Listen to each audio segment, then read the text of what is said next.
on every timeline, in every universe. There's one thing that we always talk about. Marvel. Hello, everybody, and welcome to the Goodell Multiverse podcast. I am Sam Goodell. I'm Isaiah Goodell. And today we are on episode 20. Oh, boy.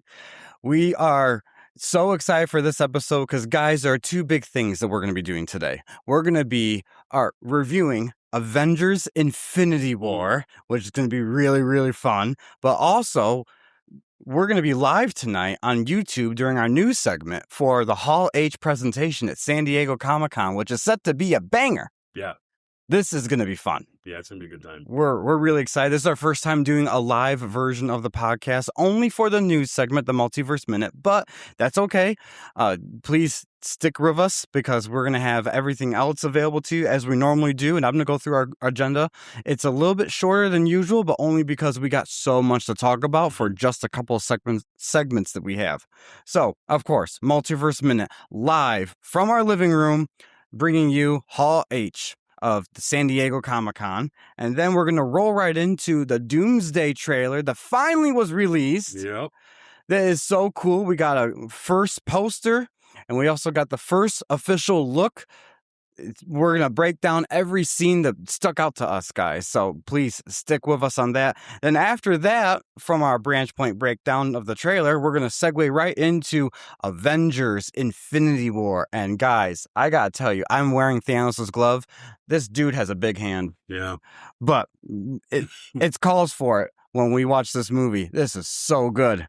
This is so good. What are you excited for, Ike? This whole episode's great because, we got Hall H, which we're excited for. And we don't know what's going to go on there. So we're going to, maybe when we do start our segment, like minutes before they start, we'll kind of do our final quick predictions of what they might do just for fun. And then, after that, we got some new stuff to talk to you, but we're going to interrupt it. And whatever they put out, we're going to talk about. Yeah. It might be quick and fast. Some of it might get stuck on. We'll see how it goes. Exactly. It's going to be a fun experiment doing live. We haven't done it before, so, bear with us. We're new to this, guys. But, yeah, and then, of course, Infinity War. Come on. And this trailer. It's like we could have talked about this trailer because of the description before, but now that we're able to put our eyes on it, opinions and how we feel is definitely more in the forefront. And we got some stuff to discuss for sure. So, yes. Be prepared. This could get passionate. We might stay cool the whole time, or we might not.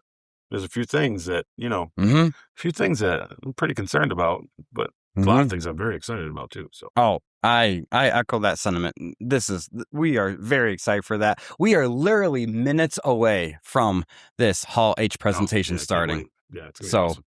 All right. So without further ado, we're going to get started with some pre-game Hall H stuff in our Multiverse Minute. So stay tuned, guys.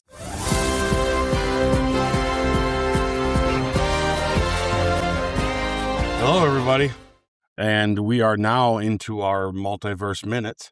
And we were going to do a special live presentation online for everything, or a special live stream of it. But we found out some things that we got to do for YouTube and the Facebooks that they qualify us to have to go live. So, guys, we're just not quite popular enough to do a real cool live thing with you. But the cool thing is we're going to live, though, as it happens, be interrupted in our stories and tell you and give you our raw reactions to anything new that does pop up, if it ends up being anything good at all. So Sammy's going to be monitoring what comes out of everything over there, and or when it comes out, what comes out of Comic-Con. Sorry, I almost said CinemaCon again. And then as it comes up, he's just going to quickly interrupt us, and we'll go into that subject, and we'll go right back to our news that we have. We only got like 4 of them today, guys, and they're real quick anyway. And, we'll find some other things to talk about. We have to. There's lots of fun rumors that we can throw out there and just have a good discussion until we get through this Hall H thing. And so I think we'll have a good time. Anything yet, Sam? We got anything coming out of it yet? Nothing yet. It is officially on the East Coast, 8:30 p.m., which means it is time for them at 5:30 p.m. Pacific time to start Hall H. So they've started literally right now. Nice. I am a little disappointed, too. We can't get you live on YouTube. Yeah. So if you want to help us out and help fix that, please subscribe to our YouTube page because we need 1,000 subscribers before YouTube will even think of letting us go live. And right now we have just over 100. And then we need a little more subscribers subscribers to, or followers, I should say, on our Facebook page. We need at least 100 followers, and right now we're at about 27 to 30 followers. So just hitting those like buttons and those subscribe buttons really help our channel out immensely. So please do that. Even if you don't really watch us that much, we want you to watch us that much. Yeah, but just that do us a subscribe favor. button doesn't cost you nothing. Hit that. That's going to help us a lot, because if we can do some live stuff like that, it'd help our channel up a lot. And at least, if you have enjoyed any of ours, help us keep this going, because we enjoy doing this. I mean, we're going to do it anyways, but it would be nice to see some people join us and like listening to us. And we do have a few. So we'll see how it goes. And to the ones that do watch us, whoever you are, comment more often. And we would love to talk with you. And thank you so much for watching, because we enjoy doing this. Today, when we get into the Avengers Infinity War, it's going to be wild. So, but anyway. So while Sammy's doing that, I'm just going to get us started on our first news story of the week. Yep. And we'll talk about it for a few minutes, and we'll just go back and forth. And like I said, when something does pop up out of San Diego, we will talk about that, see what it is. Hopefully it's good stuff, guys. Hopefully it's nothing. Hopefully there's no nothing burgers. You know what I mean? It's, I don't know. They're getting ready for a lot of things coming here with Doomsday happening. I imagine there's going to be some unique things. Kind of want to know what these witches and all that are, these what we've been hearing and all that. So, all right, guys. So I'm going to hit us with our first news story. I think we're just going to do a quick little review of X-Men 97 episode 2, season 2, episode 6, correct? 6. Yes. Sorry. I forget the numbers of those. And, let's talk about this episode this time. I'll start her off by saying I like this episode. It wasn't like mind-boggling, but it was really neat. I think it was a different, I feel like it was a direction, though, choice that they made all of a sudden that I like. But it was a very surprising. I think what this episode does for me for sure is, and maybe doing a cartoon is the best way to do these kind of things when you do it, but you really don't know where they're going to go when an episode starts. Like all of a sudden a whole new thing comes down and happens. And that's it's refreshing because there's no guessing things, right? Like, yeah. At least that's my impression of this episode. How about you? Yeah, no, I feel like, and no offense to anyone out there who loved this episode, that's fantastic. It's not a bad episode. I think for people who don't know of Magneto's youngest daughter, they found out a little bit more about her in this episode, and that is kind of cool to find out. And Danger is actually a really interesting X-Men villain where the Danger Room actually comes to life, and it's kind of like Ultron meets the X-Men type thing, and I think that's how they played it up. But I enjoyed it, but again, like I said, I hope no one's offended by me saying this. I feel like it's another filler episode getting to whatever this Apocalypse storyline they started with. Yeah. So you learned a little bit more about Polaris, and maybe we're going to find out more how integral she's going to be in defeating Apocalypse. So... yeah, I think the stuff I liked in it that stuck out to me, that even though it was a filler, I do like the idea that, well, I don't like the idea. I feel bad for the guy, but I like a lot of the character development they're doing with Professor Xavier. This whole him going in and like reliving Magneto's death over and over again is like, man, dude, what are you doing here, man? Yeah, like, right. But it just shows how close they were, and these two characters, and how unique that situation is. And I like that's that thing, that Danger pretty much comes alive because of it, right? It's like an interesting thing there. And the Polaris stuff is fun. I mean, it's neat to see a villain that wants to be a hero, or like a villain that should be a villain that's doing their hardest to be a hero. And I like some of the revelations she has of her dad, and this is neat. And I like seeing the new teams. Something they're doing real well is they're kind of giving different teams, so different types of mutants with different mindsets can fit in certain ones. Some are more violent, some have a different idea of things. So you're going to have a big mess of things going on, and kind of like how we saw the new X-Corp and this other one kind of coming at each other in this. I do believe with Apocalypse and what's going on there, that you're going to see them all kind of eventually come together. Because they're gonna have to fight off this Apocalypse thing, and of course, I'm not sure how much more I got to say about this episode other than it was fun. And man, every time I see Apocalypse, I gotta tell you, kudos to them on the animation of him this time. Mm-hmm. And because he looks like almost outrageous version of Apocalypse, like you always got. But they've done real well at not making him sound that way, though, in this one. Mm-hmm. You know, like you remember the old cartoon when he showed Yes. up. It was some bombastic, crazy. Sometimes he says some things and you're just like, that's silly, you know? And, Yep. But this, he doesn't. He's scary. He says mean things. Mm-hmm. You know, and you know, of course he's Apocalypse, but like he's just scarier in this. He's untrusting. Like the kind of thing like most of the time when someone's around a villain, like one of your favorite characters is around a villain, you can kind of be like, okay, they're not going to kill this guy because there's reasons.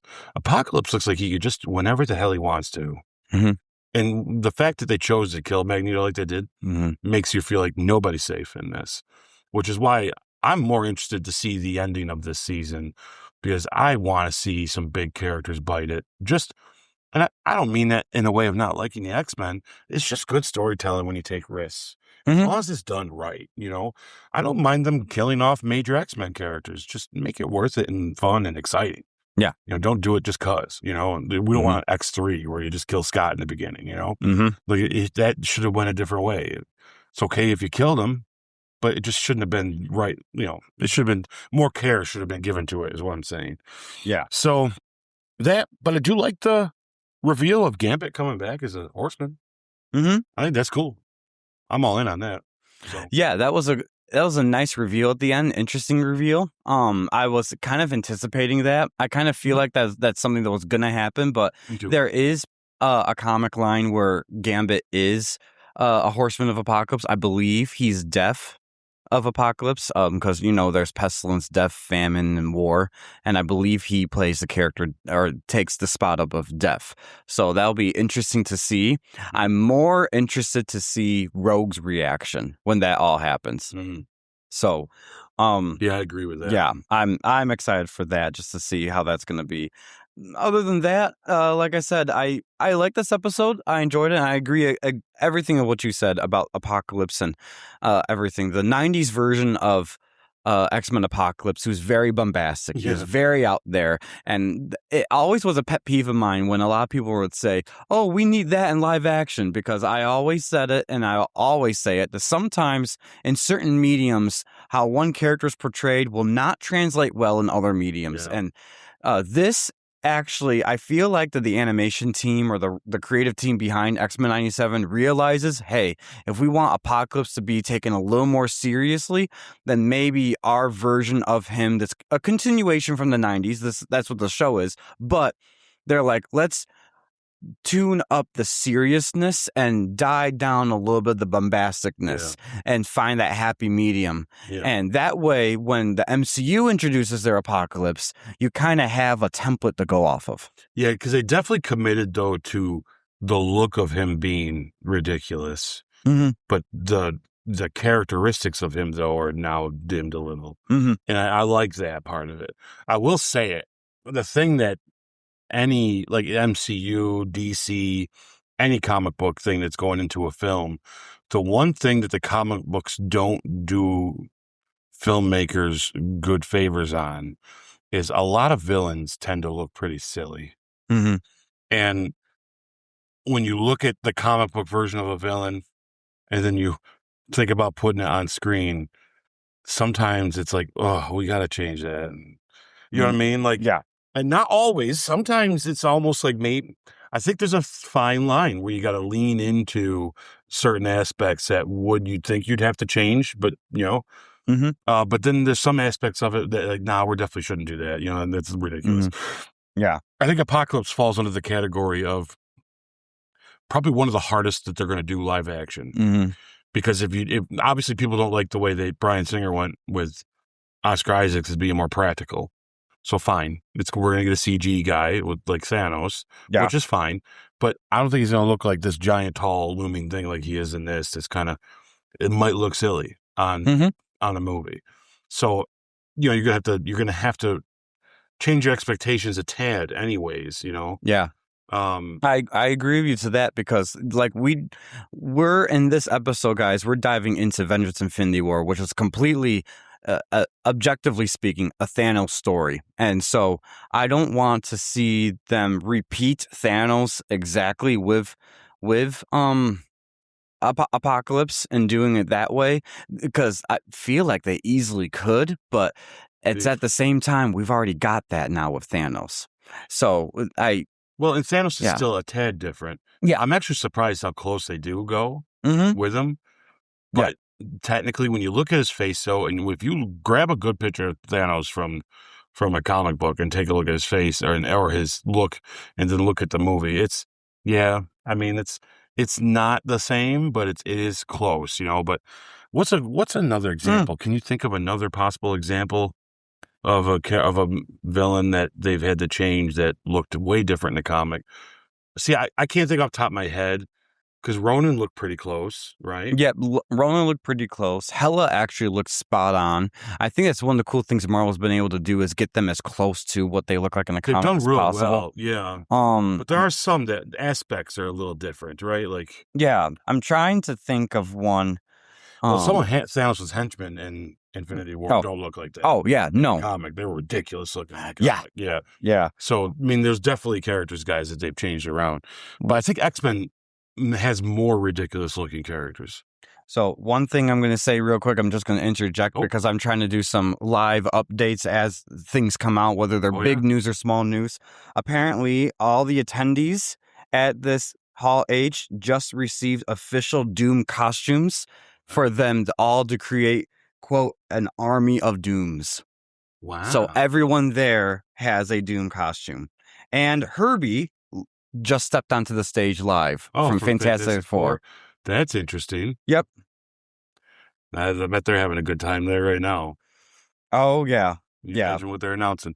So an army of Dooms. Huh? An army of Dooms. All the attendees. Are they saying are probably there then?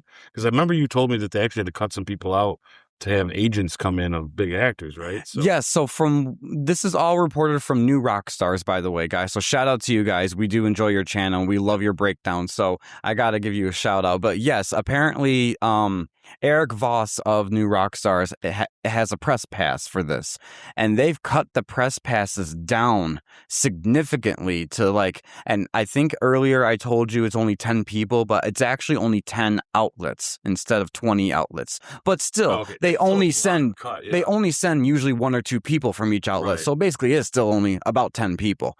And all the rest of the 390 something seats that they usually would reserve for members of the press and things like that have now been reserved for friends, family, and agents of A-listers is what it was told, at least. So there's people there. They are expecting, I think I sent you a little clip earlier as we were preparing for our episode today, guys. They are expecting at least about 20 this is just estimations, of course. Nothing is set in stone until we read it live right now, but they're expecting at least 20 to possibly 30 or 40 Avengers cast members to actually be there. Which means if they're going all gung-ho like this about it, we are expecting to see some Phase 7 action, if not Doomsday or Secret Wars action. So, anyways, I will keep you updated as things progress. Well, it forces a rumor that we might see some X-Men casting, if that many people are coming. So that could be interesting. So, yeah, but that also kind of, honestly, guys, I'm all set when it comes down to the first news story. You got anything else to add for X-Men 97? No, I don't, other than I am enjoying this. I think it's really cool. It's fun. I can't wait to see the rest of the season. And I should also note that for this is also part of the X-Men news. They, at San Diego Comic-Con, not right now, but I believe it was yesterday, showed a preview of Season 3. Apparently, it's already completely done. Wow. And they're currently recording and processing Season 4. So they are expecting 2027 to have Season 3 out. Do you know any details of what Season 3 would be about, or is that not There's no official details, but the clip that they showed is the Brotherhood.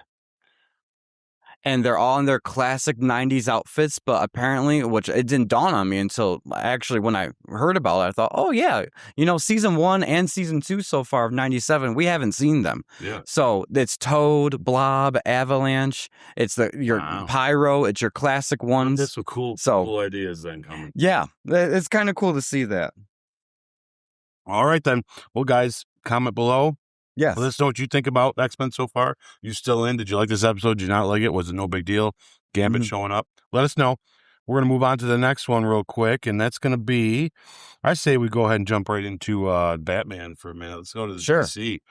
So I guess from what I understand is Matt Reeves and Warner Brothers received or revealed that Batman Part 2 will be delayed from October 2027 until February 2028. Well, I got some thoughts. So I'm going to go with the positive for now, okay? The positive is this is how Matt Reeves works anyways. This has been something that's gone on for a long time. Yep. If anyone's ever watched John Campea, he's talked about this before as well. That Matt Reeves is one of those directors and writers that takes a while to get through a project and get it going. Very meticulous, and you can see that why he is, because look at the Batman Part 1. I mean, it's fantastic, and it's real detailed and stuff. With that said, let me also throw this in there, that I think quality-wise, we're going to get something good anyway. Like, I mean, I think this shows that he cares. He doesn't want to rush it, which is fine. And I'm all for all that. And as far as I'm concerned, I'd rather wait for it and get a great movie than rush us into something that turns out not to be that good. Then I think we underestimate the task that he's taken on himself, which is, I think this is a guy who loves Batman and wants to do a grittier, darker version and realistic version of it, but knows he's also competing with the idea that it's already been tried with Christopher Nolan, who is a very hard director to compete with. Because so far, there hasn't been a Batman movie that tops what he did in that trilogy, in my personal opinion. I know there's a lot of people out there and a couple podcasters that drive me nuts when they talk about it, and they say that he did damage to the Batman character, but I think Batman has served well when you tell him in different stories anyways. I like that we don't have a single Batman. I know a lot of people for a long time always thought, why don't we just get one and keep one? And it's like, no, I think Batman's a lot like James Bond. I think we know the character now. We're pretty much born knowing Batman and Spider-Man, right? So if you're born, the first thing, if you could take a test as a newborn baby and they ask you who Batman is, you could probably say, well, his parents are dead. And you're just going to know it. It's just passed on through the genetics of the parents into the child who Batman and Spider-Man are. Okay. Let's just get that off the table right away. But it's to tell different unique stories with Batman is different ages, different times. Heck, you could do a Batman where it's in the medieval times for the hell of it. That'd be an awesome single movie, and it wouldn't matter who played Batman. It just is. Let's let that person tell their version of it, and so I've always liked to treat Batman like a James Bond, because maybe someday on the pod we'll do a little who was our favorite Batman. I'm not gonna say best, because once again, I think it serves everybody to have a shot at it. We talk about favorites, and I personally think everyone that's played Batman has brought something good to it, including George Clooney. And that's a hot take that I know everybody isn't going to like, but that movie's really not as bad as you think, as long as you take it as it's a comic book on the screen, which means they knew the job and they got it done. So anyways, I digress. I don't want to be one of those people that defends it. I know George himself apologizes for it, and I wish he wouldn't, because he didn't know it was going to, that was going to be received that way. But I will say this though, on the other side of it is like, come on, man, like what's going on here? Like, write this damn thing, And like I said, what I was trying to allude to is, he took on this task of making it grounded and darker and stuff. So now he's got to do villains that aren't going to have any he's making it a thing. He's promising no supernatural stuff. And Nolan proved you can do that. But he's going even a step further. He wants to be even closer he doesn't want it to just be ground level. He wants you making tunnels under the dirt. You know what I'm saying? Like, he wants you to be looking at this in a really gritty way. And I'm cool with that. So think he's got a hard task to take whatever villain he has picked and make a good story out of. Although, I think there's a difference between being a slow writer and taking your time to, I mean, how many years now? I mean, bear with me, guys, but I want to look it up real fast right here while I got my pocket computer out. And let's see, the Batman, and probably some of you looking at the screen tell me exactly when it came out, and I'm going to tell 2022. Okay? Yeah. They're talking about this thing coming out in 2028. You're talking almost 10 years. The better part of 10 years. So what, part 3, we're going to get Pattinson in a wheelchair? Like, it's like... I feel like the only defense I could give to that is there has been a regime change since then. Oh, it's always a regime. And so... he could still be writing this damn thing when that's going on, though. Yeah, the regime change didn't say, stop writing that, because they're always going to make this movie. I'm with you, though. I'm rolling my eyes. That's the only defense I could give, because other than that, there really is no excuse for a Batman movie that actually did really well for people to... anyone to sleep on it for so long. So and these people are getting younger. If you're gonna, I think. Well, here's the thing. Maybe this is the theory out there that I'm kind of maybe making up on my own right now. If someone else said this, I apologize. I didn't steal it. I'm literally just thinking of it right now. Maybe Reeves' position is he wants it to be a lot of time in between. I mean, rumor has it Batman Part 2 actually picks up right after the flood in the first one. So it's like, well, gee. Some of these guys, Colin Farrell ain't going to get younger. Of course, he's in so much prosthetics. I guess, what's it matter? I think the good thing that they have is they did choose to do the Penguin show. So it's kind of like we do have a long period of time between Batman and Batman Part 2. But if you want to step into that universe without Batman, at least, but still step into it and have content, you did get the show in between. So I will give them that, that there is a lot to it there. So I don't know. I'm hoping that he gets to it. Put that pen to paper, guys. Start exercising that muscle. Trust your gut. You make good movies. I'm not trying to give him a flat because this is how he works. It's how he works. But boy, he's just one of the slowest writers in Hollywood.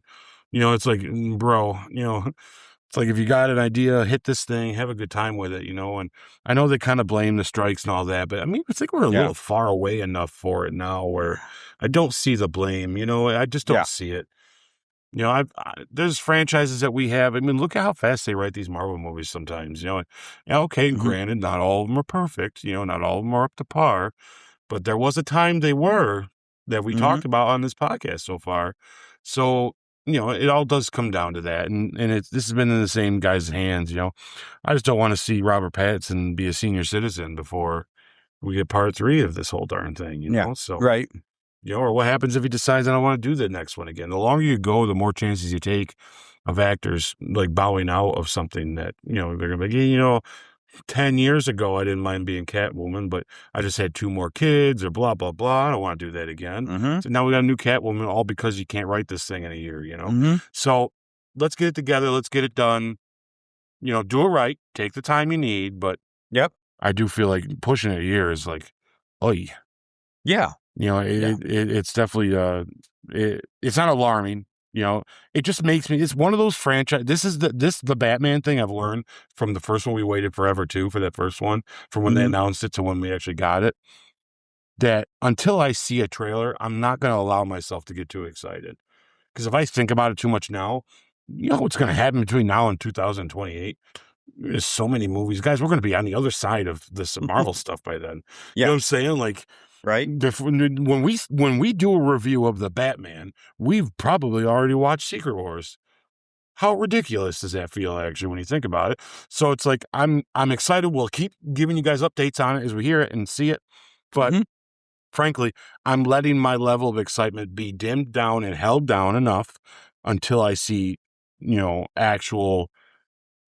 I'm going to say a trailer, but God, they gave us a trailer, the other one, and they pushed that sucker a year again, too. So, guys, until we know we're going next Friday to watch it, you're not going to see me get too crazy about this.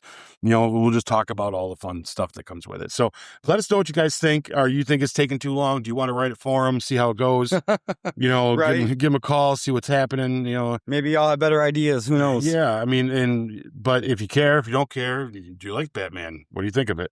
Let us know in comments below, but we're going to go ahead and move on to our next story. And how we looking? Nothing new so far? Nothing new. Why don't you get started with the next story? I'm going to grab my laptop because my iPad is giving me a little funky business and my laptop is in the other room. So I'll quickly be right back. But Ike, take it away. What's our next story? Yeah, I'm going to hop onto the Spider-Man thing. All right, guys. So let's talk about Spider-Man. Pretty much nothing too new other than we got ourselves a new final trailer, which is fun because final trailers are just what they are. I mean, it's not too big a deal. I'm excited for this movie. Hell, I mean, a week today, or no, today's Saturday, so a week from yesterday, we're going to be seeing this movie. And then we're going to be coming on here and giving you guys a review of the film. The funny thing is it won't be too long after that we'll actually do a retrospective of it, which is weird. It'll be one of the few Marvel movies that we're doing a retrospective of, but it's so close to when we started doing the podcast. So it's not like we were able to live with it for a long time and really have a good idea of what we wanted it to be or how it sets with us. But I think that's the unique thing about the podcast is we're going to be able to follow the new movies as they come out and then do the retrospectives are going to be so quick because we're just doing a review. But it's going to put us on the hot seat because we're going to go probably see the movies multiple times to give you guys better content on how we view the movie and feel about it. Because our retrospectives, we watch these movies 3, maybe 4, and the bad ones, maybe 2. But that's a couple times in a week. It's a lot of time. So it's going to be a unique feeling doing a retrospective of Spider-Man so close after it comes out. When we get to that in the timeline, I was just kind of telling them that I'm excited that next week at this time we'll be ready to tell them a review of this movie. Right. So it's pretty insane. And just think when we do get caught up with the timeline and we're even talking about some older stuff, when we actually talk about new movies that come out, our retrospectives kind of don't exist no more. It's just going to turn into a movie review and we're just going to do the same thing we do. We're just going to have to go to the theater a couple more times than we usually do. But we'll hit that bridge when we get there. But either way, this final trailer is okay. I mean, not a lot new, to be honest. There's a couple things that happen in it that kind of make me have some opinions of what's coming. You know what I mean? The first thing that jumps in my head is when Spider-Man looks like Scorpion and calls him Scorpion. He says, "Who's Scorpion?" I'm thinking, you're dressed as a scorpion. What do you mean, who's Scorpion? So do you theorize that could be part of whatever this mind thing is going on? I do, actually. Now, I'm getting an idea that it's almost like this mind control villain is going to be utilizing controlling villains' minds to go after Spider-Man, which makes me kind of feel like that's redundant.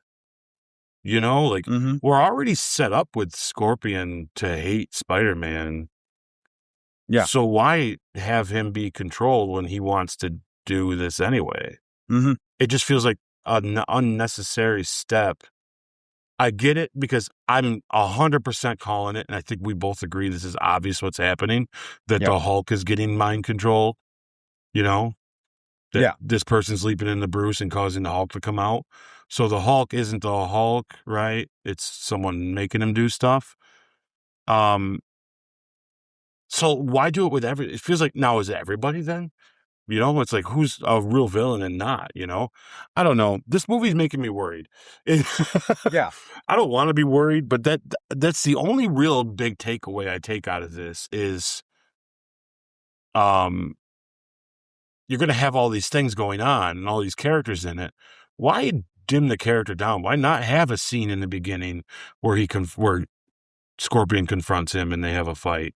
Scorpion's got his own axe to grind with Spider-Man anyway, So I'd rather see this person use people he cares about against him than people that already hate him or that are villains.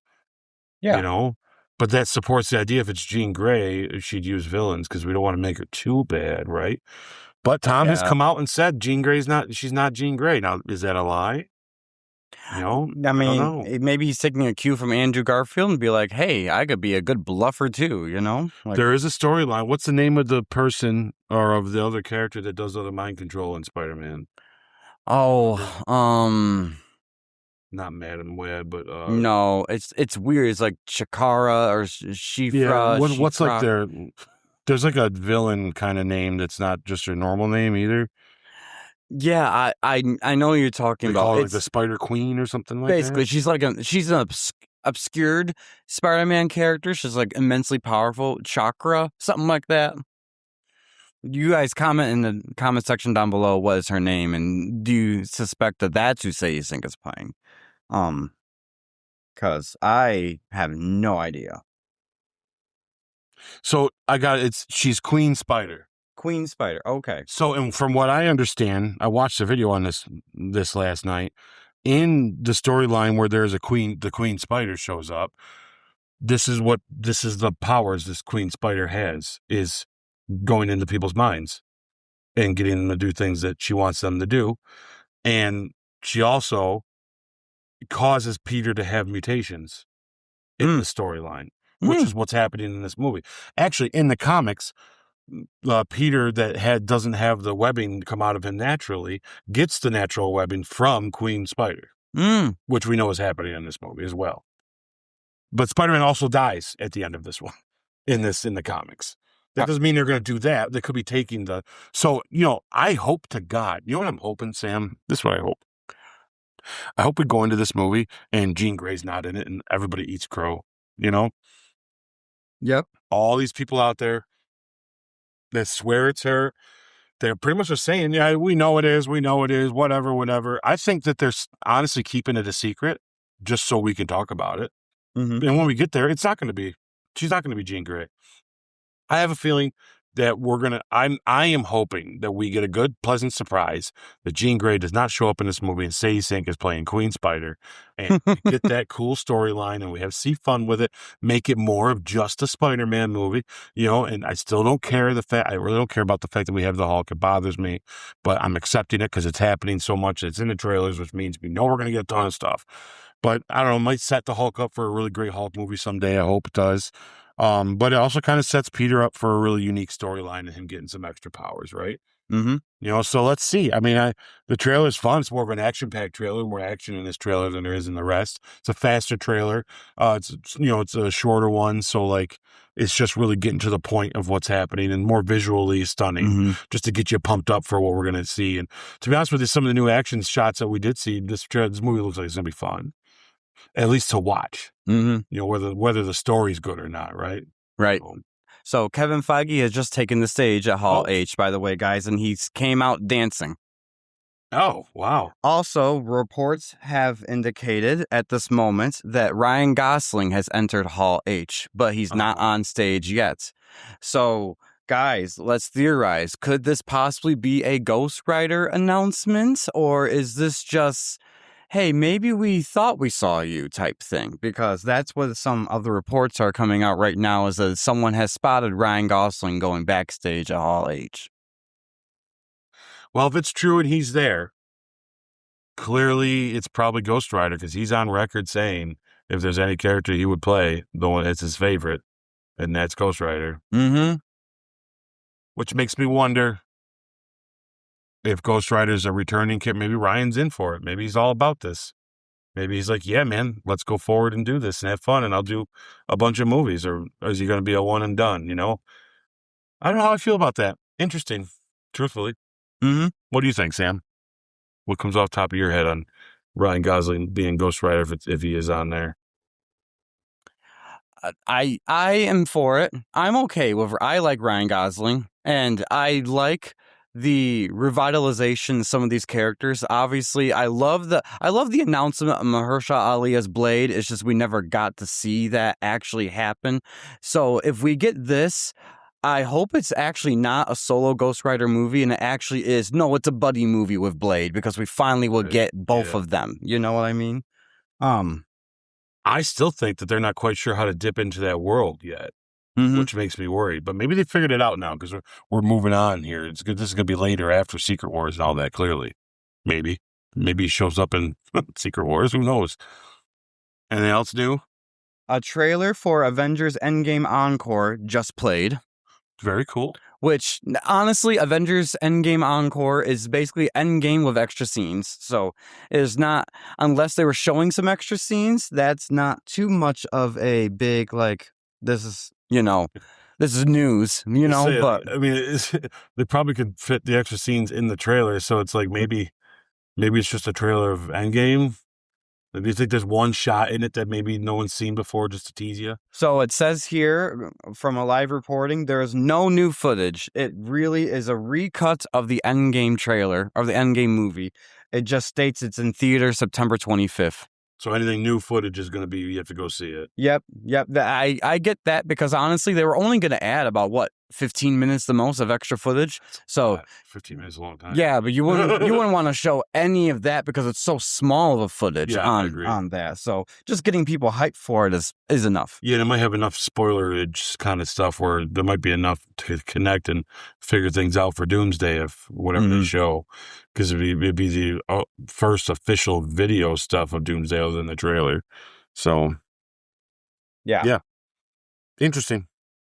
Yeah, well, I'm gonna let you guys know as soon as things are developing. But what are your thoughts so far, Ike, on anything, on either our news topics we have pre-planned out or anything that have said I'll touch so on far. the Hall H stuff. I think it's kind of cool. I like that they started out with like some Fantastic Four thing, obviously with the robot coming out. And Feige's obviously in a good mood. They got some cool things happening. If Ryan's even there or not for sure, it's probably, if he is, it's Ghost Rider. We know it right now, calling it. If he's not, then someone was mistaken as somebody else, and we'll find out soon. And yeah, they're gonna remind everybody to watch Endgame again. So far, nothing yet really that moves the needle for me about what they're doing. Of course, we don't know what he's saying right now. Could be saying some stuff that would blow our minds. So we'll see as people report it. Yeah. When it comes down to Spider-Man, I don't know. I read a wild rumor that this Spider-Man movie has Jean Grey in it, and not only has Jean Grey in it, but she's in it because she reveals to Peter that he actually is a mutant, and it's not the spider that turned him into Spider-Man. So let's talk about that for a second. Hear this around the room mill rundown on our Multiverse Minute, guys. But hey, we got to talk about it. Yeah. I don't like it. That is awful. Yep. I hope that is not true. Wouldn't that be a wild thing? Yeah, that'd be pretty horrible in my opinion, actually. It's just why, right? Like, there's so many mutants to do anything you want to do it with. Now that you own them again, why make a character that's never been in that mutant, that's not a mutant? Why make him that? Why take that out of Spider-Man? Spider-Man's always been Spider-Man. This would be the only time that's ever been done, right? I don't know. I can't think of any time where he's a mutant. All right. Breaking news. Oh, okay. It is official. Ryan Gosling will be playing Ghost Rider in the MCU. So they did see him and they just brought him out. 5 seconds ago, it was just confirmed. Did they confirm what the project was, or just that he is going to be Ghost Rider? We're not sure yet. We do not. That is not stated at this moment from what I could tell. But you guys probably have updates too at the same time. But yes, it is official. Ryan Gosling will officially be playing Ghost Rider in the MCU. To what capacity? They're probably talking about it right now, for all we know. Yeah, I was going to say, I wonder if it's his own movie or if they're, Well, guys, there you have it. Ryan Gosling is going to be Ghost Rider, Johnny Blaze. Wow. I mean, great. Back when we talked about this in the rumor mill, I never had a problem with him being that. This is their Avengers Endgame little picture right here. I don't know if y'all can be able to see it on here when we do our editing on the video format, but yeah, I'm trying to pull things up as they come up. And so, yeah, that's the first news. Oh, it says here. Oh, we got more already, guys. It will be directed by Sean Levy. A Ghost Rider film and a logo has been shown in theaters 2028. Hey, that's sooner than I thought. Wow. Oh, it's going to be one of their first out the gate after Secret Wars then, isn't it? Yep. Wow. Holy smokes, guys. This is really fun. I know you're probably watching this as just a recording, of course, but for Ike and I right here as Marvel fans, this is the stuff that when we hear of Hall H and when it's happening, I'm glued to my TV and to my phone and pressing the refresh button all the time. The updates, it's just starting to rain here. We're having a ball. Yes, Ryan Gosling actually is on stage right now with Kevin Feige. So this is really, really cool. So I am super excited to see it. They are announcing Phase 7. This is what's happening. Yeah, we're getting some Phase 7s.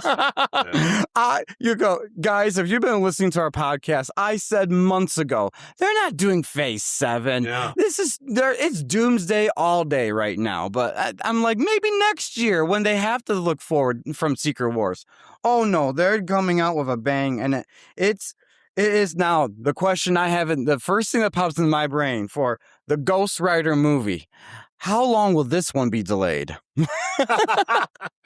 Does that mean they figured this out, right? Like, did they actually crack the code for the supernatural, or is this guess what? He's gonna play it, but give it a decade, you know? Yeah, we're gonna wait till Ryan's 60. Yeah, he'll play it. Yeah. We want Ghost Rider, we want Old Man Ghost Rider and Old Man Blade, so we're just announcing it ahead of time. Yeah. Not making fun of you, Marvel, but I mean at the same time, it's one of those characters you wonder. Yeah, what are they doing here? Well, here's the thing I feel about this so far. To answer that, or to kind of have a rebuttal to that, I think that now that the Russos are in and they're doing a course correction, they are now in a spot to know what to do later. Mm-hmm. I think the Russos has set them up for good. This is what you got. Here you go, and I'll go with it. And I think they're doing it. Personally, aren't they actually now included in the Illuminati of the Marvel guys anyway? Mm-hmm. So yeah, this is probably one of their ideas, truthfully.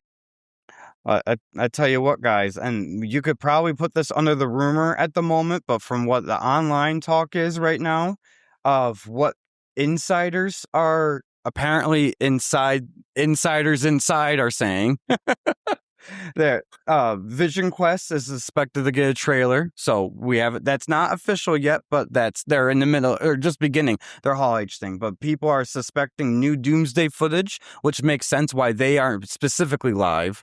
Because usually they would be live, but at the same time, they don't want to spoil Doomsday. A Phase 7 announcement, that is confirmed that we're getting that literally as we speak. But according to other rumors, and we will find out in a moment if that's true, the Scarlet Witch will return in her own movie. Interesting. According to this, it says the Scarlet Witch movie is expected to be announced tonight as part of Phase 7. If that is true, I'll probably go to bed crying because of how long I've been waiting for this.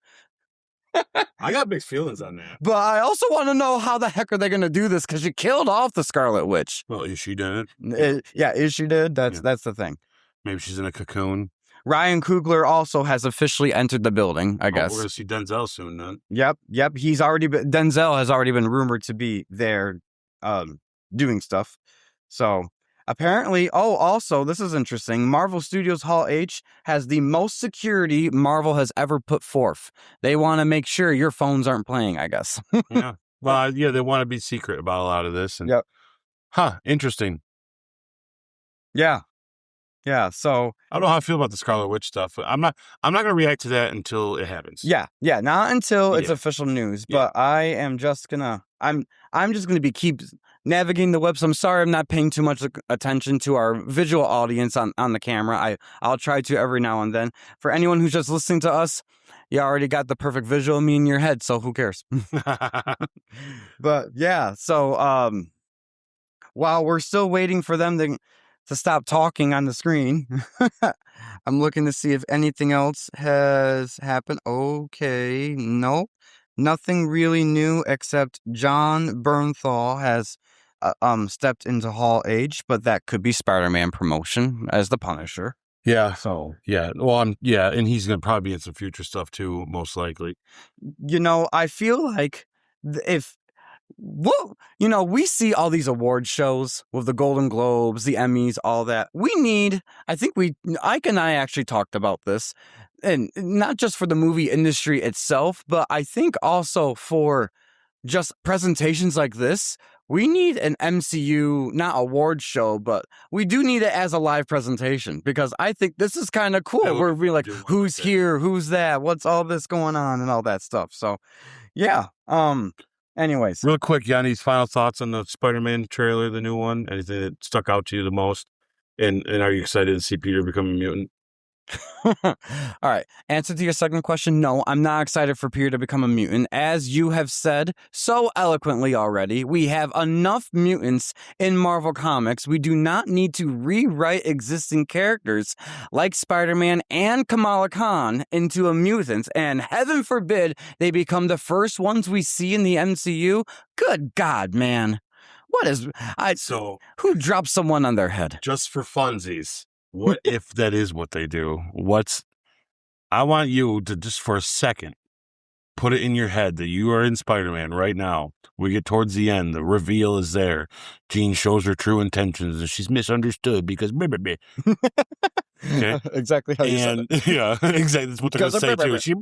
I did it because all right, and you're like, oh, I get it. I get it. But then she reveals to Peter, by the way, the spider bite, really nothing happened. You were going to be this anyway because you're one of us.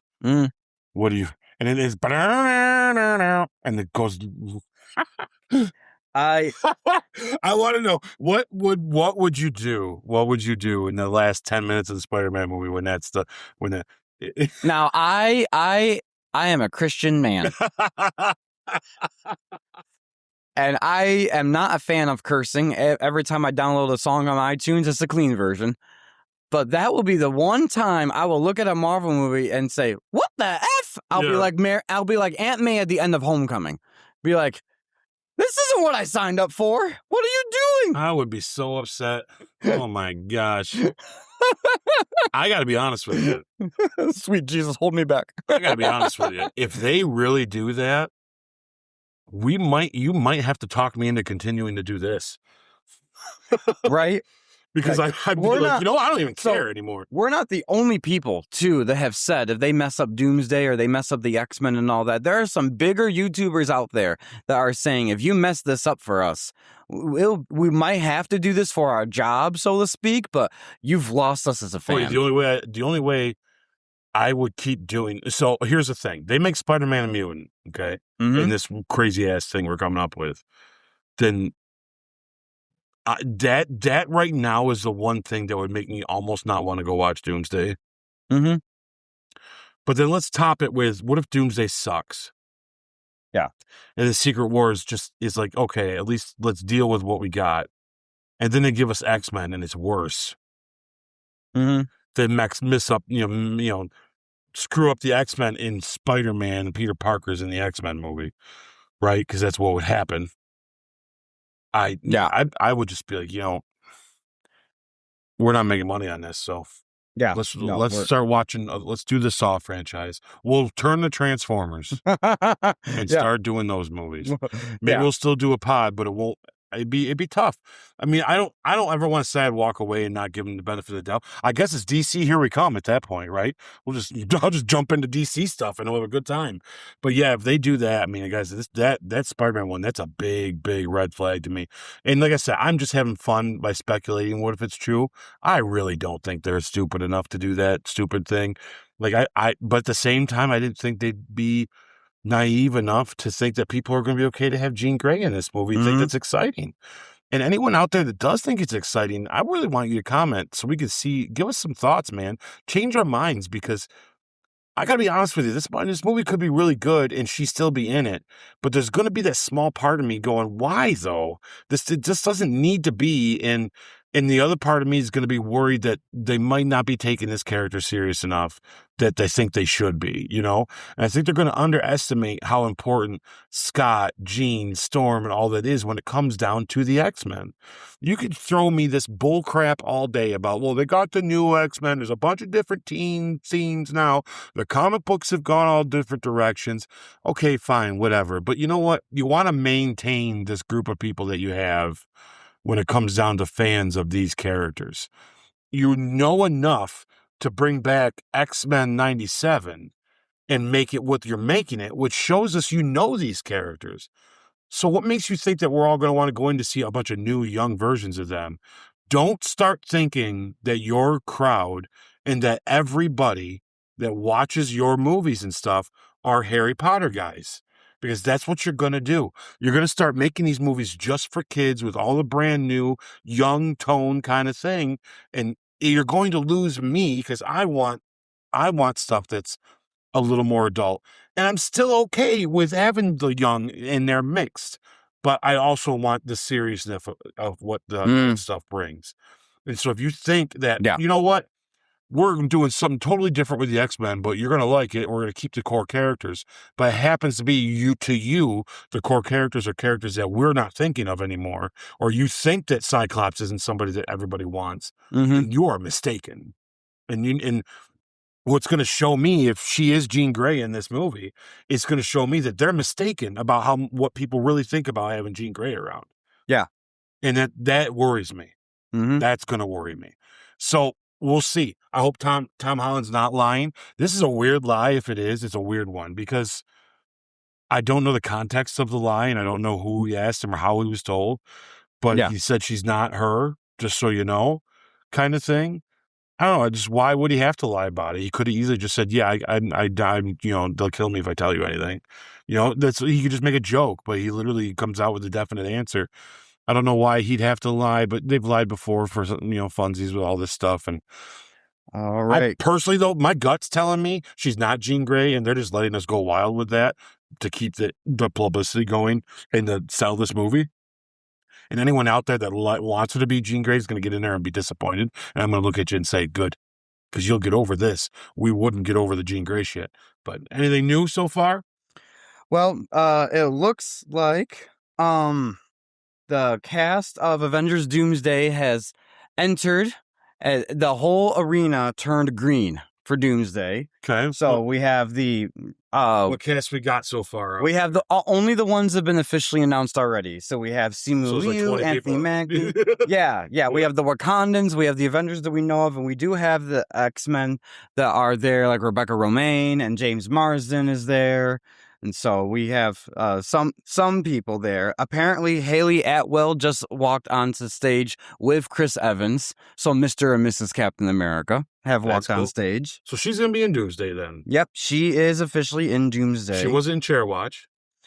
No, she wasn't on the Chair Watch. No. So this has proven our theory that they didn't tell us everybody. That, or they've listened to the audience and went back and reshoots, threw her in there. But she's going to be in it. Okay. Yep, so that's all that I have at the moment of that. I'm trying to see if I could find any other tidbits of stuff. Robert Downey Jr. apparently is talking right now, and the Russo brothers were just talking a moment ago. Okay. So, but there is nothing new reported yet of what's going on. If they're going to give us a real surprise casting announcement for Doomsday, it's right now. Yeah, this might be the time where they actually go radio silent if they're going to show anything extra special because they're doing Doomsday. What I find interesting so far from what I'm seeing is that they announced a new project, Ghost Rider, like a full film and the main actor and everything, and then they just go right to Doomsday. So it's interesting I say that because I wonder how they're rolling these things out. Yeah. Because usually I would have expected new projects to be after a Doomsday announcement or Doomsday be the last thing and they announce all the new stuff first. But either way, they're announcing stuff. And so it looks like the cast has left the stage, but Robert Downey Jr. has asked everyone to don the Doom mask. So they're just having fun, I guess, right now on stage. Oh, yeah. So what's happening now, right? Like, yep. Maybe this witch thing will get kind of sorted out, too. Or we get some sort of answer to that. Who knows? So also, okay, 6 minutes ago they did show a. Let me just make sure this is confirmation before I just say stuff, guys. They actually show a Spider-Man Brand New Day clip of Punisher versus the Hulk with Spider-Man. Yeah, we got a glimpse of that in this new trailer that we just talked about, actually. I feel like that's not too much news other than they actually got to see maybe a nice clip of it. Good clip of it. Yeah. Cool, yeah, because what's Punisher going to do? Yeah. I mean, he's there. Mm-hmm. Hulk doesn't, Punisher's like a fly around the Hulk. But hey, at least he's trying. Mm-hmm. Yeah. And why doesn't this person mind control Punisher? But anyways. The one thing, while we're waiting for something new to pop up, let's talk about this one thing that was already announced, that everything for Ryan Gosling. Oh, yeah. Playing Ghost Rider. We that has been in our rumor rundown for a while. He said he's been having multiple talks with them and he'd love to do it. And obviously now it is official. So look at that. We actually do have him. Yeah, I'd have lost the bet. I was going to bet on the fact that he's going for an Oscar, but maybe he's, he might be going for some paychecks too. So that's cool. I mean, because this is a guaranteed paycheck. Yep. It's very cool. And it's his favorite character. So maybe it's he wants to take the chance while he's got it. If they came to him and said, look, we're doing this character and it's your favorite and you're a big actor, so come do it or you're going to lose the opportunity. And I can see him taking it then at that point. Mm-hmm. So I think this is great casting. Anyways, I love it. I don't have a problem with it at all. But what I also find interesting is they announced the director of Sean Levy. Now, Sean Levy is the guy who did Deadpool and Wolverine. Mm-hmm. So a lot of people credit Ryan Reynolds specifically for Deadpool and Wolverine. And yeah, he basically is one of the head guys in the background calling some of the shots. Of course, right? Yes. But Sean Levy was a director. So obviously Sean Levy himself has enough of a good repertoire with Marvel and Kevin Feige that they're going to give him a project. And now we're going to see who are the producers on that. How's that going to be? Is this Ghost Rider going to be cool or not? Like I'm expecting it to be cool, but you never know. This is the official logo too, by the way. Hey, I like it actually. It's pretty cool. It has a weird 90s vibe to it. Right? Yeah. Right? So what I find very interesting too, I want to just mention this, is that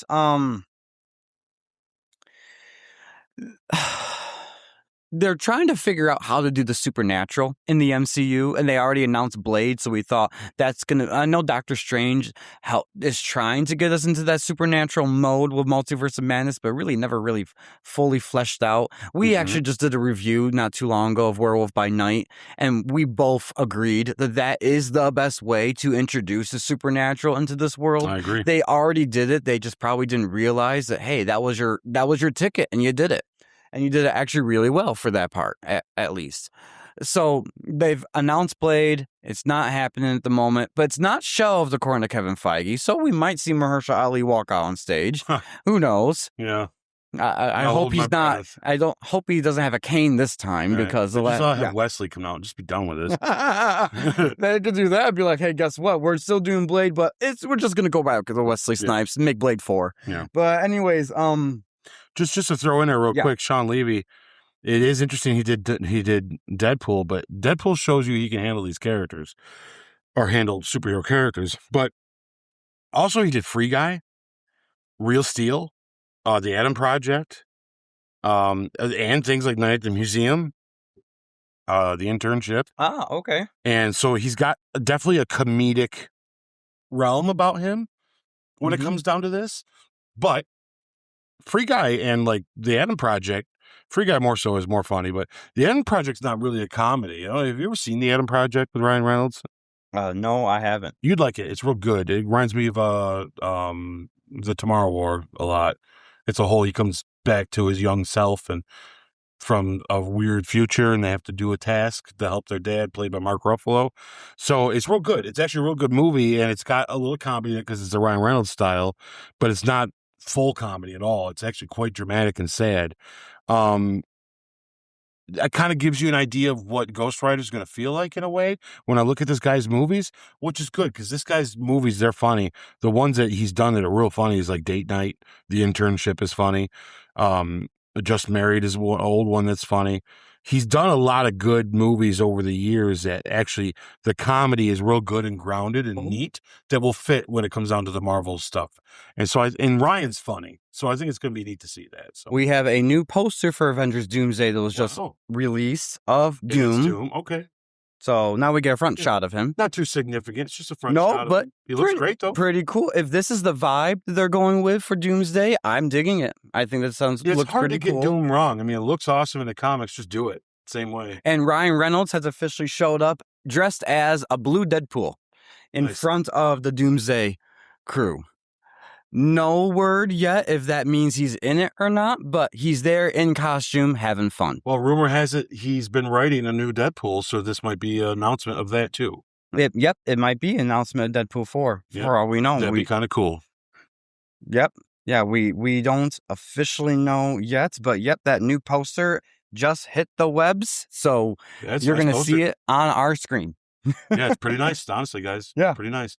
But I will say, I think this movie, this Ghost Rider movie is safe in Sean's hands. I think it'll be fun.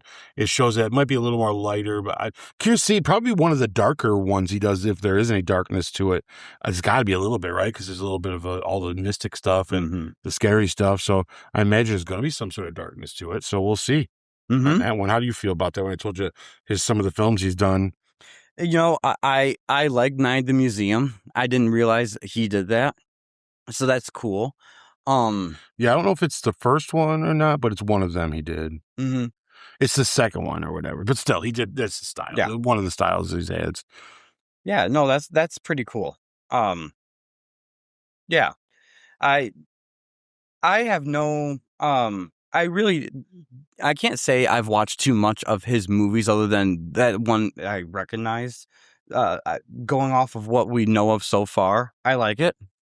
I think he's a good director, obviously, and I think that this is going to be very interesting to see how he's going to do Ghost Rider. I'm very curious if this is going to be a Ghost Rider origin story. I'm assuming it's going to be, because most of the time they do have to do an origin story. Nicolas Cage's Ghost Rider, the first one, was really good. So, don't sleep on that. We'll do a retro of that, and that movie's way better than. There's a few things that it's outdated on it. There's a couple things that's wrong with it, but truthfully, though, you're right. Nick Cage's version of Ghost Rider is awesome, though. I think he plays Ghost Rider real well. If I were to tell you to get an idea of Sean Levy, I would say you've seen Deadpool Wolverine. Mm-hmm. You've seen Night at the Museum, and he did do the first one as well. Wow. I'd say, have you seen Free Guy? I've heard of it. I haven't seen it. I'd say watch Free Guy, Real Steel, This Is Where I Leave You, and The Atom Project, and you'll have an idea of what Ghost Rider is probably going to be like. The rest are movies that he hasn't. The rest are movies that he's done that you never seen him do that way again. But those ones have a similarity to them. Real Steel, you'd like Real Steel. Hugh Jackman with the robots. It's really good. Okay. It's kind of like Rock and Sock and Robot in the movie, though. They are officially at this moment playing exclusive footage of Avengers Doomsday, and this is what's being said about it. Oh boy. Hold on, guys. Let's see.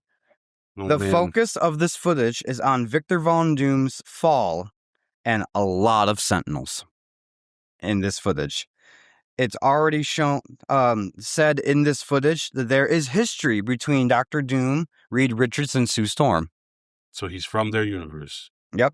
At least there's history. So that basically means he's from their universe. Yep. There is a lot of footage being shown of Doom versus Thor. And Doom says, quote, "All of you have lived stolen lives, and now you must give them back." All of you. It says that's it for Doomsday, but Kevin Feige says there is something else. Black Panther 3 has officially been announced. Ryan Coogler is now on stage.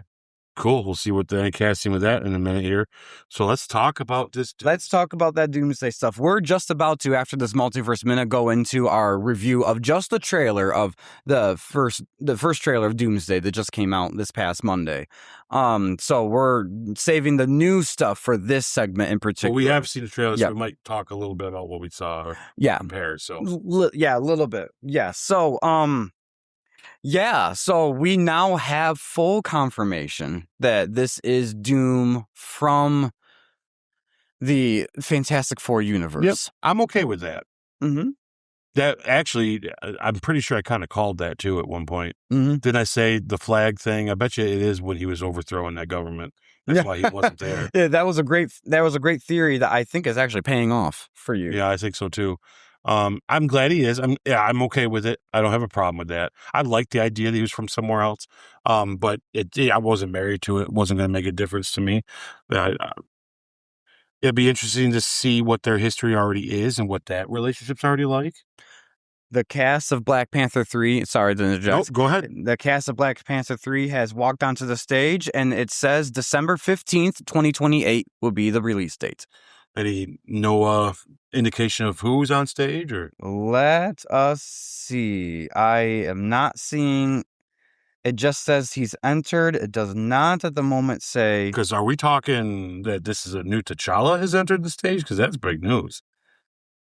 All that I'm seeing right now is the cast has walked on, but no one is saying specific actors. Because I think it would be big news if this is a recast of T'Challa, right? Or the new. Yeah, it's probably his son, because that's what they did, right? Where is it? It's okay. They're probably still getting to it, you know. Fans online are speculating Ben Affleck to play T'Challa. I'm in. That's just a joke, guys. But it's Ben Affleck. Yeah. David Johnson has been announced as the new T'Challa. David Johnson. All right, everyone. Keyboard warriors, go. I'm hitting it because I don't know Johnson. Who the hell that is? Who you be? I got a football player. Are we really getting a football player? Well, that's what popped up. The first one that popped up. I got him here. Oh my God, he does look a lot like Chadwick. I mean, okay, let's see. Oh, I know who he is. Okay, I've seen him. I've seen him in movies. It's just it took a second to. He's fairly new and he's done great work, but I don't know how I feel about it. Man, gosh darn! I gotta tell you, you know what? I just got him pulled up here. He looks like him. Born in 1993. I am basically his age. Lord have mercy, I'm getting old. Okay, so he does. He actually looks like the kid from Wakanda Forever grown up. Yeah, he looks just like the grown up version. Like this could be his older brother. Yeah, so that's what they're going for. They nailed it. Mm-hmm. Okay. So.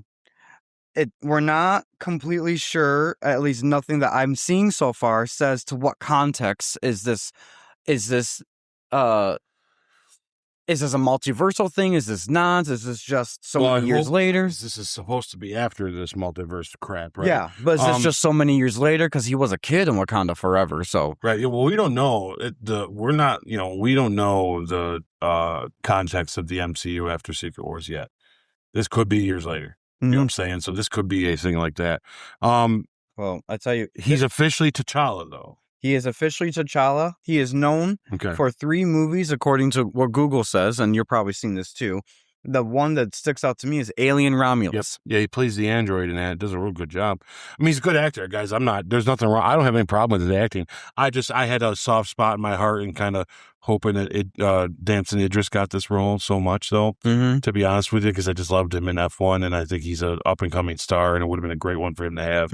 But that's okay, because now I can watch him do other things that are real awesome anyways. So Letitia Wright and Winston Duke will return as Shiri and M'Baku. No surprise there. Yep, that's good.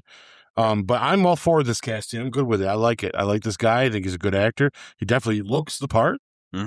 Once again, this should have been done for the second movie.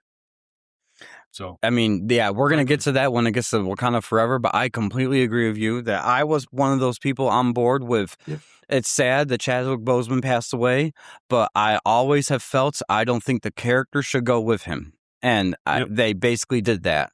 And I think it was to their detriment. I don't think Wakanda Forever is the worst film of Phase 4, 5, and 6, of Definitely course. Definitely but I feel like it's you're doing a Black Panther movie without Black Panther. And I think that could still be done. I just don't like the idea of not recasting him. You know what I mean? Like, I just feel like they kind of were so staying away from that so much. So I'm glad they're not, and they've decided to. The sad part is it's just too late, because it'd be nice to see Black Panther and Doomsday, you know? So, and maybe we'll see him in Secret Wars. Some of these guys could be introduced in that, because that could be the movie where you see all these new fangled people, you know? Because we don't know we don't know the context yet. So yeah, exactly. I'm going to be refreshing my page just to make sure everything is as current as I could get it for you guys. Because Hall H isn't even, that's not much longer anyway, right? They only go. Yeah, they're only going an hour, which surprises me. It started at 8:30? Mm-hmm. So that's him. Well, gosh, they've been done then for 10 minutes. That's him with Letitia on stage. Mm-hmm. Yeah, well, apparently they did start late. Okay. So they don't have much more time then, truthfully. Yeah, no, they don't. Unless I don't know how late they started, but from what I'm actually seeing right here, it seems like Marvel Studios is trying to wrap it up now. There is no X-Men news, as many fans were thinking was going to happen, but there is rumors that they will be announced at next month's D23, which will be August 14th. So there might be more things announced that day. I don't want to say we are officially done yet, because sometimes, Marvel can say that, then 2 or 3 minutes later, all of a sudden, they show right back up. Well, they're probably going to close on a bang, so whatever they're wrapping up on, they might have something real special. I do not see Denzel Washington reported, at least, to be on stage, but at this moment, that's just from what I can see on here. That's nothing he probably was, and no one's just saying anything, because he already has let the cat out of the bag that he's in it. Yeah. And there has been talk of him showing up at San Diego in the past day or two. So I don't know. Yeah, it might just not be reported out. You know what I mean? Who knows? But I'm surprised, because usually they get right on top of that stuff. And yeah, I'll be honest with you. I don't have anything that's made me feel mind blown about so far. Yep, it does say, all right, there is confirmation 12 seconds ago that the Marvel Studios Hall H panel has ended. So, I don't think we're going to get any more. So, to do a quick recap for everyone, there was a new footage of Doomsday shown. No new cast announcements, other than confirming Haley Atwell will be in it too, as Peggy Carter. And then we have two projects announced.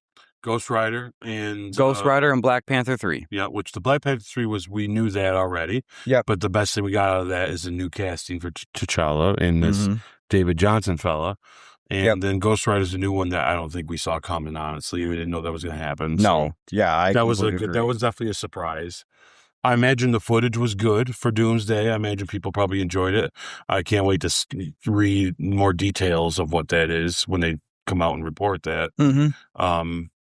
And yeah, I mean, other than that, gosh, kind of, dare I say, a little underwhelmed. Yeah, a little underwhelming. I don't mean that in a bad way. I am still surprised they did any Phase 7 announcements. But the ones that did announce, the only surprise of that one was Ghost Rider. Actually, not only confirming Ryan Gosling is going to play him, which is already the big news in of itself, but then saying he's going to have a solo film. Yeah. And it's not a buddy one with Mahershala Ali, which I would have... So far. I kind of would have... My initial instinct is saying that would have been cool. The only other thing that I will say that it's not been confirmed here, but the artwork that they are giving out to people and showing people of Avengers Doomsday actually has Tobey Maguire on it. Yeah, you sent me a picture today to talk about that, and we didn't get a chance to discuss it. There was no confirmation at this Hall H panel that he actually is in it, which I would have expected at this point that would have been it. But, yeah, apparently you know what's wild about that is like the fact that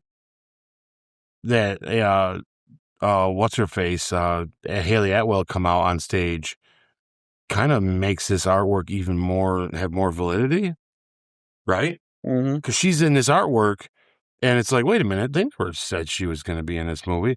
And then I thought maybe this is a fan one then, Mhm. and it just so happens to look cool, right? And then here she's out on stage. So now you wonder, is that what's happening? Yeah. Yeah, right? I'm not fully sure. I really don't have any other comments I'd say about Not only Hall Tobey H. Maguire, but he's got the Iron Spider suit on. Yes. You notice that? Yes, he does. Yeah. So it's not only Tobey Maguire, but he's bearded with the Iron Spider suit on. And not even just the Iron Spider suit.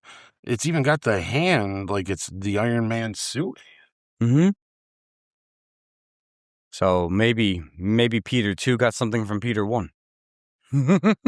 Why does it feel weird? Why is it not that? I feel like that's something that should make fans be like, oh, I can't wait. I'm looking at that going, yeah, I don't know, man. It's odd.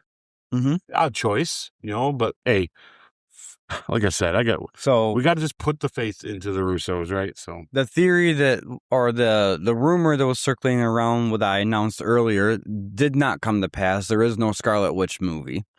So maybe I'll or still at least be announced. Yeah. maybe I'll still be crying, just tears of sadness instead of tears of joy. Anyways, who knows? But anyways, guys, that is Hall H. That's what we got. We got 2 new projects confirmed. One was already confirmed, to be honest, but a new one, a surprise curveball confirmed.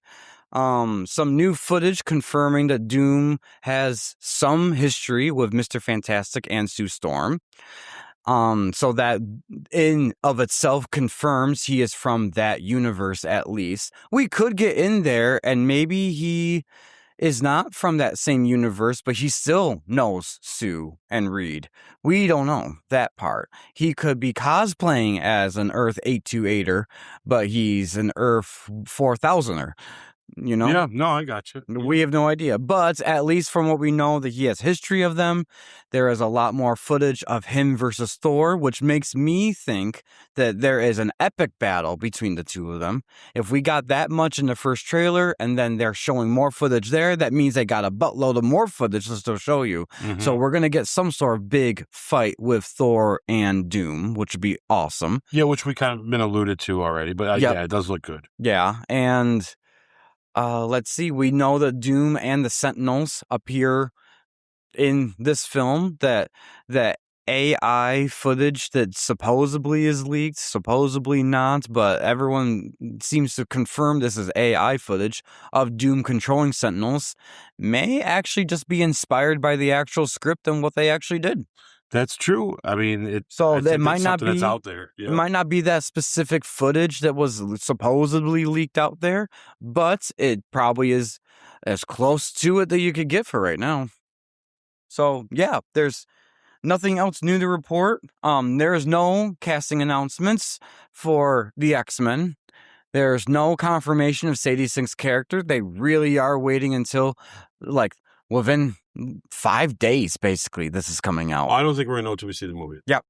Yeah, in about 5 to 6 days. And I hope it's not Jean Grey and everyone's gonna be flipping out and they're gonna be, oh, but hey, somebody rumored it. It's like, I think you want it for some reason. Somebody thought this was a cool idea and threw it out there and it caught fire, But or it is true and Spider-Man's gonna be a mutant soon, and we'll find that out. So I'll be honest with you. If she is Jean Grey, I thought about this while we were talking. Mhm. If she is Jean Grey, that makes me worry that rumor is very true. Because they're like, oh no, don't be fooled. She's Jean Grey and he's a mutant.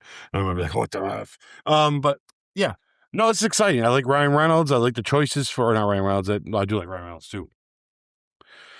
But I think it confirms that Ryan's in Doomsday for sure. I think this confirms Haley Atwell's in it, which means the artwork is probably true that we were looking at, which means Tobey Maguire / Iron Man Spider is in it.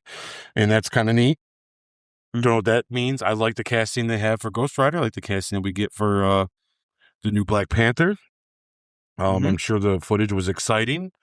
Surprised they didn't touch on what the witches mean, but maybe that's just going to be part of stuff to make us wonder, which is weird, I think you're right, and something we talked about earlier off camera was we thought the witches thing is unique, and you thought that'd be a great way for the Scarlet Witch to come back, to show up as one of them as a surprise, and that would be good. That would be good. I'd be fine with that. So a little underwhelming. I think they could have gave us something that made you pop. Something that made you go, holy cow, I cannot believe you just told us that. I think that would have done well if they'd have done like an Xavier and a Magneto casting. I figure if they do have those they might not have them signed yet, but if they do have them signed, I would have done that tonight. I would have been like, hey, we don't want to go too far ahead, but just so you know, here are your next Magneto and Xavier. And man, that would give us something to sit here and drool about and really go crazy. Because nothing you said tonight made me kind of go, holy cow, I didn't see that coming. It was just, oh, okay. Okay. Neat, So I take back one thing that I said earlier. Apparently, as I'm watching or reading a recap here of what they're saying, the Avengers Endgame Encore trailer actually did show new footage. Oh, no. And I will tell you what it is. Oh, we have. Hold on. Let me prepare myself. Is it something I need to be ready for? I think it's something that I kind of personally anticipated them doing anyways, but now I have confirmation that they're doing it. That makes you feel better because I feel like if it was something wild, I'd be the one to be like, no! But anyways, so this new footage shows Steve Rogers returning the stones. And while he is returning the stones, you hear Tony say, you mess with time, it tends to mess back. So, I already speculated that if there's any new footage and how to link Steve with what's going on in Doomsday, we have to see him returning the stones. One, we've always wanted to see him return the stones and see his interaction with Red Skull, and who knows what else is going to happen there. But also, it's if Steve is involved in any way of the creation of Doom or Doomsday's events and all that stuff, then we need to see what happened. We need to see how he returned them. Was anything missed? Who did he encounter in returning them? Because there could have been a little hiccup along the way that maybe wouldn't have been that consequential until you find out it's super consequential. So, yes, we will officially now in Avengers Endgame Encore see Steve Rogers return the stones. So what I like about this is what you're all about to see soon when we go into our next segment of the Branch Point Breakdown and talk about the trailer. At the end of our talk, I have a theory that I want to present that deals with this concept. And this, truthfully, this right here, if I think you know some of the theory already, and if you know what I'm saying, without telling everybody before we get there, that kind of supports what I've been talking about. That we don't quite know all the rules when it comes down to what's it mean when you make different branches, right? Yep. That they might be just as confused as we are. When I say they, I mean the TVA. So, hey. Well, when we get to the end of Branch Point Breakdown, guys, you will hear my theory, and I want you to think about this as well. Part of that theory, say, oh, that does make sense. So when Steve does do that, I'll try to remember to bring it up when we get there. But if I do forget, because I did write it down, and we might be in the heat of the moment, I might forget. So if I do, remember that this new footage come out. So I think that actually supports it, and that's interesting. Anyways. Well, with that said, guys, let's just jump right on into our Branch Point Breakdown. Here we go.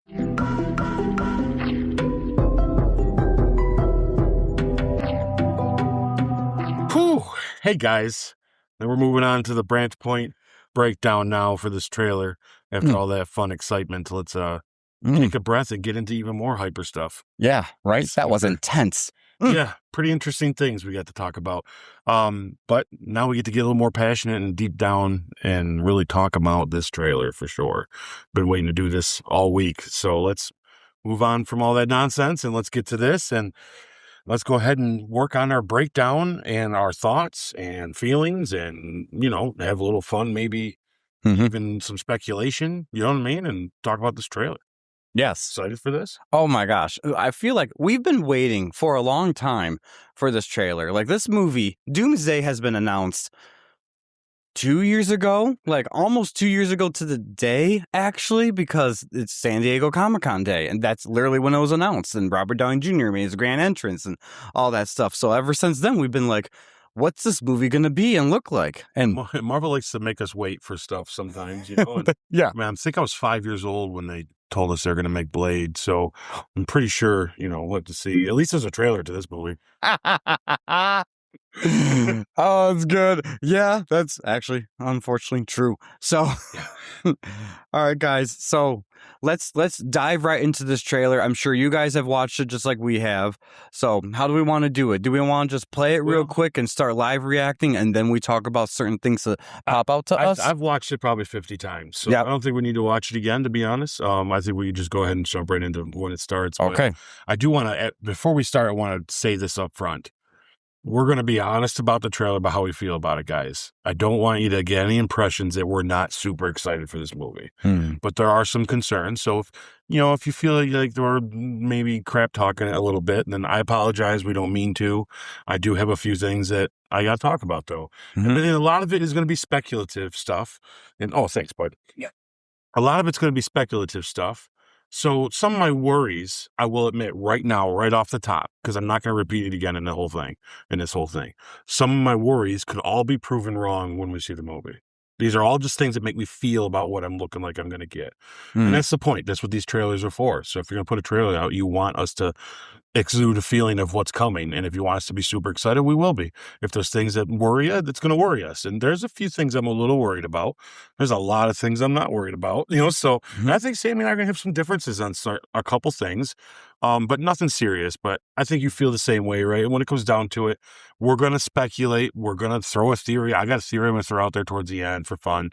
But once again, guys, anything negative I say can be proven. If this movie's a bomb or awesome and it's the best thing we ever saw, I will be the first one to say, well, I was, I was just being a Debbie Downer, But I think it's worth saying that, there's a lot of stuff that we are going to talk about, and it might seem a little negative, but I promise I can't wait to see this thing. So, yeah, I think I agree with you in your sentiment, everything you just said. And I too cannot wait to see what they've done with this movie, because let's face it, guys, at the end of the day, no matter what concerns we're going to express to you right now that they are from this first trailer, this is the Russo brothers. This is an Avengers movie. These are X-Men characters that we grew up with, that we fell in love with, that we're hugely passionate about. It's the reason why we started our Multiverse podcast, is because of how much we love the Fox X-Men. And now we get them in the MCU for either a farewell, a hello. We really don't know what they're going to do, but they're there. Yeah. So at least some of them. So, we're gonna definitely talk about that. So this is going to be a fun event for us at the end of this year.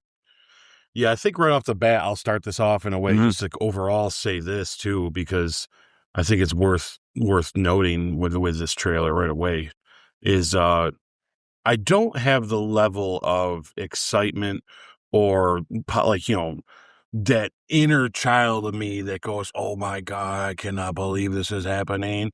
I don't have that with this like I did with Infinity War, or even in Endgame, to be honest. I think Endgame, I was probably the peak of my I can't believe. Because you remember what I said after we walked out of Infinity War, and I said, they're going to top that somehow. Right. And they did, in my opinion. I mean, to me, it's very equal, if anything. It's, but this could be just as good. And there's no evidence. All evidence points to this is going to be amazing.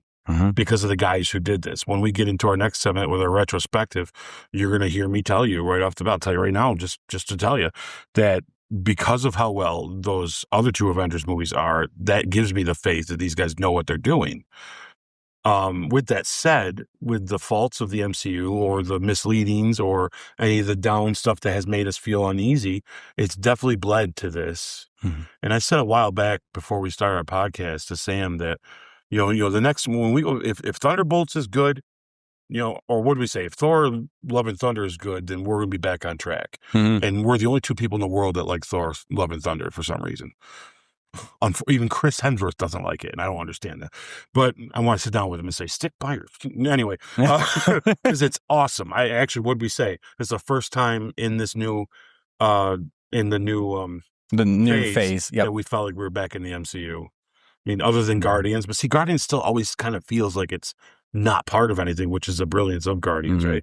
But like Thor made us feel like, oh, okay, we still got this momentum. Thor was familiar. Like when we got the Shang-Chi, I felt like, oh, this is a great true Marvel origin again, like we got in phase 1. So that made me optimistic. And then just revisiting Thor's world and everything. Yeah. Even though there's some, I do have nitpicks with it. Of course, it's not a perfect movie. It's not Ragnarok level. I agree. But it's not the level that some people out there say. Yeah. And so, yeah, we're going to get to that actually sooner than we think. We're already on Infinity War. We are marching along, literally.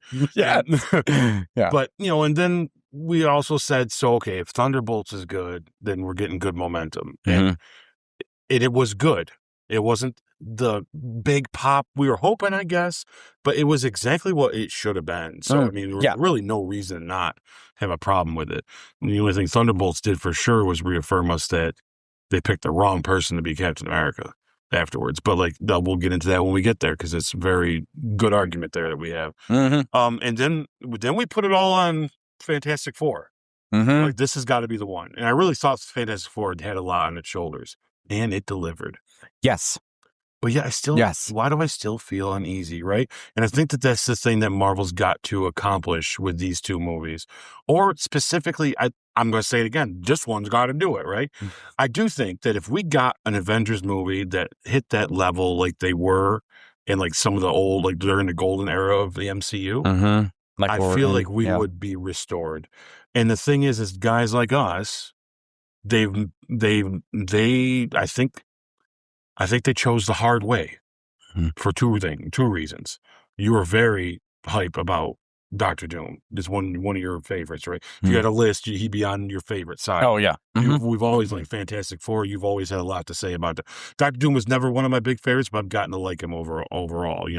I don't know much about him from the comics myself. I know more about Magneto and stuff, but that and they promised us something that we love dearly, which is good content with our X-Men. And it's like either don't do the X-Men, give us new ones, but if you're going to give us the old ones, you got to understand that it's not just see they're here, whatever. It's important to us. And I tell you what, this movie could be brilliant, but if the X-Men stuff isn't good, it's yeah. That this year you are like we're gonna get into all the scenes that we see of them in this trailer, and these are only snippets. So that's one of the things that we have to keep in mind too, is that I'm gonna have some nitpicks on one or two of the characters. That doesn't mean I'm not gonna like the movie, because trailers are little pieces of the movie just to give you a sense of how it's gonna look. It's not a guarantee. We've seen trailers to movies that the trailers look fantastic, then you watch the movie and it was dog crap. And then opposite, the trailers didn't hold a candle to how great the movie is. So that's right.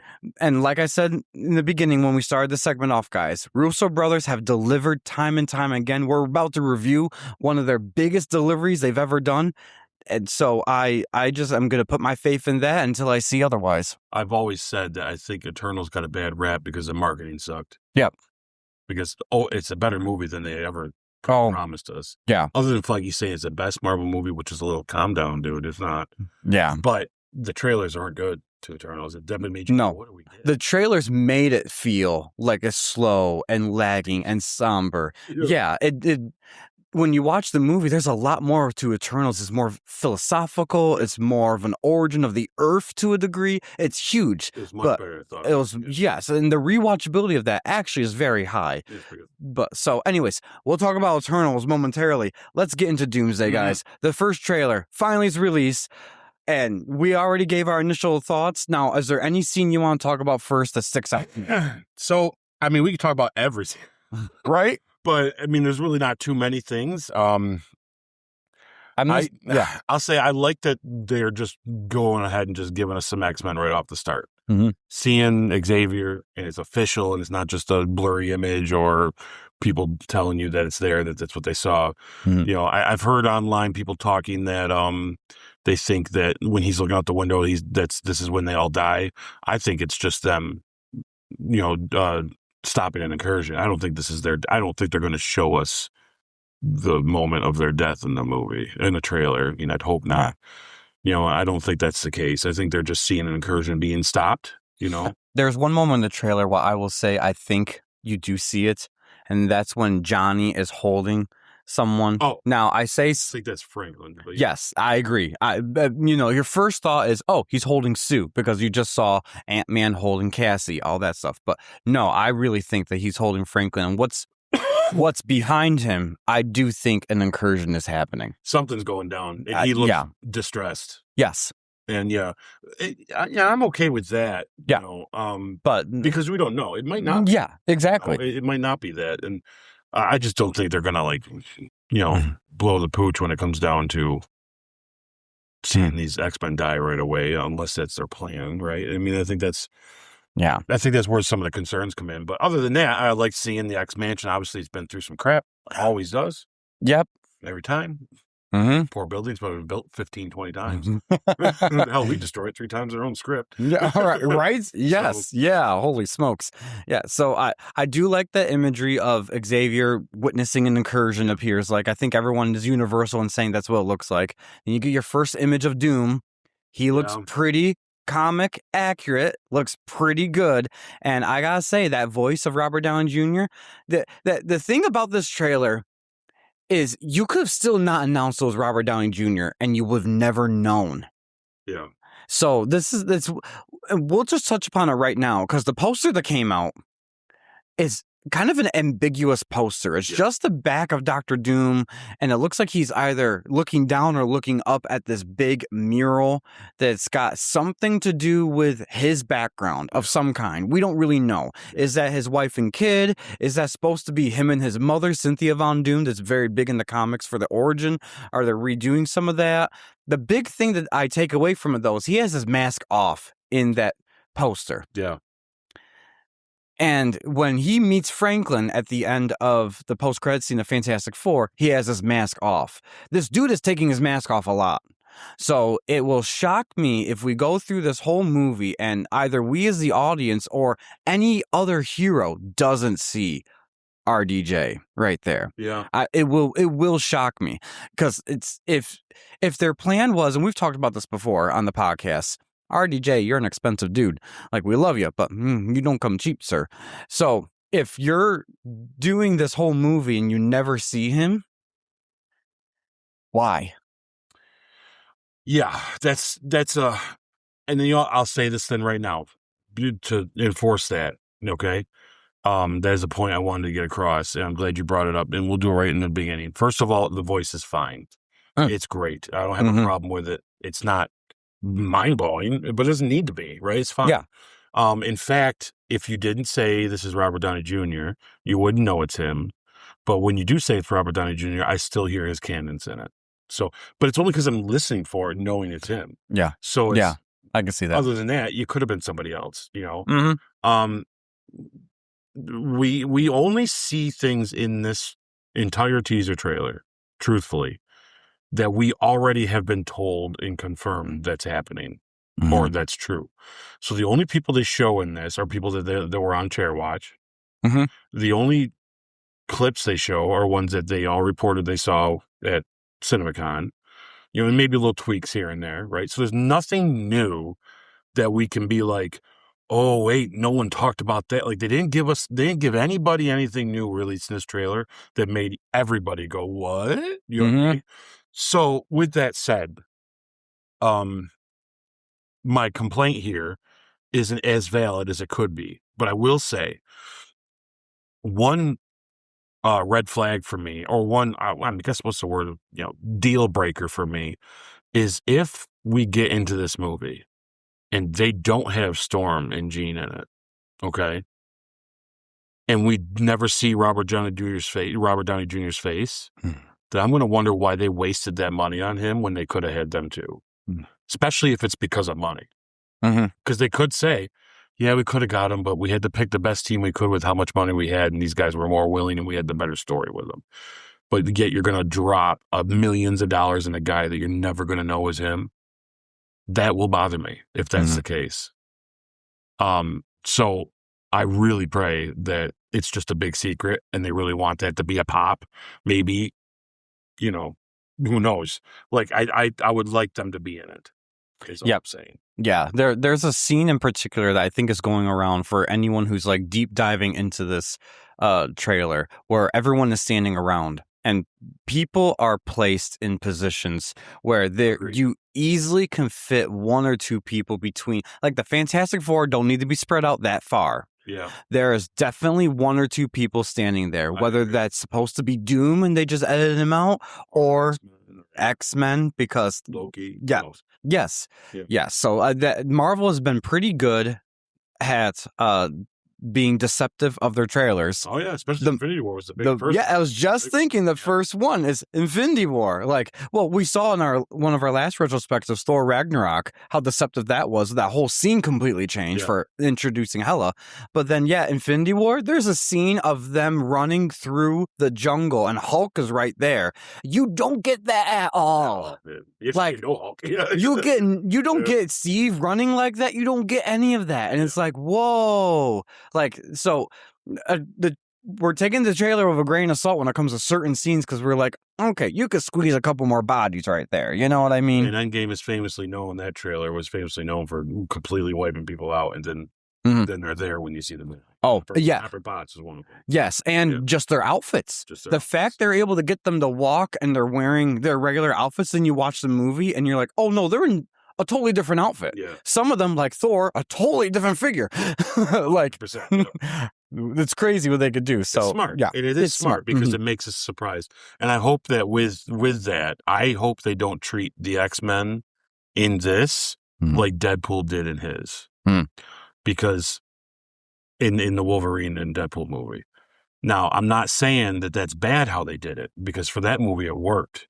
Because it was all side characters and there was some silly things that happened, but it was the tone and it was fine with those characters because they were the kind of ones that were an issue, which was the whole point of the Deadpool movie, was like an island of misfit toys, right? So with this though, it's like if the only stuff for the X-Men we get is this really unique fight between them because they're just a misunderstanding and then they die and the movie continues on, I'm going to be all upset. Yeah. I think that's going to bug me. I think that's going to be something like, what did you do this for then? That is a huge missed opportunity if they do it in that manner, like you said. So from what we see of the trailer, the X-Men that we see Cyclops like maybe twice. I think he's doing the I-beam at one point that we already saw in the teaser trailer in front of Avatar. We get a new image of him now. Yep. Now we get a new one of him like coming onto the scene. And okay. Yeah. So I cannot wait. I love him so much. James Marsden looks great. The outfit actually, when you watch it in the trailer, there are a couple moments where you're like, okay, is this going to be really good or really bad? But apparently what they're seeing at San Diego, they have the outfits on display, and that looks sick, his outfit. I think if we're going to talk as we go through the characters that we see here, I think Cyclops looks freaking awesome. He looks good. And like, this is like, you're set up for some good perfection here. The fact that they didn't do this at all in the Fox universe, they started at the end of Apocalypse. Bryan Singer was giving you the outfits you guys wanted. Yeah. It's just, it never continued on. I don't know for the life of me why they never did that.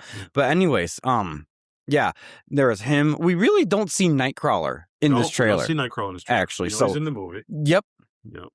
We see Gambit, but we already saw Gambit in Deadpool and Wolverine, so we already know what he looks like. And he looks awesome. Yep. It's probably going to be cool. Yep. Wait to see how that goes. Yeah. And Xavier always looks like Xavier.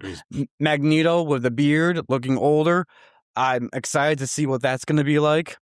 But who I'm really excited for is Mystique.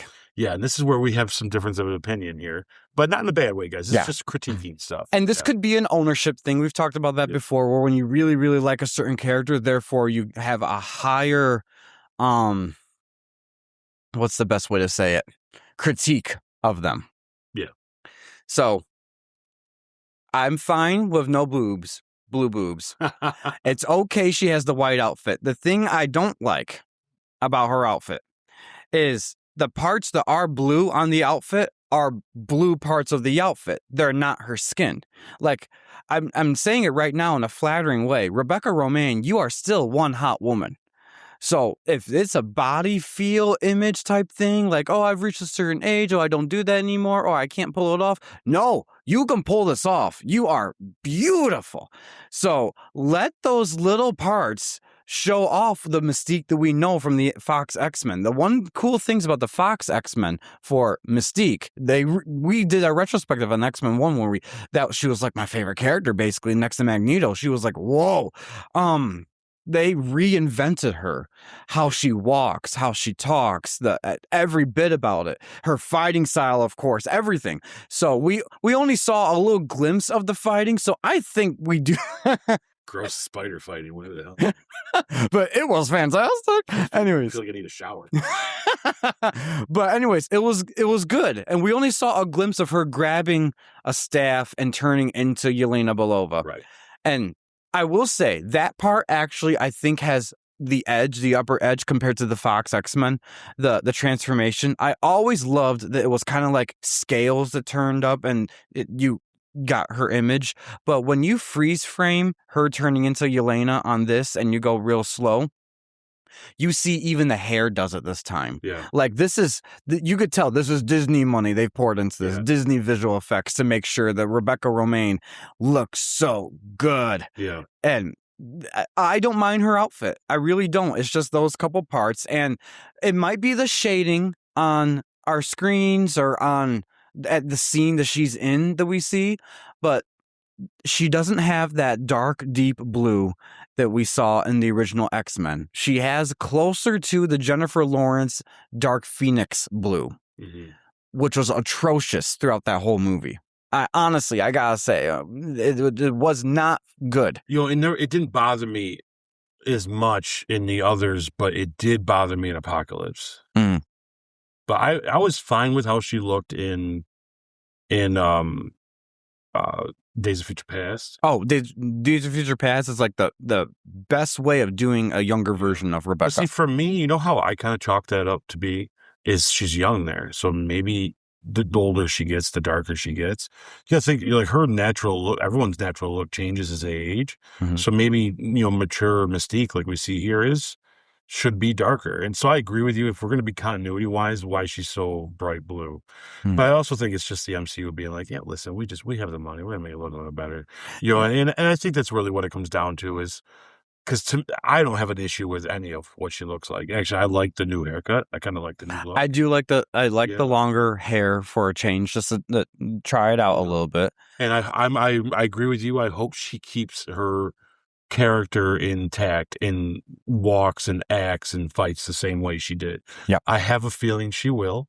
I think all evidence points to she will. Because even in Deadpool Wolverine, any of the characters that came back in that, they all acted like their true self that we saw before. Even Blade, like he walked in that like he's been doing it for 10 years. It's like, oh my God, he's just Blade again. And the best example I can give you is in a crappy movie. One of the best parts of Multiverse of Madness was that 30 seconds of Xavier saying that line, which means they know how to do these guys. Yep. So that gives me a lot of hope and a lot of good feeling that I think the characters are going to be fine. It's what they do with them in the story that I'm nervous about, really, in the long run. But you're right. I guess the suit, why not show a little skin? Some of it could be chalked up to, I don't want to sit that much longer in the chair. It could be that simple. Who knows? Yeah, Marvel, pay her more. I'm just kidding. That's just that scene. If she's in a lot of this movie, maybe that's a jacket that she's not always wearing, So this could all be, once again, like, we all be proven wrong about any of our worries once we see the movie. Yeah. I fear that the only stuff we saw of the X-Men in this is in a place that looks like it's all the same scene. And that makes me worry that that's the only place we see them. And I hope that's not the case. I think the worst thing they could do is kill Jean and Storm off screen. That's awful to me. Yeah. Because And if you can't deliver, don't do it. I'd rather just see new characters and not them guys then. mhm. Then I'd be happy. Like I've said that already. So, but yeah, I think Mystique looks great. I think she's cool. Back when they first announced that was happening, I couldn't believe it. Right. Seeing her name and be like, whoa, what? Whoa. Like it blew my mind seeing Marsden's name. Yep. And then I'm like, man. Then you see Alan Cumming. Yeah. And you're like, that was the one. I think that's the one that blew my mind the most. Yeah. And then all I kept saying is, oh, it's Mystique. It's Mystique. Then there's Alan Cumming's mama right there. Yeah. Mystique, which I do hope they play that up in this movie. So too. Yeah. They are mother and son. Right. Come on. Yeah. Come on. Anyways. But I get it. It's, they never technically ever said it in the old one, so they don't have to. That's not a deal breaker to me, but it would be a real cool Easter egg to have. If there's a time and a way, this is the time to do it. Anyways, yeah. So I will get a little lighter hearted on Mystique the more I see her, because I do have enough faith that they're going to be a little more faithful to the Fox adaptation, because that's what they're doing. They're really bringing the Fox versions in. If they want to change what Mystique acts like and looks like for the MCU, they have the privilege to do that. They have to find they're okay to do that. But don't do it to a character that's already been established that obviously has such a fan following already. Yeah, and Feige knows these characters. That's how he started. Yes. So yes. He's got no excuse. Mm-hmm. Right? It's like if this is a whole new people and they're just trying their best, I can see, well, man, they could drop the ball. But Feige knows these guys in and out. And he grew up with this stuff. I want him to show us that he is that true fan like he claims he is. Mm-hmm. And this is the big test, because this is what, this could make or break the movie for me, the X-Men stuff, for sure. Yeah. You could give me an awesome movie, but that stuff sucks. I'm going to be like, screw you. So to move on now from the X-Men. Yeah. Because thankfully it's not just the X-Men in the movie. We have lots of other things going on. Others. Let's talk about the Fantastic Four for a moment. Yeah, let's do that. I'm in. All right. So their outfits. Yeah, this would be almost in every scene in this. Yes. They're in every location. Yeah, actually. Every one of them, too. Yep. And yeah, this is, I like the jackets. I like that they have that. I think that's really cool.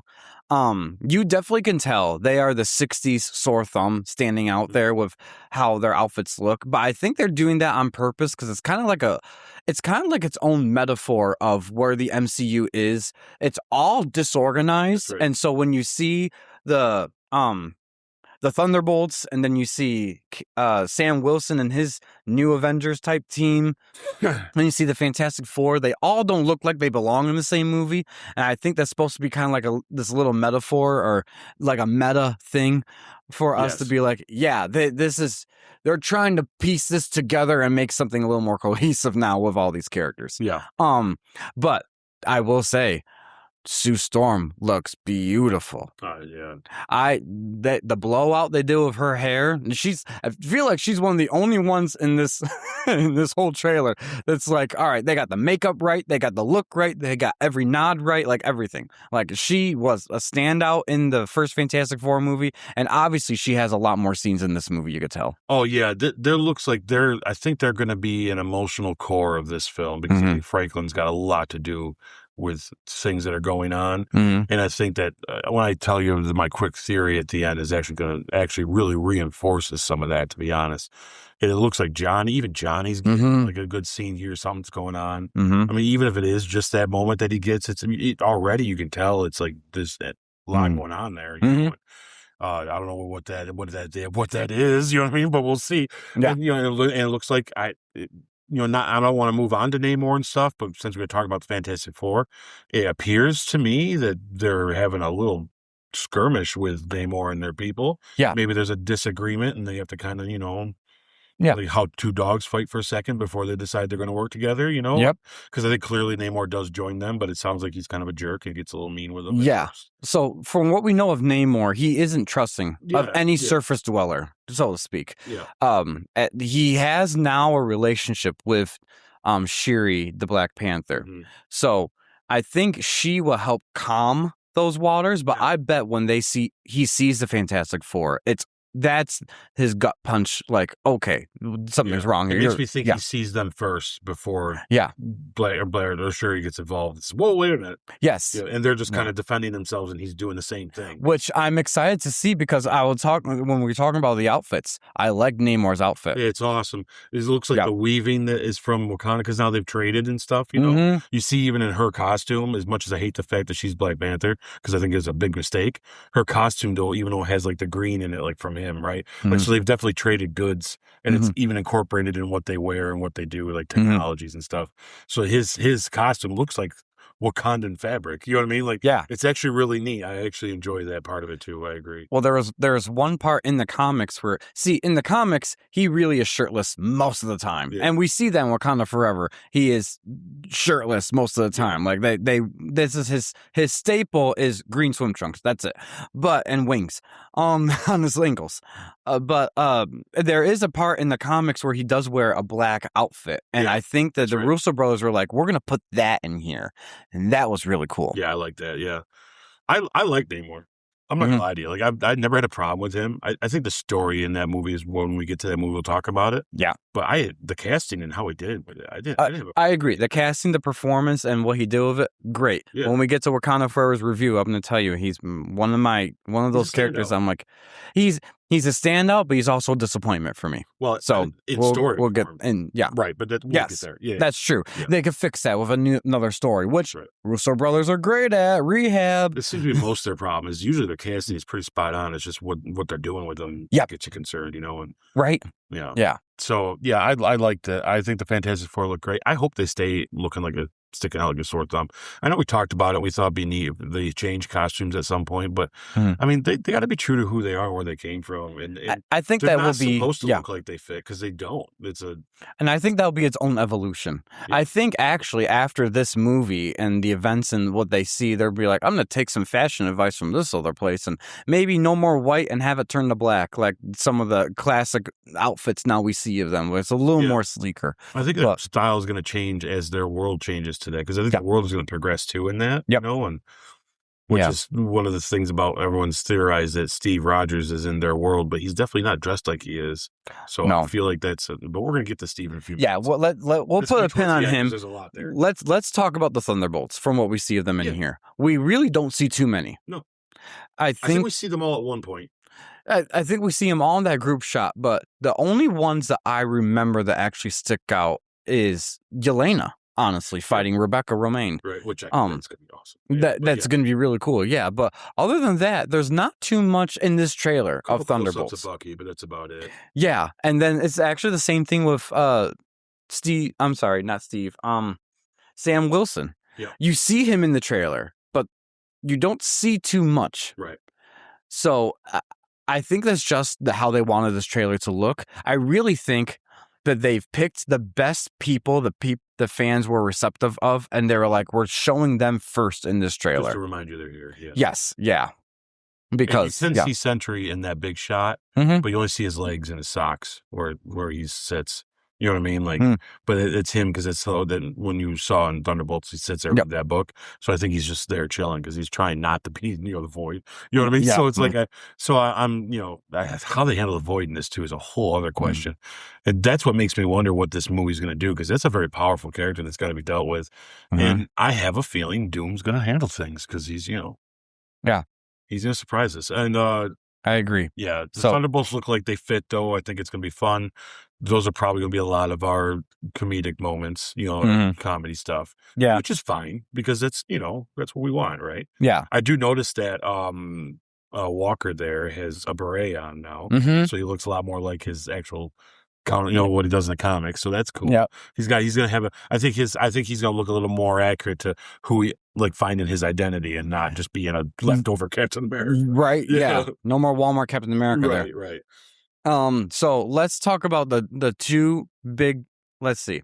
There's three big guys we need to talk about still. And we're going to save Steve for last. Let's talk about Thor. Yeah, I'm fine with it. He's all over this trailer. He's the voice of this trailer. He seems like he is the leader of this little ragtag team of group, at least what we've seen in this trailer. He delivers a great, powerful line that should, because it's him delivering it, come with weight. But I think that's one of the underwhelming things of this trailer is for us as the audience, there's no weight to it yet. You know, his comment of I'm trying to remember the exact wording of what he says, but he says that I've worked with heroes, or what's the specific wording? I have it here, guys. Yeah, I fought with many warriors in my time, stronger than you, and they've died. Yep, fighting villains I've feared less than this one. Yeah. Which that's great dialogue. Very well written. He's very Thor too, right? Yes. But you know who he sounds like in this? He sounds like Odin. Yes, he does. Dogs. He does. It's his father's child. Definitely. But the problem is we've never seen Doom before. We don't know so this is something I've heard online of people are like, you don't need to build up a villain. Yes, you do for an Avengers movie. I'm just saying that right out, and we have proof of that with Age of Ultron. Ultron was okay. Ultron was, some would say good, some would say not good. But the best villains for Avengers, that are Avengers-worthy villains, are ones that you've seen some of their stuff before and how it builds up to it. That's why we know Kang was going to be that, because you saw him in the Loki show, you saw him in the Ant-Man movie, you saw the potential of what he could be and what he could do. Yeah, they kept talking about him. Yeah. Yes, and I think that even though he was in a crappy movie in Ant-Man Quantumania, at least the post-credit scene of that tease that there's a lot more to come with this character. Sure. And so for Doom, out of the blue, we're getting him. They need to set this movie straight in the very beginning with this is a threat. And how are we going to deal with it? But not how are they specifically as the Avengers are going to deal with it, but we as an audience are going to see how Doom can be a frenemy and be this and be that to get his way. Yeah. I want to touch a little more on Thor before I give you my thoughts on all that. Yeah, that's true. Yeah. Sorry. I personally think that we're going to walk out of this movie realizing that Thor is more of a central character than he was in the other ones. Mm-hmm. I think this, where you had Tony was kind of big in Infinity War. Mm-hmm. And Cap is more so in Endgame, I would say. They both, Endgame's a different kind of, monster. But like, I think Cap, especially in Infinity War, Cap kind of does take a cider spot, really, more of a side spot. Yeah, he's there, yeah. But I think he's a little more prevalent in Endgame because the two of them need it because it's their end, right? But like, I think this is Thor's redemption movie. I think this is their... Look, where you have a good story for him, where I think there's going to be a payoff to him being who he is in this and what he's trying to do. I think you're correct. I think he summons Valkyries or the Valhalla, and it's going to happen at the end. And I will go with it. I just worry. I just worry that the rules contradict it and ruin it for him later. As long as they get it back, where when Thor dies, he goes to Valhalla, I'm a happy guy. And they set the rules. That's a big thing. Leaving it ambiguous. Set the rules so we know what it means, and it's cool. If his Valhalla is still there, then do whatever you want. Yep. If he has to sacrifice himself going to heaven or not going to heaven just to save everybody, I'm going to be mad because that's how I want Thor to end. But anyway, I noticed that when he attacks Doom on that battlefield there that we see, which looks like it's in the X-Men universe because you see the pieces of Sentinels laying around, his outfit is not the same color. And when you see him later, when he thinks he's seeing Captain America again, he's got the gold. It's more of like the older outfit that he had. So I think there is I think we're seeing him at the end of this trailer, this scene with Cap, and he's already had this fight with Doom, first initial fight, and either somehow or just whatever reason survives it, right? Yep. And Doom might not be out to kill really yet. You know what I mean? Like we're not sure yet how evil he's going to be or how what's the word I'm looking for? Like how much mercy he's going to have. Yeah. Because Thanos was interesting to me when we do a retro next here, guys. I found it really unique that Thanos really wasn't out to just murder everybody. Like, there's a lot of people he just let live. It's just as long as he could just get his job done, you know? Yeah. And I wonder if he's going to have that same kind of feel where it's like, look, you can try to fight me. I'm going to show you how I'm powerful. Now sit down and just let me get this done. And I wonder if that's what it's going to be, you know, or if he's just going to be an outright murder and SOB. You know what I mean? So I'm not sure which one I'd want, to be honest. I kind of wouldn't mind him to go hardcore. Like, if he's going to go bad, let's be bad, man. Fucking, you know, let's bring it. You know what I mean? Freaking kill people. You know what I mean? So, right. But, like, I don't want Thor to die, though, in this movie. So right. Just be bad. Just not that bad. Yeah, just, you know, like, not that one. but I do think the speech, I think they want us to get this idea that Thor's a big part of this movie. He's going to be one of the central characters. I think Reed is also going to be another one of the bigger pieces. Maybe even a mix of the whole group of the Fantastic Four, to be honest. And I also think Doom, clearly, is going to be a big piece. And I think Cap's going to take a big chunk of this as well. So, or at least the reasoning of what's going on with him. Maybe he'll step aside after it's there, but this plot is going to have a lot to do with why he's there. Has to. So it's weird. The only other character we haven't talked about, and I do want to talk about Cap really bad, but it just dawned on me. Loki is in this trailer. Yeah, he is. Yep. And he is, the thing that people are talking about with Loki in this trailer is that he's wearing the outfit that he had at the end of season 1 of the Loki show. He's not wearing the outfit or sitting on the throne, so to speak, of the TVA. Of eventualities or whatever. Yeah. He's the god of stories. He doesn't appear that way in this trailer. So that either is a flashback to how we got to Doom, which they're trying to connect the pieces from phase 4, 5, and 6 and all that stuff. I'm very curious on his role in this movie. I just hope they don't kill him the way they did. The poor guy's done. Can't he just like ride off into the sunset and be happy? You know, I think the Russos are smart enough to know that killing him again is just going to be retreading things. So, but I think Tom Hiddleston is his name. I think he said in an interview just recently that they asked him to clarify what Loki he is, and I don't know if he was told he could say it or not, or maybe he's lying. Who knows? But he says he's the Loki after season 2 in this movie. Yep. Which does tell me that's probably a flashback. Yep. And I'm guessing the flashback is him moving Steve Rogers to keep him safe. To say, look, you're not supposed to be here. I'm going to take you somewhere where it's not a big deal. That's what all the rumors are saying, and that sounds... And I think there's, in the trailer, I think that the one thing that supports that theory is you see when they're showing the ID card and it's Loki's, you see the person holding though is someone, they have a wedding ring on, and that's not Loki. So it's clearly not Loki holding the card. So I wonder if this was Loki's way of, here's this, just so you know, and it just probably Steve's like, oh, another thing I got to know. You know what I mean? So who knows? So I think that that's kind of what the aim of that is going to be, truthfully, you know? So I think that part of this movie, we're going to see some, you know, because I think Franklin's older in this than he was in Fantastic Four. I think he's an older kid. So, and I think the 60-second teaser we got of Captain America back in the beginning of Avatar, I think his son's going to be older too when we see him in this movie. So I don't think he's going to be a baby in this movie. I don't think we're going to have running around with a baby. I think we're going to have a 10-year-old kid. You know what I mean? Yeah. With him. Let's dive into Steve then, because he's the last one to talk about, and we've been dancing around him for this time. So what we saw in Avatar Fire and Ash, that teaser trailer, it looks like it takes exact place of where Steve ended up at the end of Endgame. He's driving his motorcycle down, and he gets to his farm, puts the helmet off. You see the outfit, then he's holding his baby. He's clean cut. He has the fantastic hair he had in Endgame, all that stuff. America's ass. Yep, everything. Yep, America's ass. But you're good, folks. You're good? Yeah. Continue. Anyways, the Steve that we see in this trailer is a rugged Steve, more akin to Infinity War Steve. Yes. So my brother and I have been debating since we saw this trailer, and I'm glad we're able to talk about it now with you guys. This is going to be a good conversation right here. Is this is this the Steve that we know of? Is he working with Doom? Is he good? Is he bad? To me, there's all these different question marks on this Steve, and I don't know if I like the answers to any of them.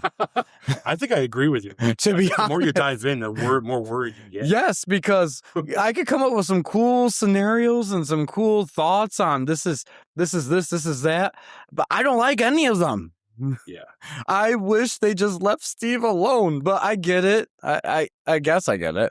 My But first choice is he shouldn't be in this. yes, I think, yeah.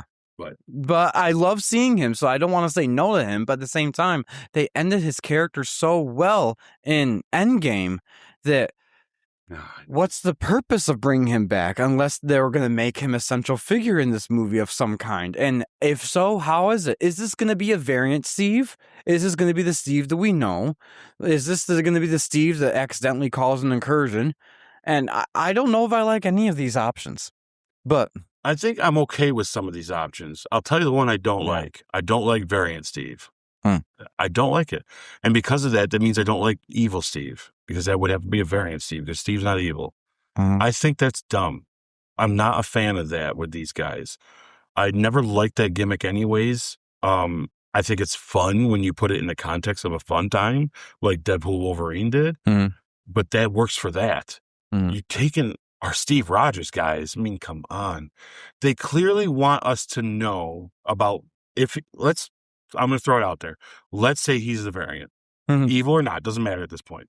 He's just not, that's not our Steve from Endgame, okay? They still did show us Steve from Endgame. So no matter what, they want us to think that Steve's in this movie. Yeah. Even if this isn't that Steve, which is going to be, so we're going to have two Steves now going around. What's going to happen? I think that would be too much. Yeah. I don't want that. I personally think that there's a little bit of overthinking to this happening on both our parts. And I also think that there is still a little bit of a secret that maybe we don't know about. But I do think this is our Steve. And I think that it's just contextual wise, we're not quite sure what's happening here. This whole scene right here with Thor seeing him and he's saying, "Hey, pal," and the hammer thing and the back and forth and the looks and the glances. I think this is wildly edited for this trailer. I think when he says that's impossible, I think he's saying that because Loki's standing there. I don't think he's saying that to Steve. I do think Steve is also standing there, though. And I think he holds the hammer out and Steve proves he's Steve from them by getting the hammer, that he's worthy, whatever the hell that means. But it means something to them. That's why they do it in this. So I'm going to pretend it means everything, okay? I think that's what's going on there. I think you're seeing Thor is more surprised to see Loki alive than he is seeing Steve. Because I think Loki shows up there with them as well. Maybe, I'm guessing that. And I did not, you told me that you got, when you saw Steve, the first time you saw this trailer, that something was off right off the bat for you. Whether it was the costume, his look, or just how he looked at it, just something hit you, right? I didn't get that initially. So now I do. After you pointed out, I'm like, man, God, you're kind of right. You know what I mean? So I do see what you're saying, but I also think maybe it's just, I know my man. Maybe he just likes the beard and hair. I mean, maybe he just likes it. Like maybe when he's not Captain America, this is chill Steve. Like maybe the Steve that was hiding on the run, he wasn't Captain America then. Maybe 90% of their time was literally just staying out of people's focus, not wanting to be seen. So he's just chilling. This could be Steve that just, I'm gonna let my hair grow and I'm a cool hippie guy at the party. That's so inconsistent with Steve. What we know of him from the first, promised us he has to have shaven face. Well, what we know of him from the first time we see him in the first Avenger is that he always is ready to go to war. He's always ready to look good. He looks like the captain. The only time we see him look this Raggedy Andy is in Infinity War when he's on the run because everyone's trying to capture him. I don't see Raggedy though when I look at that. I see different. But I don't see someone who's been sleeping in different hotel rooms and staying off the grid. I just see a guy. See, I just see a retired man chilling that isn't doing anything. But that supports a little bit of my theory too that he might not be good because yes, his outfit doesn't look raggedy, but his face does. I don't look his face right here. I don't know if I agree with you. He looks prim and proper. If you put the two pictures up against each other, which we're going to, guys, in our editing, if we put the picture up of them two, I think the I think Infinity War Steve looks like a guy that maybe missed a few showers because they probably didn't have one, right? And whatever they're doing. This Steve looks like a guy and you just pull him off the couch. And I'm not saying that's our Steve, but it might be. You're talking about a guy who, he went through a lot of stuff, man, to just retire. And that's what he did. He went, got with Peggy, and retired. Basically, is what he did. But even old man Steve had a clean shaved face, good looking. That's the Joe problem Biden hair. This whole thing. I'm with you. That's where we run into issues with Steve being back in general. What is this? That's true. Yeah, because that's a problem for me. Does old man Steve bring this shield back and not mention? Oh, by the way, there's a sorcerer's going to show up and everyone's going to die and one's going to. Say anything like this whole, but it's supposed to happen. No, this isn't. We're not talking Dr. Strange. He's not.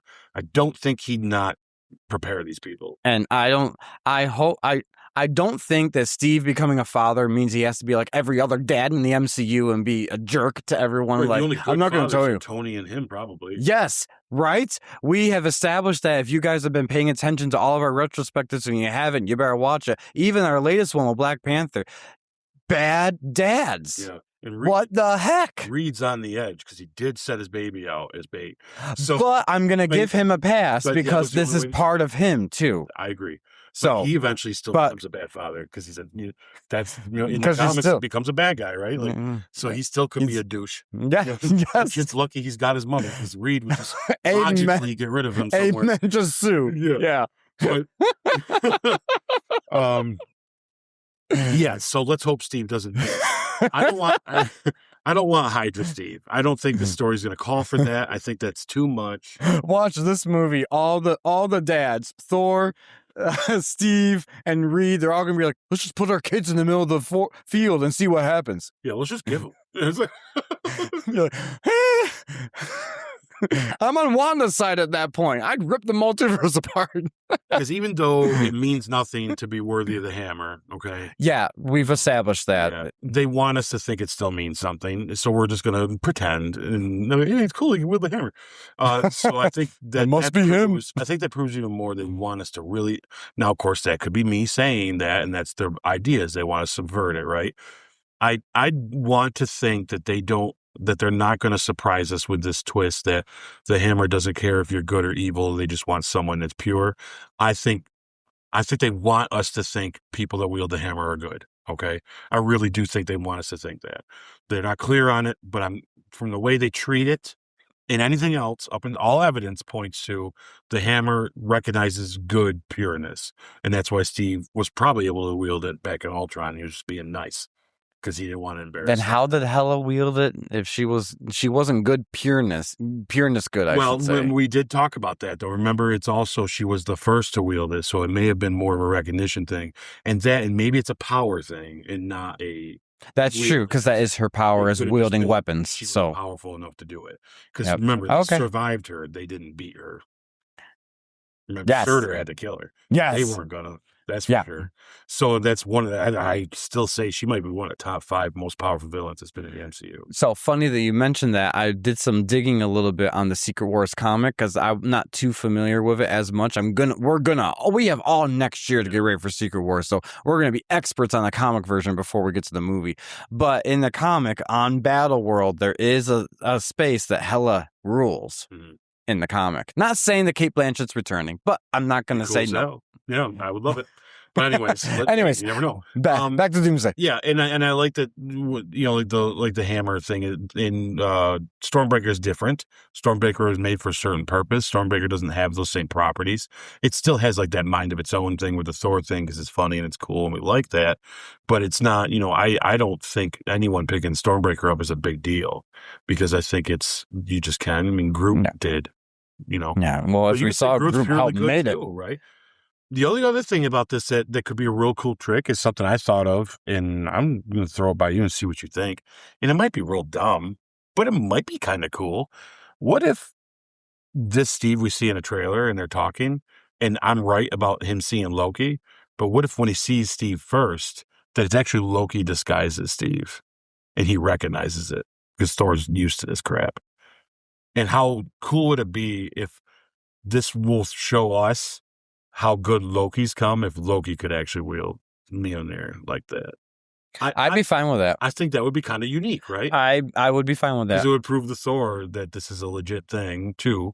And for one, that would make that scene have a little more context of why he feels different. Yeah. You know, because the rumor has it that Steve is like Loki takes him to the Fantastic Four universe, but he's clearly not dressed like they are. Like, not in their suits, but he's not even dressed like their era.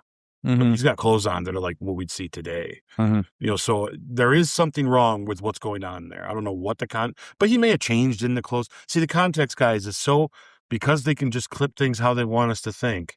They might want us to think Thor's this is a big deal, you know? And it might be him being a big deal, but it might be Loki, not Steve he's seeing. Mm. And he might see Steve first and be like, wait a minute. That's impossible. And he holds the hammer up and he still takes it and then changes into Loki and it still makes Thor go. And that could be a great scene. That would be awesome. I'd love it. That'd be cool. I'm in for it. Just saying. You know? That happens. That's true. Yeah, because I think Steve is going to be in the X-Men universe during this stuff. I don't think he's going to be there. Mm-hmm. So I think that's because there's already images of him standing and fighting with the Avengers and them against the Sentinels, which is also why I think that Steve's not going to be a bad guy in this either. I think he's a consequential thing to this whole situation. But yeah, I mean, I think that could be unique, you know? Mm-hmm. Something I will tell you. I think it would have been way more effective. And I think it's a missed opportunity on Marvel's part. They should have left Chris Evans and Steve Rogers out of all promotion until right now. I think you would have gotten a bigger response online and a bigger to-do if he wasn't in Chair Watch and he wasn't one of the 60-second things. And the first time that we got confirmation of Steve being in this movie was that shot. I think that would have blown people's minds, and that trailer would have had a bigger impact. Mm-hmm. And not that it's not having the impact that they want, but can you imagine if we just found out about it? It's just always a rumor, and then there he is. I think we'd all be like, "Whoa!" Like it take months of speculating that's been going on and condense it down to now. You know what I mean? Mm-hmm. I think the trailer would have had a great pop. It'd have been a great. What are they doing? And I think that for good or bad, because either way, if you think about it too long, the Steve stuff bothers you. If you don't think about it, it bothers you. Yeah. So it's like they're going to have to be real delicate. I do say from with Steve at least for sure. I think they're going to do some stuff that we're just going to have to look at each other and decide if it's something we're going to be okay with dealing with. And unfortunately, I feel bad about that, but I really do think that's the truth about that. And I don't know how you feel about that whole thing, me saying it, but I think they should have held that out. I think a lot more effective. I agree. I think that would have been very effective, but yeah, I think that would have been a little more effective, but I'm fine with also how they did it because it definitely got people's butts in the seats to see Avatar, which that was their goal of doing it this way. We could just done another character there. But I agree with you. It doesn't change the hype. Yeah, but I do think it would have maybe changed the momentum a little bit, maybe. It definitely would have been a tip of the meter. Yeah, it would have been, ooh, this would have piqued some interest. Yep. And you and I still probably would have had the same mixed feelings, but at least it'd have been brand new and we'd have had something to really Google about. And chew on for a little bit more. Yeah. Because there's nothing new here. That could have been the new thing. That's true. Not be too much, right? The only thing new is we got to see a glimpse of how they look in the movie. Yeah. That's it. And it's not even a full look, too. So, is there any more thoughts you had on this trailer? Because I noticed no roadie, but of course, if we're going to go by them stupid shows, and we don't know what's going on roadie yet or whatever, I don't know. But I wonder where roadie would be at this point. Where would he be? I don't know. Where would he end up again? The last time we saw him was in Secret Invasion, and he was saved by people because of the being a Skrull imposter type thing. And that's it. We don't know where he is. He's in therapy, curled up in the ball this whole time. Poor guy. So we got no roadie, right? So I'm a little surprised by that, to be honest. I said that already. And in this trailer we're talking about, guys, not what was just announced that we just saw a couple minutes ago. Talking about this trailer. Right. Yeah. Oh, yeah. No, agreed. So I think there's only one more thing I want to mention that brings me pause. And it's the thing that I've always kind of griped about in the MCU that I'm always kind of like joking here and there. And you guys hear me say it all the time. This trailer gives off a vibe that there's a lot of meet and greets and, like meet me and here I am and this is us and let's stand here and have a meeting and let's figure out what we got to do and let's do science stuff on the board to explain incursions behind us and here's a time clock and all this stuff. I feel like there's a lot of things, a lot of time going on that is going to make that feeling of why aren't other people there be more prevalent. Does that make sense? Mm-hmm. If this is happening, one thing I noticed in this trailer, did you notice that in all the windows and stuff, there's a similar lighting? And when I looked online, and I rarely do this, so I usually leave it up to you, but I did just for the hell of it. I looked online what the incursions look like in the comics is like a red planet, because of the atmospheres, and it changes the color. Look at the coloring of this. Often it looks more yellow or kind of reddish, or it's like it's getting darker kind of thing. It makes me think that there's going to be some unique visuals when you look outside and look up. It's going to be, well, you can see this happening as it's happening, right? Which makes me wonder, where is everybody else? I know it's just a teaser, so maybe they are all in this thing and we just don't know. I mean, maybe every single character is in this movie as well. But where's Spider-Man? Obviously, Doctor Strange could be somewhere doing something because last we knew he's out with his new girlfriend fixing incursions or doing something, right? Yeah, in a different dimension. Yeah. But where is everybody in this sense of... Yeah, where's Captain Marvel? Where's, Yes. If this is a universal thing and this is the last 3 or whatever the hell, where is she? Like, I'm concerned that this is going to be one of those times that we're going to feel the absence of characters when we shouldn't. Because what's great about Infinity War specifically is it happens so fast that the events from the movie are only over like a 38-hour period. Yeah. And it's quick. It's Tony and them go to space. Things happen up there. The battle happens down here. Thanos wins. Yeah. The time that they have is very limited. And Endgame's easy because everybody's snapped, right? They're not there because they're gone. Now we have an MCU full of people. And I'm not saying they don't have a great group here. And I'm not saying I want and need more. But it just makes sense there should Spider-Man be more. Be there? Yeah, I get it. Even if they don't know who Peter Parker is, he's gonna show up because the world is ending. Well, we haven't seen Brand New Day yet. We don't know, and we haven't seen Beast in this trailer. And we know he's in the movie. We know he's in the movie, and the last time we did see Beast in the MCU, Monica was there. Sure. So it gives me some hope that if they're following up from the post-credit scene of that at least Photon there, Monica Rambeau, is going to be there somewhere, some way. Maybe they killed her off screen. I don't know. Yeah. Which I kind of hope they don't, if that's the case, because it's like, you need to show them. That'll bug me, yeah. So that's one concern I have. It is like, I hope this movie doesn't feel like Endgame. I hope it feels more like Infinity War, where things are happening and we only have a certain amount of time. And that still could be, right? But it definitely gives me this feeling. There's a lot of time to go here and go there. Why aren't you recruiting freaking everybody? You know what I'm saying? Like, what is it about the specific little group that's only going to show up? So I think that's the only thing I'm concerned about. But once again, that could change in the context of the movie when we see it, and I hope it does. I don't want any. They usually do a pretty good job at giving a good reason why certain people aren't there. Yep. There's only a few I can still think of that I roll my eyes about because there's somewhat of an answer, but there's not. So you kind of like Punisher having a whole street fighting and Peter just doesn't want to come out of his room. So, I mean, it's like, but yet Punisher's going to show up to fight the Hulk with him. Like, to me, it's like, be consistent here, So I wonder where that's going to go, how that's going to be in that sense. Other than that, that's all my thoughts on this, guys. I think it looks great. I think everybody looks awesome in it. I have high hopes for it. I'm not afraid of what they're going to do. I can't wait to see when it comes down to characters, I guess. I'm just curious. The story it still feels very convoluted, and it's okay. It's a teaser trailer. We're not supposed to know. We want to be surprised, but yeah, it just has that feeling. I wish I was excited for this as I was back in the day. I wish this made me just go, I can't wait. Because why not? But there's things about it that kind of make me go, Yeah, I get it. I really do get it. I am concerned that they're going to mistreat Dr. Doom They might do him justice in these 2 movies and he'd be awesome. But I feel like you're kind of giving the most powerful version of him right off the bat.